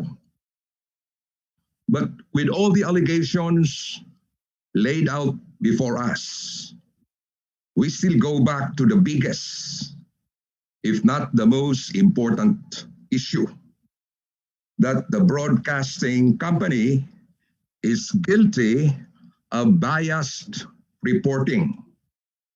But Mr. Chairman, can journalism be truly and completely free of bias?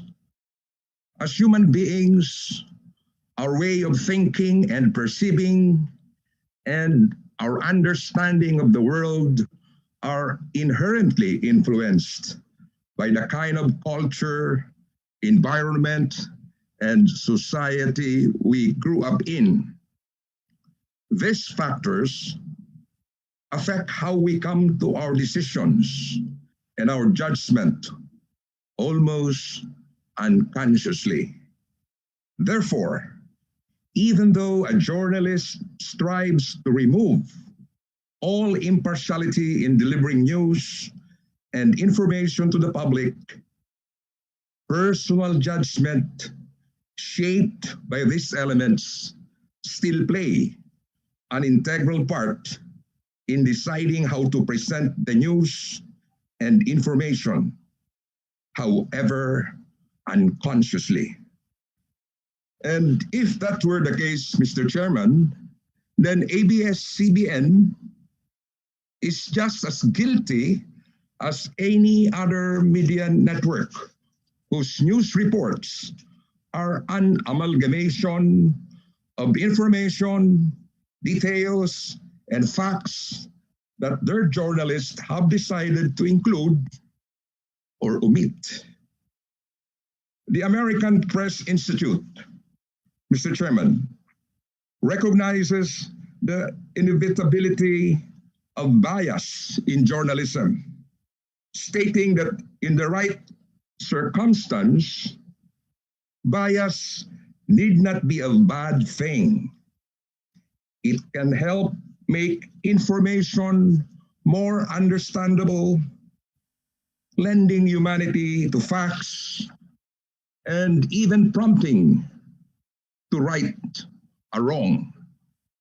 It is therefore important for journalists to not only acknowledge its existence, but also to learn how to manage it through remaining objective in testing data and materials so as not to let their biases undermine the accuracy of their work. Mr. Chairman, it has been more than 2 months since the screens of ABS-CBN have gone dark, something that has not happened since 1972. Still, the discourse on whether the company is indeed guilty of the alleged violations thrown its way seems to be nowhere near over. It is within reason, Mr. Chairman, that we exercise due diligence in our scrutiny. But as ABS-CBN is being condemned for preference and prejudice, we must also be careful to ensure that personal biases are not coming into play. Mr. Chairman, it is easy to turn to the word bias when a particular report is unsavory or disagreeable. But it is the job of the media, as a fundamental part of the democratic society, to bridge the gap between the government and the Filipino masses by providing timely and accurate information, no matter how hard it is to stomach. More so, it is the media's duty to be an avenue where the public may freely relay their concerns, needs, ideas, and criticisms. And if in this rigorous and prolonged headlock we currently have with ABS-CBN, which has time and again refuted and disproved the allegations of violations thrown against it, we are keeping the broadcasting company from doing its duty to the Filipino people, then we, as representatives of our constituents and of the whole country, practically fail to do ours. Thank you, Mr. Chairman. Maraming salamat po, Congressman Bordado. Ang susunod po, balikan po natin si Senior Majority Leader Boying Remulla. Thank you, Mr. Chairman. Maraming salamat po. Nais ko kong tanungin si Mr. Carlo Katigbak. Ito bang hearing natin ngayon, itong nakaraan ng mga hearing, pang-11 na ho ito, Mr. Chairman, no? Pang-12 na po. 12 na ho, no? Nagkaroon mo ho kayo ng issue ng press freedom sa amin? Hindi po. Sa pagre-report nyo ho ng proceedings dito, would you say na balansyado kayo, bias kayo, fair kayo? Ano ang description nyo sa inyong coverage ng ating proceedings dito? Mr. Chair, I'd like to believe we were fair and balanced po. Kasi hindi ko ho nakita yan eh. Ako'y umaasa ho sa Google feed. Ang Google kasi, mayroon silang metrics. Yung gusto mong basahin, lumalabas. Binabasa ko lahat ng ABS-CBN feed sa Google. At wala ko nakitang balansyado. Ang mga kagaya ho, ng example, citizenship. Ang inyong sinabi, Gabby Lopez is 100% Filipino. Hindi nyo naman sinabi siya American citizen.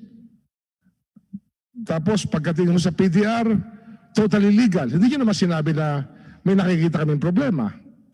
Pagdating po sa Amkara, sabi nyo meron kayong black time arrangement na ito ay dahilan na hindi dapat isarado ang TV+. Ngayon, tatanungin ko sa inyo, was there a balanced way of reporting it or was it really from the perspective of ABS-CBN? Mr. Chair, with your permission, can I ask Ms. Jing Reyes to answer that po? Ms. Jing Reyes. Thank you, Your Honor. Your Honor, malawakan po talaga yung naging coverage namin sa franchise hearings dahil unang-una, historic po ito at marami na talagang araw ang ginugol ng institusyong ito sa issue ng prangkisa.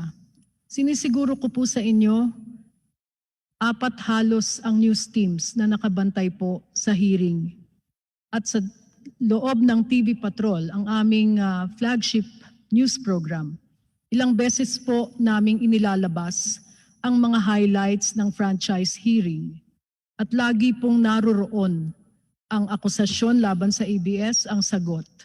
So, andun po lahat ang pinakamahalagang bahagi na didiscuss at natatalakay dito sa ating mga hearings, Your Honor. Gayon din po sa iba naming natitira pang plataforma sa pagbabalita. Ganon din po sa DZMM. Ang sinasabi nyo, totally fair ang inyong coverage ng hearing na to. Na lahat ng nangyari dito, inilabas nyo talaga. Yan po sinasabi nyo sa amin.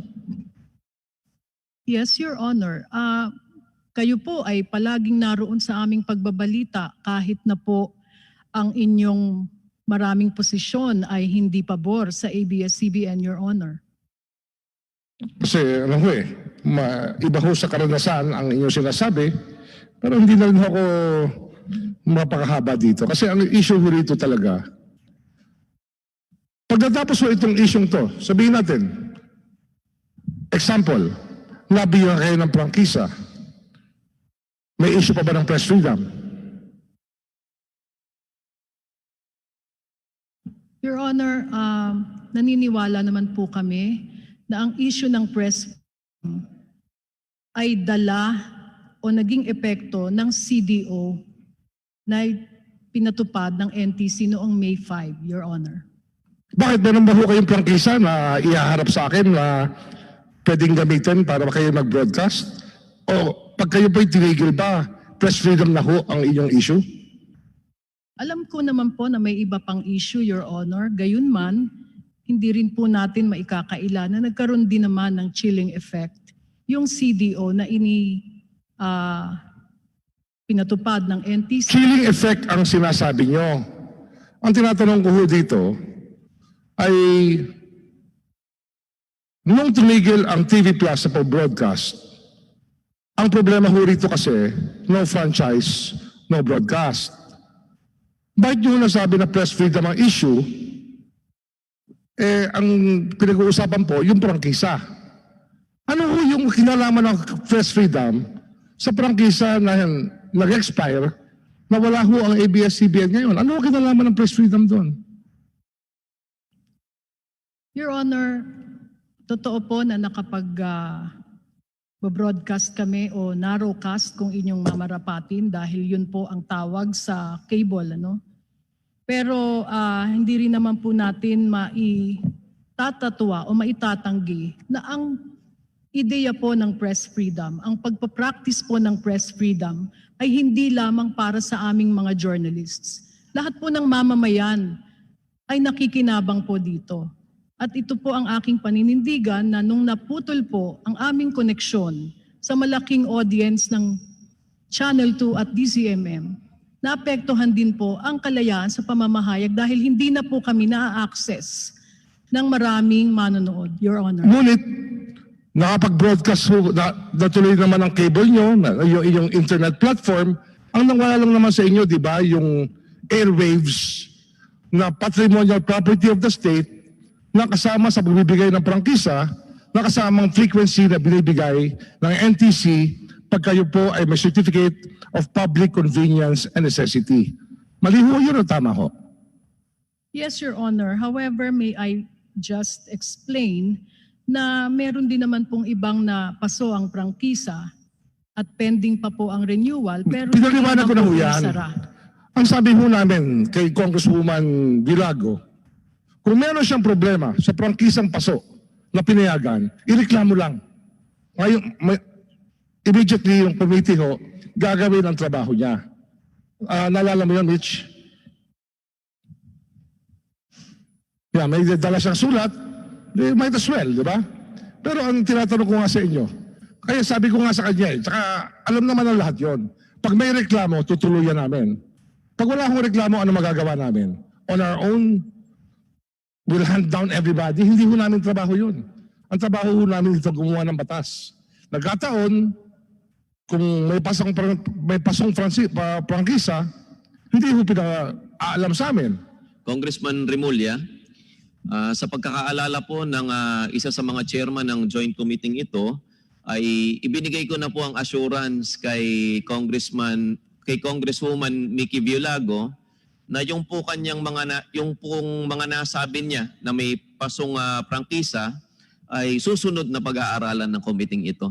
At inaasahan po natin na magkakaroon din ng mga susunod na hearing ukol naman po sa ihahain ni Congresswoman Mickey Violago na House Resolution. O dito tuloy ho natin ang usapan, Ms. King Reyes. No? Kasi mamaya ho, siyempre, ang tanong natin dito, pag kayo ba hindi nakakuha ng prangkisa, press freedom issue ba ho ito? Maaaring yan po ang maging paninindigan ng mga mamamahayag, Your Honor. Paano ho naging press freedom issue yun? Eh kung tinimbang ka ang ulit kulang, ano hong gagawin namin? Sasabihin namin, sapat pa rin ang timba, kahit kulang? Your Honor, may you repeat the question? I'm sorry. Ika nga ho, sa Tagalog, tayo naman marunong mag-Pilipino no? Pag sinabing tinimbang ka ang ulit kulang, you were weighed and you were found wanting. Yan po ay isa sa mga desisyon na posible sa committee ito. Kayo po ay dumadaan tayo ngayon sa isang proseso na sinuscrutinize sa inyong prangkisa, pinag-aaralan. Kung sabihin namin na o makita ho ng committee na meron kayong pagkukulang at marahil ay hindi mo na dapat bigyan ng prangkisa, ito ba yung press freedom issue? Naninindigan po ako na magiging kabahagi niyan ang issue ng malayang pamamahayag, Your Honor. Kaya ang sinasabi nyo, pag nabigyan kayo ng prangkisa, walang issue ng press freedom. Pag hindi kayo nabigyan ng prangkisa, masama kami dahil nag-violate kami ng press freedom. Yun po yung blackmail nyo sa amin. I am not blackmailing this honorable body, Your Honor. Ano ang tawag nyo ron? Kasi naririnig ko na kagad. Sabihin natin, hindi tayo matuloy sa pagbibigay ng prangkisa, babanatan nyo kami. Ganun ho yun. No, Your Honor. Hindi po namin kayo babanatan. Sasabihin lang po natin kung ano ang magiging outcome ng hearings ng Congress. Kasi siyempre sa karanasan po namin, ako po ay malapit na mag-senior citizen At since 1987, kaya memorable po sa akin yan, ako po ay kumuha ng bar noong 1987. Graduate po ako ng College of Law sa UP, kumuha ako ng bar. At yun din yung panahon na bumalik ang ABS-CBN sa ere after martial law. Ang nakalata ko lang po, sinabi ko sa sinulat ko to sa aking post sa internet, sa Facebook, 33 taon. Sinabi ko kay Mr. Mark Lopez to, 33 years na ho. Walang tigil ho kayong tirahin nyo ang gobyerno, ang kongreso, kung sino man. Ang tawag nyo nga sa congressman, di ba ho? Ms. Jing, hindi ba nyo naririnig yun sa mga tao nyo na ganun ho ang trato sa kongreso ng inyong news department at sa inyong public affairs programs? Lagi hong inaalipusta ang imahe ng public servants? Your Honor, malaki po ang respeto ko sa mga tao sa gobyerno. Like journalism, politics, and being public servants is a noble calling. At malaki po ang resources na we devote a big number of our resources to covering government institutions and agencies. Hindi po namin kayo hinahamak o nilalait or ridicule, Your Honor. Ang sarap kong pakinggan yan eh. Pero sa karanasan namin, parang malayo po sa totoo eh. Teleserye o Biscory, sabihin mo sa akin kung mali o tama. Lahat po ng kontrabida, masamang tao, laging congressman, governor, mayor, lagi hong gano'n na lang, ayun yung pinapalabas sa taong bayan. Ginagawa ka ho kami na ehemplo ng kasamaan. Ano ba ho nakain namin o pinakita namin sa inyo na para ang lahat po na naglilingkod sa bayan ay in the service of the Filipino people, ABS-CBN na lang, at yung mga government official, lahat abusado. Bakit po gano'n ang pinalalabas na ABS-CBN? Your Honor, will you allow me to answer? Opo, kaya tinatanong kayo eh. Opo. Your Honor, with all due respect, hindi po lahat ng aming mga kontrabida ay masasamang government official. Marami po kaming mabubuti. Pangako sa iyo, isa pa lamang, and these are roles of mayors, governors, congressmen po. Ang isang character po na di mabuti that plays the role of a government official is in no way po a representation of government officials in real life, Your Honor. With due respect po, Your Honor, marami po kaming mga nanay sa mga teleserye na nang-aapi ng mga adoptive children. Pero hindi po ibig sabihin na lahat ng nanay po sa mundo ay mang-aapi na ng adoptive children or the real children in real life. Yun Mr. lang Chairman. po, Your Honor. Ang issue kasi rito, ang nakikita ko, na dapat mapag-usapan talaga, itong bias kasi, ang problema, dahil may mind control po, may control po sa utak ng tao, ang mass media. Kaya sa ating saligang batas, nung ito ibinuo ng mga nauna sa atin, sa mga framers ng ating Constitution, ang sinabi na mahigpit ng ating framers ng Constitution, mass media should be owned and controlled by Filipinos. Isa pa lang ho yan. Meron po akong sinasabi, Congress shall by law prohibit monopolies in mass media. Ang ibig sabihin, nung sa mga debate ho ng Constitutional Commission, lagi ho nilang iniisip ang impluwensya ng mass media sa pag-iisip ng taong bayan. Yun po ang responsibility ng isang network. And this is a great power that you wield that will just make or break the Filipino. And lumalabas po kasi rito, pag very powerful po kayo, para wala nang tigil na inaalipusta na lang ang mga opisyal ng gobyerno, ang mga mamamayan, yung mga government workers. Marami ho. Yung bang, kagaya sinabi nyo kanina, lagi kayong may fair reporting. Lagi nyo kung kinukuha yung kabilang side. Ang question, do you even air them? Kasi marami na ho kayo nasaktan na tao. Alam nyo ba ho yun o hindi? Your Honor, may I respond? Yun hong tungkol sa pag-aalipusta sa tao sa gobyerno ay hindi po yan ang aming trabaho. Kung magkataon man lang po na hindi maganda ang aming coverage sa ibang opisyal, ito po ay dahil sa factual basis na nakikita ng aming mga mamamahayag at hindi lamang po ng ABS-CBN, Your Honor. We uncover wrongdoing in many places. Ano tayo, wag na natin paikutin masyado, no? Kasi nagbabulahan na tayo rito eh. Yung mga PR spin na pumapasok sa inyong news and public affairs, wala ka bang idea ron o meron ka idea? Ano po yun, Your Honor? PR? Public relations spin ng mga spin doctors. Alam mo yun o hindi? We guard against those, Your Honor, but we are aware that there are PR people, spin doctors, if you will, who try to request our anchors or some of our journalists to air Tanungin their kita, side. yes or no lang, isang beses lang ha. Have you ever, has ABS-CBN ever done a spin on a story na may nasaktan kayo mga tao at yung taong yun ay hindi nyo na na-air yung storya, yung side niya na storya? Yes or no? I mean, or meron ba ho? Wala. Meron ba ho yung pangyayari na yung spin doctor nyo, binanatan ng tao, sinubukang makipag-usap, sinubukang magpaliwanag, hindi nyo ho pinagpaliwanag? Meron ba ho? No. We Never always happened, air. ma'am? We always air the side of... Never happened? Absolutely certain that you've always aired the side of the other side of the story? Absolutely? Your Honor, there are times when the other side is not aired because they refuse to be interviewed or they refuse to give us a statement. That is my point. That is happening not only to ABS-CBN, Your It's Honor, around the but world. other media. It's around the world. Worldwide too eh. The unbridled power of mass media. Vis-a-vis all other institutions that people, that the world has.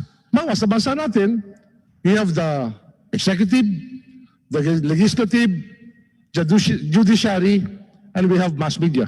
That's basically the fourth branch of government. Would you agree with me, Mr. Chairman? Would you agree with me, Mr. Katigbak, that probably the fourth estate, mass media, is more powerful than government itself? I don't think we're more powerful than government, Your Honor. In fact, that's why we're here today, because I understand that our future is in the hands of the government, in the hands of the legislature. Ano ho kasi, when we look at this issue, at pinag-iisipan po natin how heavy this will weigh on all of us, we look at the country as a whole and the country in the future and how we have become from 1987 till now. Ang ginagawa ko 87, kasi for the past 25 years, kayo ho yung pinaka-monolith eh. You're the biggest organization sa buong Pilipinas on mass media. Di ba tama naman ho yun? The Philippines' largest network. Tama ho?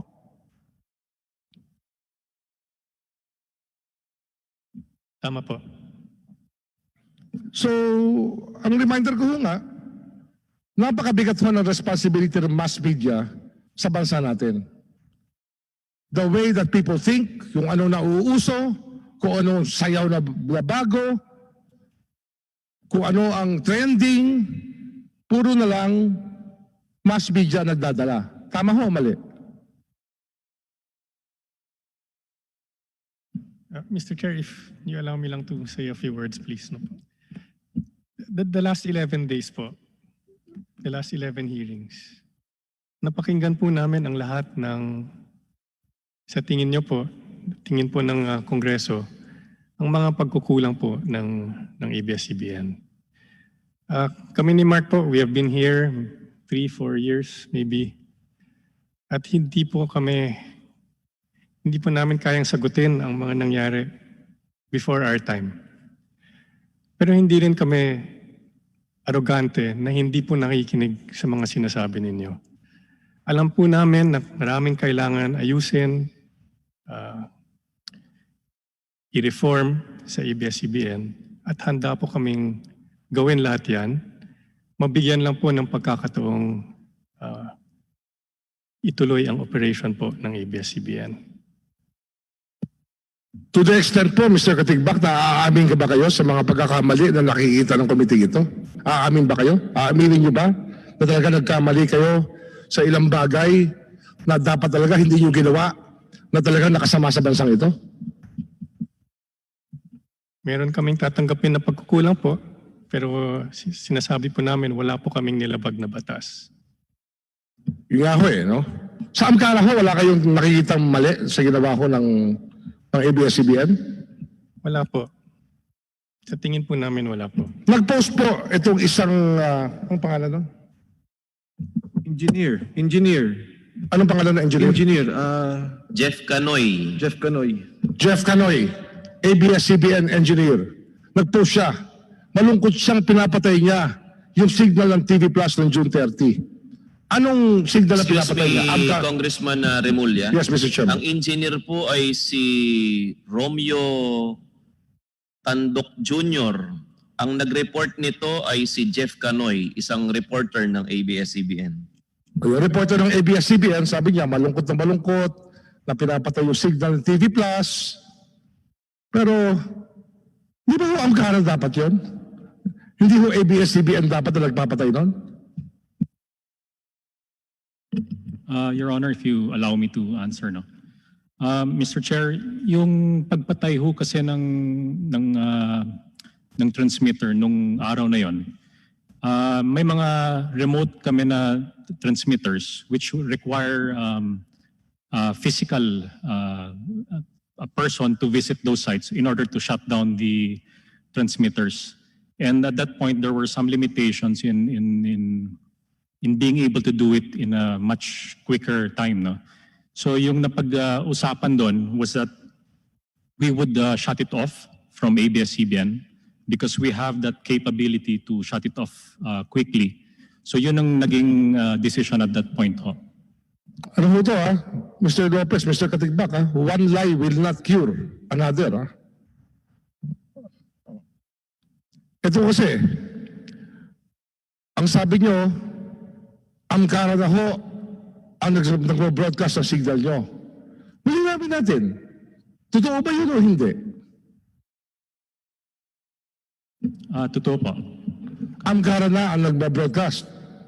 Sila na ba may-ari ng lahat ng transmitter na gumagana sa kanilang panig ng mundo? Yung equipment po, I think that's the one yung napag-usapan ho, which is still in the process of being transferred. But we are also... Pero hindi pa nalilipat? Hindi pa po. It's ongoing. Ang may-ari pa rin ABS-CBN pa rin? Yes. Ang lumalabas, nagba-block time kayo sa sarili nyo? Hindi po. Hindi po.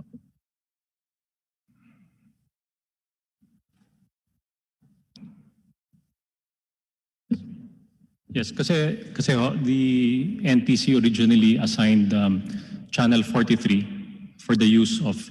Sino may-ari ng Channel 43? Sino may-ari ng frequency? Amkara po, Channel 43. Hindi. Ang may-ari ng frequency, Taong Bayan. Tama ho, mali? Tama po. It's assigned to... Pag inassign ng NTC yan, hindi na may-ari niya Channel 43. Inassign ng NTC sa ABS-CBN. Tama ho, mali?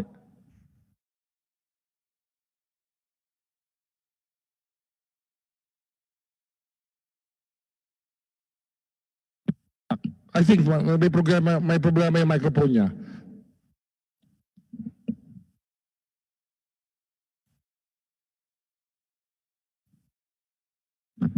Sorry po, can I request the question? Di ba, tinatanong ko sa inyo, sino may-ari ng frequency ng Channel 43? Well, it's assigned to Amkara po.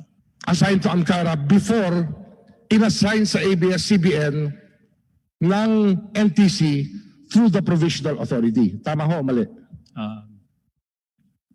Through the provisional authority, imbis na Amkara may-ari, binigay na pinagamit na ng NTC sa ABS-CBN yung frequency ng Channel 43. Am I correct? Your Honor, can I request Attorney Uy to answer the question? Mr. Chair, Mr. Yes. Chairman, the NTC assigned Channel 43 to ABS-CBN for the simulcast. Assign the frequency of Channel 43 or Channel 43? I'm sorry, Mr. Chair. Ano ba yung inassign sa inyo? Channel 43 or frequency of Channel 43? Magkaiba ho yun eh. I don't know the Channel difference. 43 is a frequency. Are we saying that? If we're speaking the same language, I will accede to that. Is Channel 43 a frequency or a station? Para ma-distinguish po natin. Para malinaw po sa isip ng taong bayan. It's a frequency, Mr. Chair. Oh, Channel 43 is a frequency. Sino may-ari ng frequency? Attorney. The state, Mr. Chair. Oh, taong bayan, the state, taong bayan na may-ari ng frequency. Di ba? So under the provisional authority issued on May 14, 2019, inassign ng NTC sa Channel 2, sa ABS-CBN, case number 87-006. Provisional authority, inassign po yung frequency, Channel 43, sa ABS-CBN para mag-digital kayo. Correct? Mr. Chairman, yes, that was stated in the provisional authority granted to ABS-CBN. However, Channel 43 was assigned to ABS-CBN even before then, Mr. Chair. And, Attorney, remember, when this was assigned, the NTC was still under the impression, hindi pa nawawala yung impression ng NTC. Hanggang ngayon yata, hindi pa nawawala. Na magkapatid po, sister stations po, ang ABS-CBN at ang AMCARA. Kasi naging subsidiary niyo siya for 24 years. Am I correct? 24 years nyo naging subsidiary ang AMCARA or 23? ABS-CBN had shareholdings in AMCARA for that period, Mr. Chair. For 23 years. 49%. Mr. Chairman, yes, Mr. Yes, Chair. yes. Yes, Within the- Congressman Defensor. With the indulgence of Honorable Remulla, kasi yung punto lang naman po ni Congressman Remulla kanina is that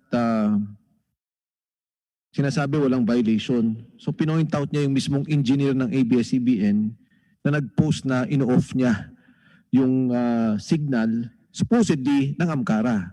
Now, Mr. Lopez is saying no, it was the signal of the other stations na dapat, well, basically it should have been off since May 5 of this year. But anyway, having said that, Mr. Chair, nakarecord naman po yun eh. Ang pinagtatako ko lang po, yung engineer din kasi, siya rin ang nag-delete nung kanyang pinost. So talagang hindi maalis sa amin at maging sa komite kasi may nag-send na message po sa atin, kanya-kanyang may nagbigay ng message dun sa pangyayari. But I guess, Mr. Chair, yung pong sinabi ni Congressman Remulla, nagtawag naman po ng investigation na sa NBI and they will give the respective report given this development. Tingnan na lang po natin doon because I would think, Congressman Remulla, that ABS-CBN would assert na hindi mali yung o hindi yun violation at wala silang ginagawang violation. But from your observation, and I agree with your observation, in this particular case, na dito sa engineer ng ABS-CBN, may konti po ako nakikitang kamalian. Tingin ko talaga yung assertion namin dati pa na ginagamit yung signal, ginawa niya. Kasi kung hindi, bakit niya po binaba? Bakit niya tinake down yung kanyang pinost? So that's it, Mr. Chair. I just wanted to put the discussion again back on track on the points being raised by the Honorable Remulla on the question of the political bias, Mr. Chair. Salamat Attorney po. Maxi, no? Maxi ba? Yes, Mr. Chair. Oo. Ang tanong dito, ang AMCARA and ABS-CBN was together until 2019 as a subsidiary ba? Tama ba, Attorney Maxi? I don't think it qualifies as a subsidiary, Mr. Chairman, because ABS-CBN had a minority stake only. Bakit mo nag-oopisina ang AMCARA sa ABS-CBN that whole time? Mr. Chair, the stockholders of AMCARA elected as directors of AMCARA persons who were also officers of ABS-CBN. Which is Mr. Gabby Lopez and Mr. Freddy Garcia. At some point, Mr. Chairman, yes. At sila rin ang may pirma ng FS nila. Financial statement nila, di ba? Sa inyong reportorial requirements, sila may pirma para sa AMCARA. Well, not necessarily the president or the chairman. 2016. Hindi nyo ba alam yon? As regards the signatory of financial statements, Mr. Chairman, it's not necessarily the president or the chairman who signs those, Mr. Chair. Di ba? May pirma sila, di ba? I'm sorry, Mr. Chair. May pirma. Yung nakita ko dati na financial statement ng AMCARA, nakapirma ron, naka-certified doon, si Mr. Gabby Lopez saka si Mr. Freddy Garcia. They were officers before, Mr. Chairman. So nag-opisina sila sa inyo, sila ang nagpipirma ng financial statement, ang lahat ng equipment na AMCARA ang ABS-CBN ang bumili. Except all the equipment of AMCARA Broadcasting Corporation was purchased by ABS-CBN except for the first batch of analog equipment of AMCARA Broadcasting Network Incorporated. Am I correct here? Mr. Chairman, the equipment that was purchased for Channel 43, which was assigned by the NTC to AMCARA, was purchased by ABS-CBN because that frequency was assigned to ABS-CBN for the digital simulcast of Channel 2. Because it was assigned to ABS-CBN, Mr. Chair, ABS-CBN was the entity that imported and acquired the equipment. Naturally, Attorney Maxi, naturally, when you are given the authority to go digital television, you will need a digital transmitter and digital equipment to do the same. Am I correct? Yes, Mr. Chair. So you had to purchase this. Yes, Mr. Chair. So binili nyo yung mga gamit na yon. Kayo ho ang bumili. ABS-CBN, yes, sir, Mr. Chair. Hindi AMCARA ang bumili. Yes, sir, Mr. Chair. And hanggang ngayon, hindi pa rin AMCARA ang may-ari na equipment. It's in the process of being transferred, Mr. Chair. The documents have been executed, except that due to the quarantine, the documents were not submitted to the NTC for its approval. But the documents have been executed, Mr. Chair. Pero Attorney Maxi, 24 years, almost the whole time, hanggang itong the whole 2020, hanggang sa life ng AMCARA, kayo po yung black timer ng 21 hours a day, 7 days a week, for 25 years. Kayo po yung black timer ng AMCARA. Yun ang inyong posisyon. Am I correct? Yes, Mr. Chair. Pero walang investment na bago ang AMCARA sa equipment. I'm sorry, Mr. Chair, I didn't understand. Kasi hindi ka ba nagtatagalog? Hindi ka nakakaintindi? Hindi pa nakakaintindi po. Hindi ko lang po naintindihan yung sinabi nila. O sige, ulitin natin. Ang gamit ng AMCARA nanggaling sa ABS-CBN. Ayun ang iyong sinasabi sa amin. The facilities of AMCARA, gusto mo ba may English accent pa? Kong Boying. American accent, gusto mo? Kong Boying, sorry po. Hearing suspended for a few minutes.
Hearing resumed. Kong Boying.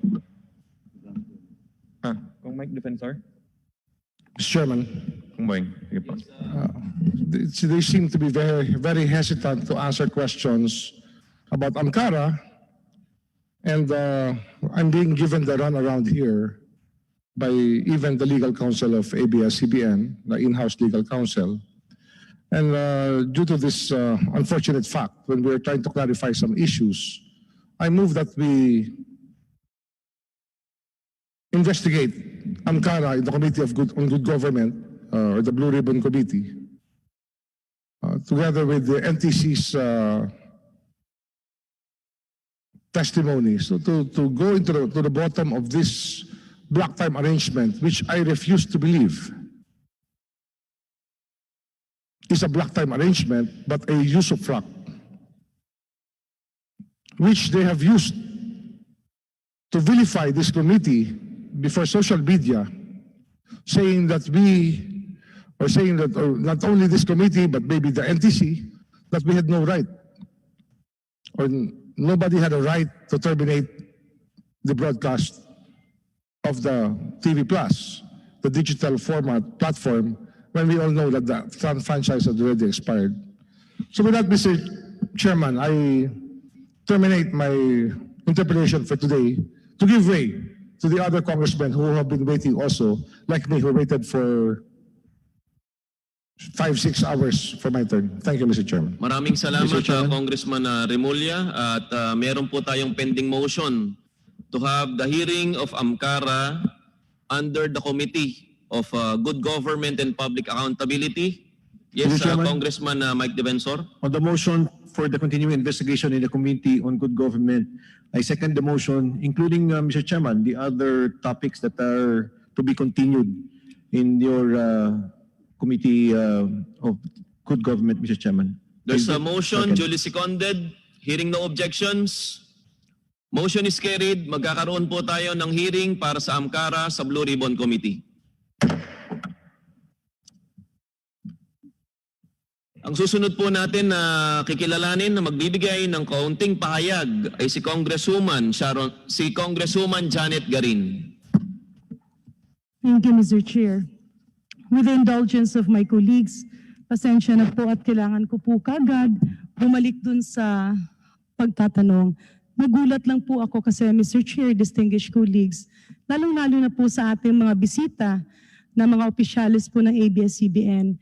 Dahil pagkatapos ko pong magtanong kanina, airing out my personal observations as a doctor, as a mother, and as a legislator, kabilat kanan pong putaktak ang aking narinig at natanggap sa social media.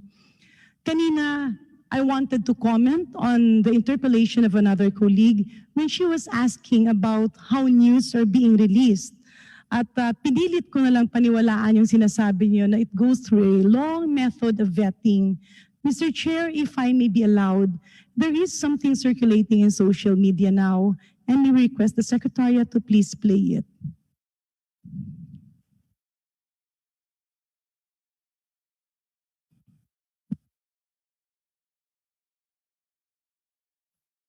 News. It was all over the headline. Garin apologizes to Dengvaksha parents. I did everything to call your station. I was in touch with all the people that we can call dun sa mga numero ibinigay nyo. Kasi hanggang sa ANC, paulit-ulit yon, paulit-ulit yon.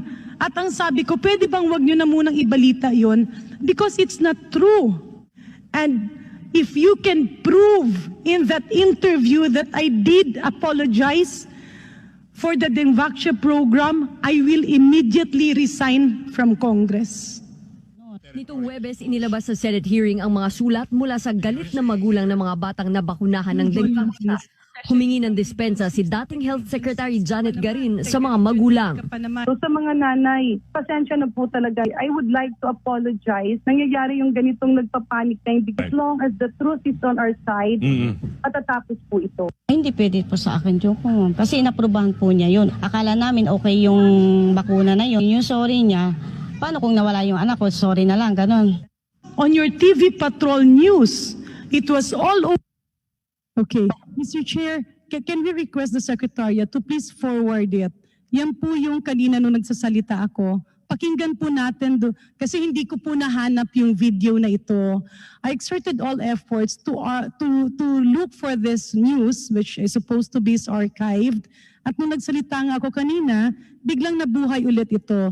Sir, can you please play it, but please forward it to the time that I was allegedly apologizing, please.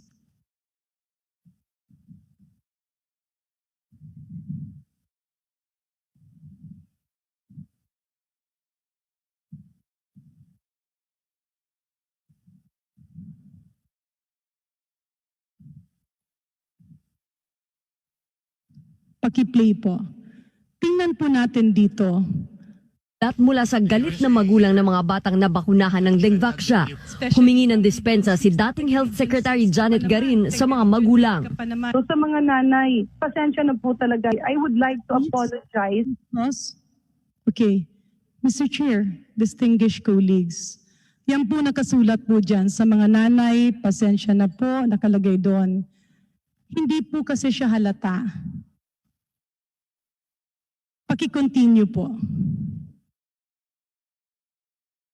Yung ganitong nagpapanik na hindi, as long as the truth is on our side, patatapos po ito. Hindi pwede po sa akin yung kasi inaprubahan po niya yun. Akala namin okay yung bakuna na yun. Yung so Okay. Mr. Chair, distinguished colleagues, and to the owners of ABS-CBN, yung pong statement ko doon na dalawa, very obvious po na it's spliced.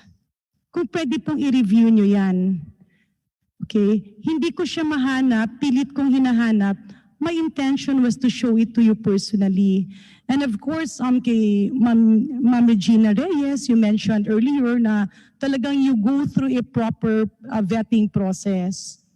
While it is true that I said that if you can prove that I really said that and I was interviewed for the TV Patrol segment, I will resign. I stand by my word. Hindi po ako nanloloko. Mr. Chair, pasensya na po, nag-request ako na i-play ito dahil kung titingnan mo dyan sa lumalabas na yun sa social media, parang galit pa ako. Pero alam na alam niyo po na hindi ako galit. I'm coming out because we want to correct things. I'm not saying that it's your fault. Ang dami ko pong kaibigang media. In fact, I have a lot of good friends, mga barkada who are, I know many of their people, many of their families.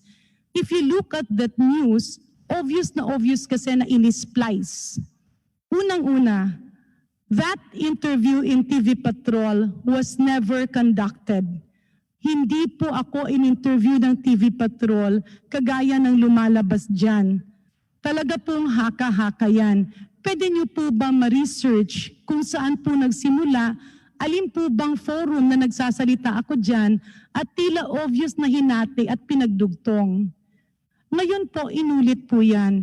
But what makes me so sad, Mr. Chair, our distinguished resource person, sirs, can we go to the comments, please? Kaakibat po kasi dito, biglaan po itong lumabas. Actually, kanina pa siya. A few minutes after I interpolated, lumabas ito. And I'm very sad that in the comment section, it's full of hatred. Tila ba parang nag-aaway-away yung sambayan ng Pilipino, kasama pa doon sa pinaringgan si Congressman Defensor, si Congressman Remulla, meron pang ibang mga nilagay na personalidad. And look at the comments section. It's full of hatred because you are letting people who would like to put forward comments, para kang masyadong, look at the, medyo ano lang no, kung pwede nating mapa-enlarge. Ayan, nakalagay ba, no? Pati ba naman Dengvaxia, ibabato nyo sa ABS-CBN? Konektado po ba yan sa franchise? Walang koneksyon yan sa hinihingi nyo. Palabra de honor, resign now. Tapos may comment, syempre hindi siya magre-resign kasi wala siyang word of honor. Resign na, Bokya Kakong. Ano yung hiling mo, ipinagkakaloob na, resign na, now na. Resign na, paulit-ulit yan, nakakahiya. Anong pinaglalaban mo? Okay. Yes, Congressman Defensor Santiago. Mr. Chair, correction. Can you strike off the record Santiago from my last name, Madam Com Secretary? No, but the Honorable Garin, actually po, you know, we've been getting that for the past month. So wala naman po, I don't take it personal. I know where you're coming from. I understand that. Pero ayan po yung reality naman ng social media.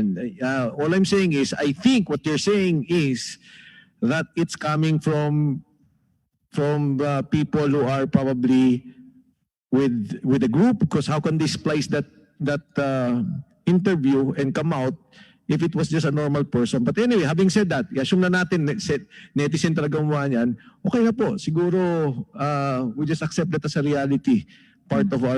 Well, Mr. Chair, the reason why I wanted to play this, to take advantage of the presence of the owners and the management of ABS-CBN Corporation, because this network, once they will be given, once their franchise will be renewed, uulitin ko po, I don't want any person to lose their jobs. It's not only the 11,000 employees that you have.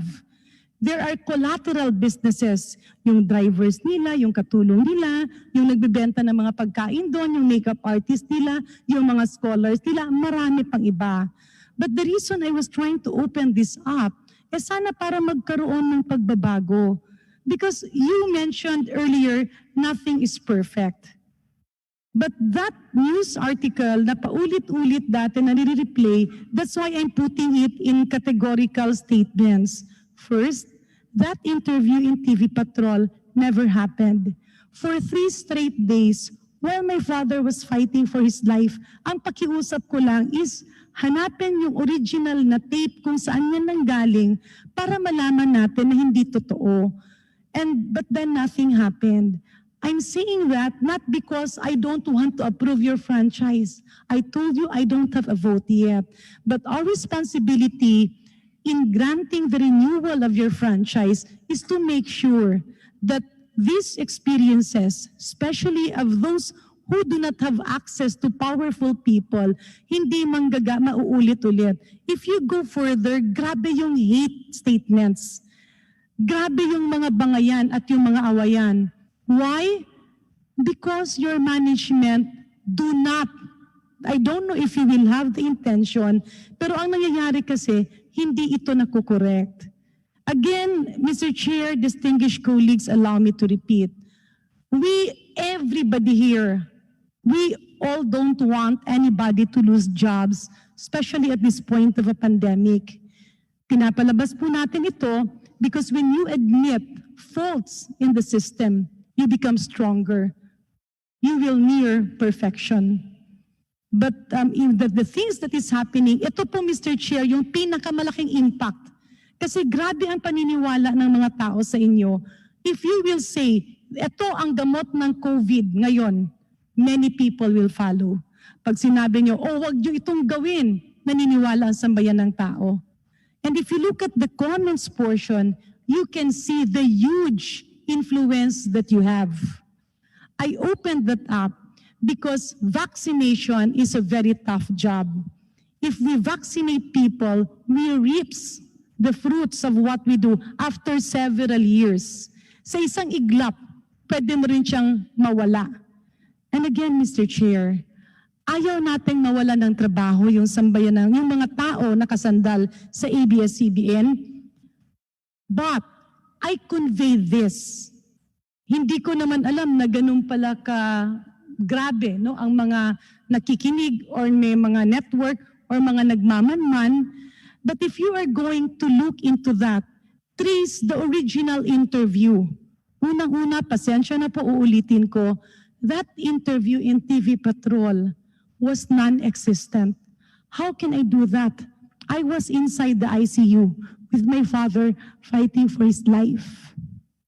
If I was emotional earlier, it's because I see people whom I've worked with na hindi makapaglaban-laban. And I know that you can be the instruments in redeeming their names and their dignity. I am not maligning your company. I am making this an appeal na kung merong mga doktor na naglaban-laban, kung merong mga doktor na may mga sama ng loob sa iba, or kung merong isang doktor na masyadong malawak yung kanyang ambisyon, wag na wag natin silang payagan na gamitin yung istasyon nyo. Because you have a huge responsibility. You have a great influence. You can make and unmake people. For me, I will survive because my constituency knows the truth. But for these scientists, for these doctors, for these parents na hanggang ngayon walang closure, sa mga taong pinag-away-away, and when you mentioned that your health advisor, your public health advisor was the same person who actually gathered, sourced out, and ambulance chased alleged Dengvaxia victims, syempre nagulat na rin ako.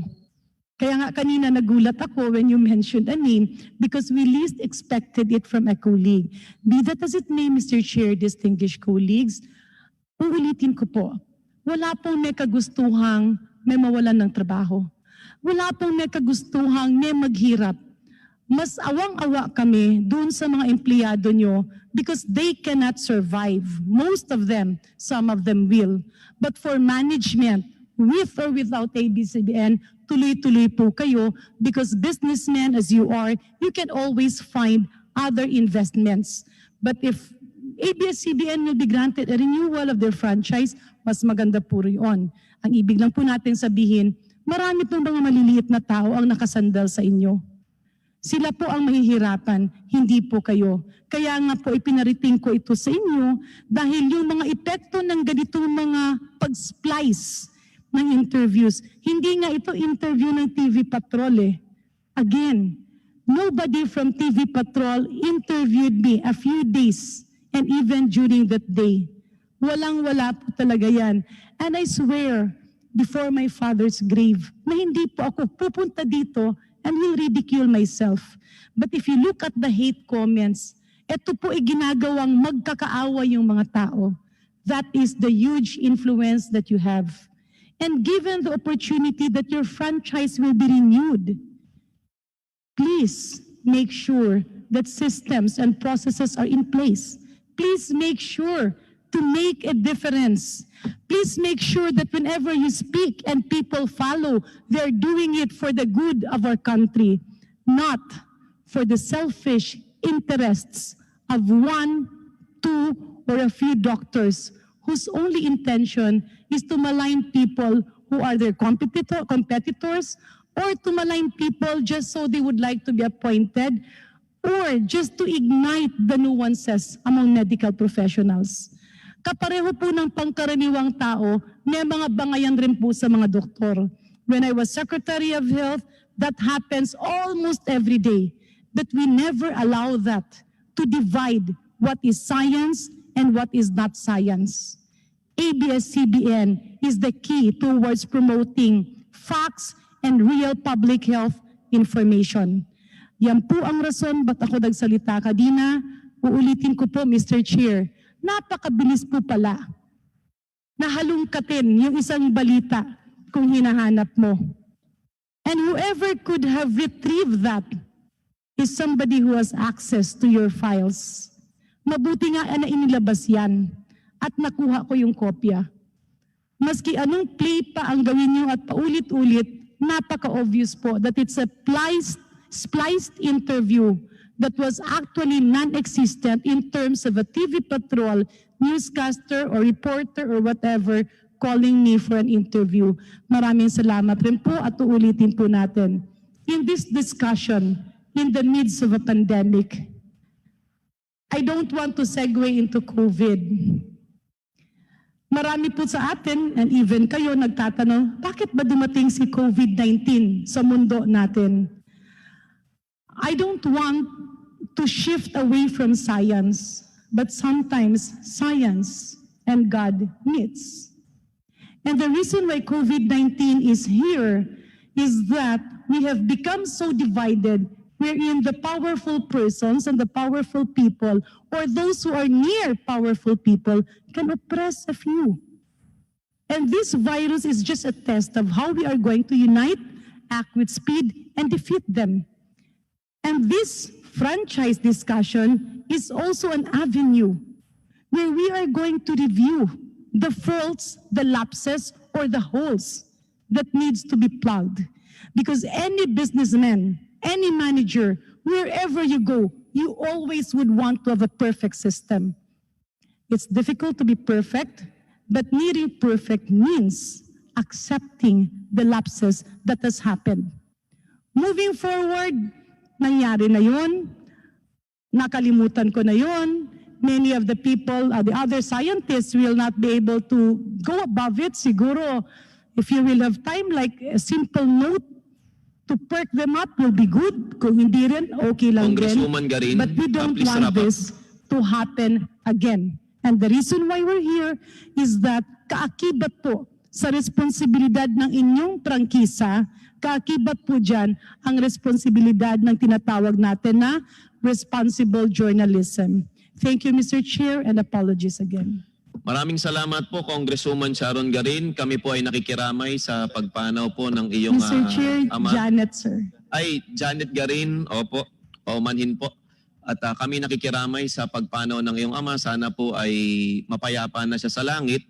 Ganun rin po, nakikiramay po ang joint committee ito sa pamilya ng aming kasama na si Congresswoman Marisa Andaya na nabalitaan po naming pumanaw. Sana po ay magkaroon po ng kapayapaan sa puso ng kanyang pamilya. Yes, Congressman Eric Yap, isa po sa mga vice chairman ng committee ito. Mr. Chair, ang gusto ko lang pong sabihin, naiintindihan ko po si Congressman Janet Garin dahil nung napapanood ko siya nung ako'y wala pa dito sa Kongreso, galit na galit ako sa kanya. Ang sabi ko, bakit niya ginawa to sa Dimbaksya? Ganon. Yung pala, nung napunta ako sa Kongreso, nakita ko si Congressman Janet Garin kung gaano siya ka-passionate pagdating sa health. Tungkol sa COVID, ang dami niyang tinulong sa amin. Sa Benguet, siya nagtumulong sa amin para magkaroon kami ng automated na laboratory testing. So yung nangyari sa Dimbaksya, nag-base ako sa media.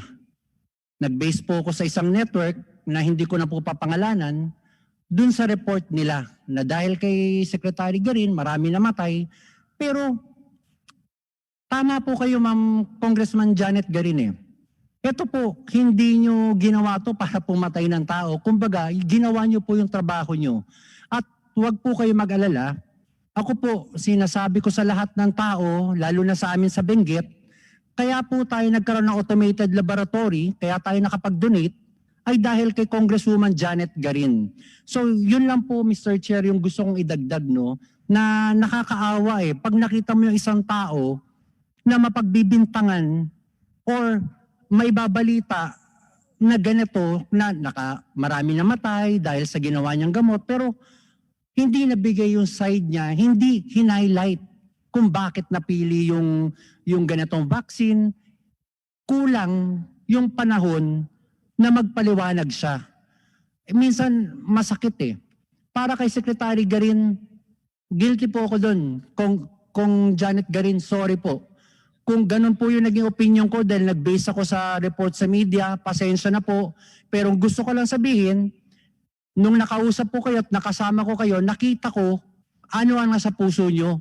Yung makatulong sa tao, yung gumawa ng tama. At kahit hindi kayo official ng DOH ngayon, ginagawa nyo ang lahat para makatulong sa COVID-19. So, ito Mr. Chair, yung gusto natin mapigilan. Yung pag naibalita lang, hindi pa verified, nagmukha na tayo masamang tao, nagmukha na tayong kriminal, at nung malalaman na hindi pala pagkakamali nitong congressman na to o nitong taong ito, kulang na ang time para ibawiin at purihin yung tao sa ginawa niyang tama. Yun lang po, Mr. Chair. Thank you. Maraming salamat, Vice Chairman Eric Yap, Chairman po ng Appropriations Committee ng House of the People.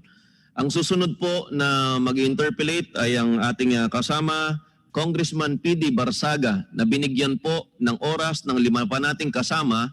Kaya kayo po, Congressman PD, ay magkakaroon ng 30 minuto ng purong pagtatanong. Hindi po bibilangin ang sagot ng inyong mga tatanungin. Maaari na po kayo magsimula, Congressman Barsaga. Magandang gabi. sa lahat ng kasama natin sa ating committee hearing na ginaganap ngayong gabi. Unang-una nais kong sabihin na bilang isang manananggol, isang public servant, mahalaga sa akin ang halalan. Katunayan, lagi kong sinasabi that elections are actually the bedrock of our democracy. Pinapaalala ko rin na sa pamamagitan ng halalan, pinipili ng ating mga mamamayan kung sino ang mga mamumuno sa ating bayan, sa ating lungsod, sa ating lalawigan, at sa ating bansa. At akin ding sinasabi na sa panahon ng halalan, makikita natin na pantay-pantay ang karapatan ng bawat mamamayan. Ang isang mahirap, katulad ng isang mayaman, minsan lamang boboto. Ang isang nag-aral, katulad ng hindi nag-aral, minsan lamang boboto.